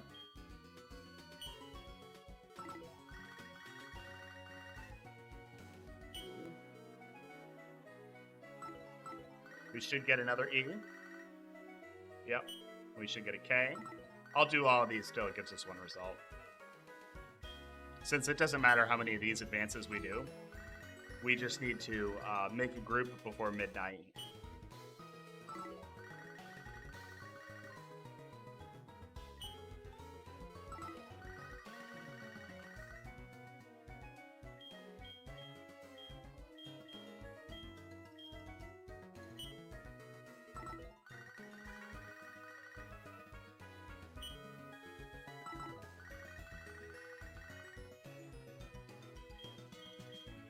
Hopefully we have time. When this rolls over to 59, it'll be a little scary, but yeah. We got one. Yep, that's our desired target. If you noticed, it did skip PK. It did skip P and K because there's noise in this room. I think it was going to skip. Yeah, I'll make a group. E, C, doesn't matter. All right, and we're going to let the day. We're going to let the day roll over in game.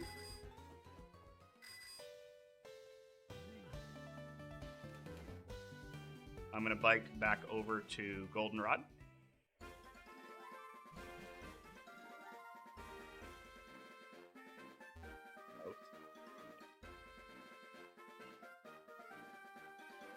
And that should be plenty of time for the day to roll over. And we'll go talk to the lottery.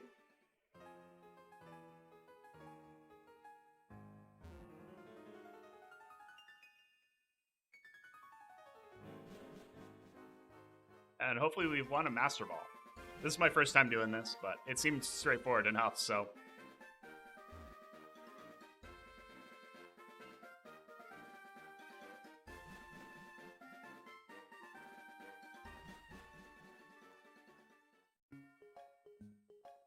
Let me look at the poke here, make sure the date is right. 23:59, so I gotta wait a little bit. Seems like I had plenty of time.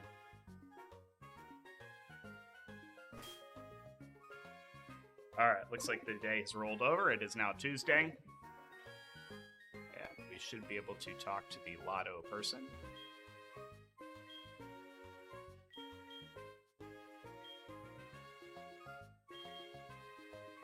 (00064). That's our trainer ID.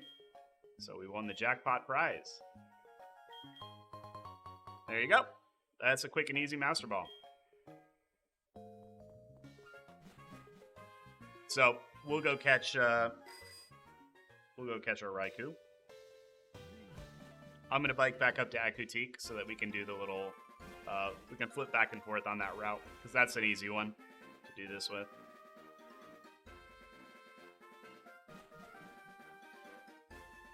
And then I think I'll call it a video. I hope you guys enjoyed watching this. This is a little different for me, a little bit more editing than I've done before. Hopefully I got all the timestamps sorted out, and you guys have good points to skip forward or back if you need to look at some of the stuff that I've done, or if you just want to skip forward to something that you're curious about. Oh, shit. All right, well, we're doing a battle. that'll give me enough time to ramble a little bit more. Let me know if you like this. Drop me a subscribe. Drop me a comment. Hit me with a like on the video, too.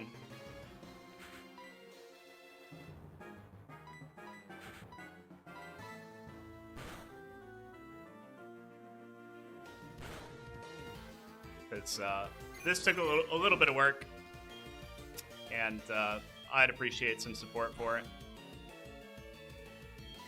But again, I just do this for fun, so you guys watching is plenty enough for me. But basically, this should be everything you ever wanted to know about Heart Gold Soul Silver.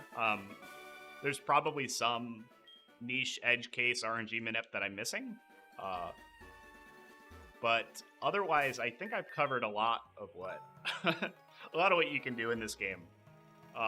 We did wilds, we did static encounters, we did, legendary, that's still a static encounter.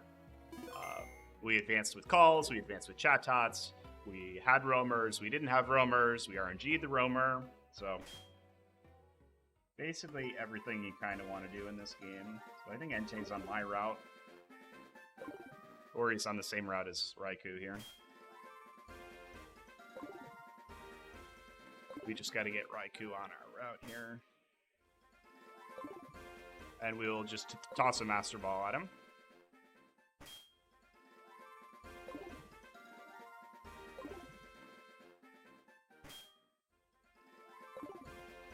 And a minute now.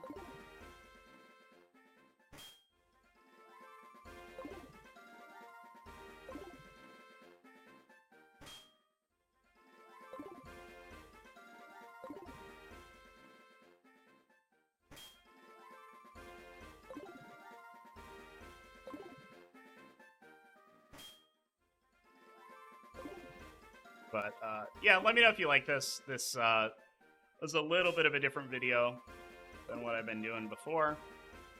I want to branch out into some more gens. Because I've had experience with pretty much every gen of RNG. But haven't had the chance to make a video on it. I just got this Capture 3DS, or Capture Regular DS, so I wanted to do something fun to break it in. And I love Heart Gold and Soul Silver, so these games are really special to me. So I thought it would be fun to do something crazy.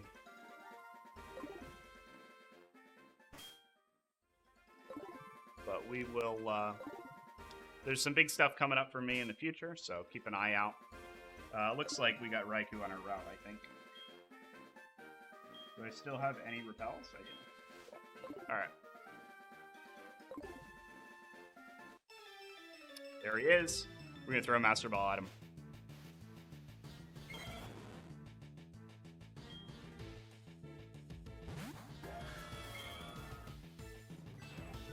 Da, da, da. You're coming with me, pal. And obviously having a level 40 Pokemon this early in the game is insane. So, this guy should carry you through, like, the next 4 badges. That's our guy. He's perfect. He's shiny. I will check. Modest nature. Same stat spread as our Alakazam and our Giratina. Let me just go get the whole team together before we... sign off here. Oops. I don't have an evolution stone for Eevee yet, but I'm gonna go get that at some point.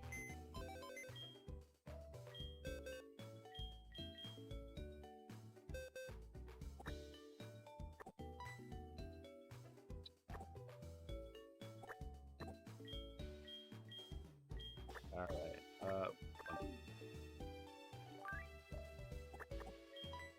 we'll open the summary here.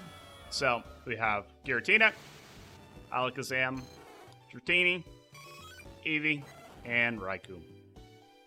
All with perfect stats, a beneficial nature, and shiny. And that's before we've even beaten the 4th gym. So, pretty darn good. You can do a lot of crazy stuff in this game. and it's very easy to do it. And it doesn't take that long either.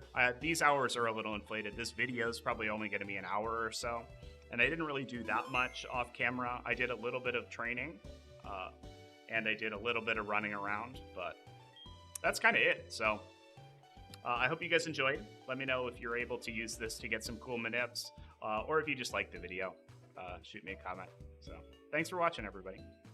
Have a good one. Hey, thanks for watching, everyone. Shoot me with a like or a comment if you like the video. Hit the subscribe button if you haven't done that yet. It really helps me out a lot. This video took a lot of work. There's a lot of moving parts, a lot of different segments, so it would mean a lot to me if you did all the dumb YouTube shit. Feel free to check out some of my related videos wherever they decide to go, wherever editing, posting Alex puts the video recommendations. So click through to those. I have all too many hours about Pokemon Coliseum. I got a video on Sword and Shield RNG that I just put up recently, and I've got a ton more stuff coming up soon, so please stay tuned. I think we're going to be going to Gen 3 next, so keep an eye out for that. I've got a couple fun ideas in the works, so stay tuned. Hit the subscribe button. Thank you so much for watching.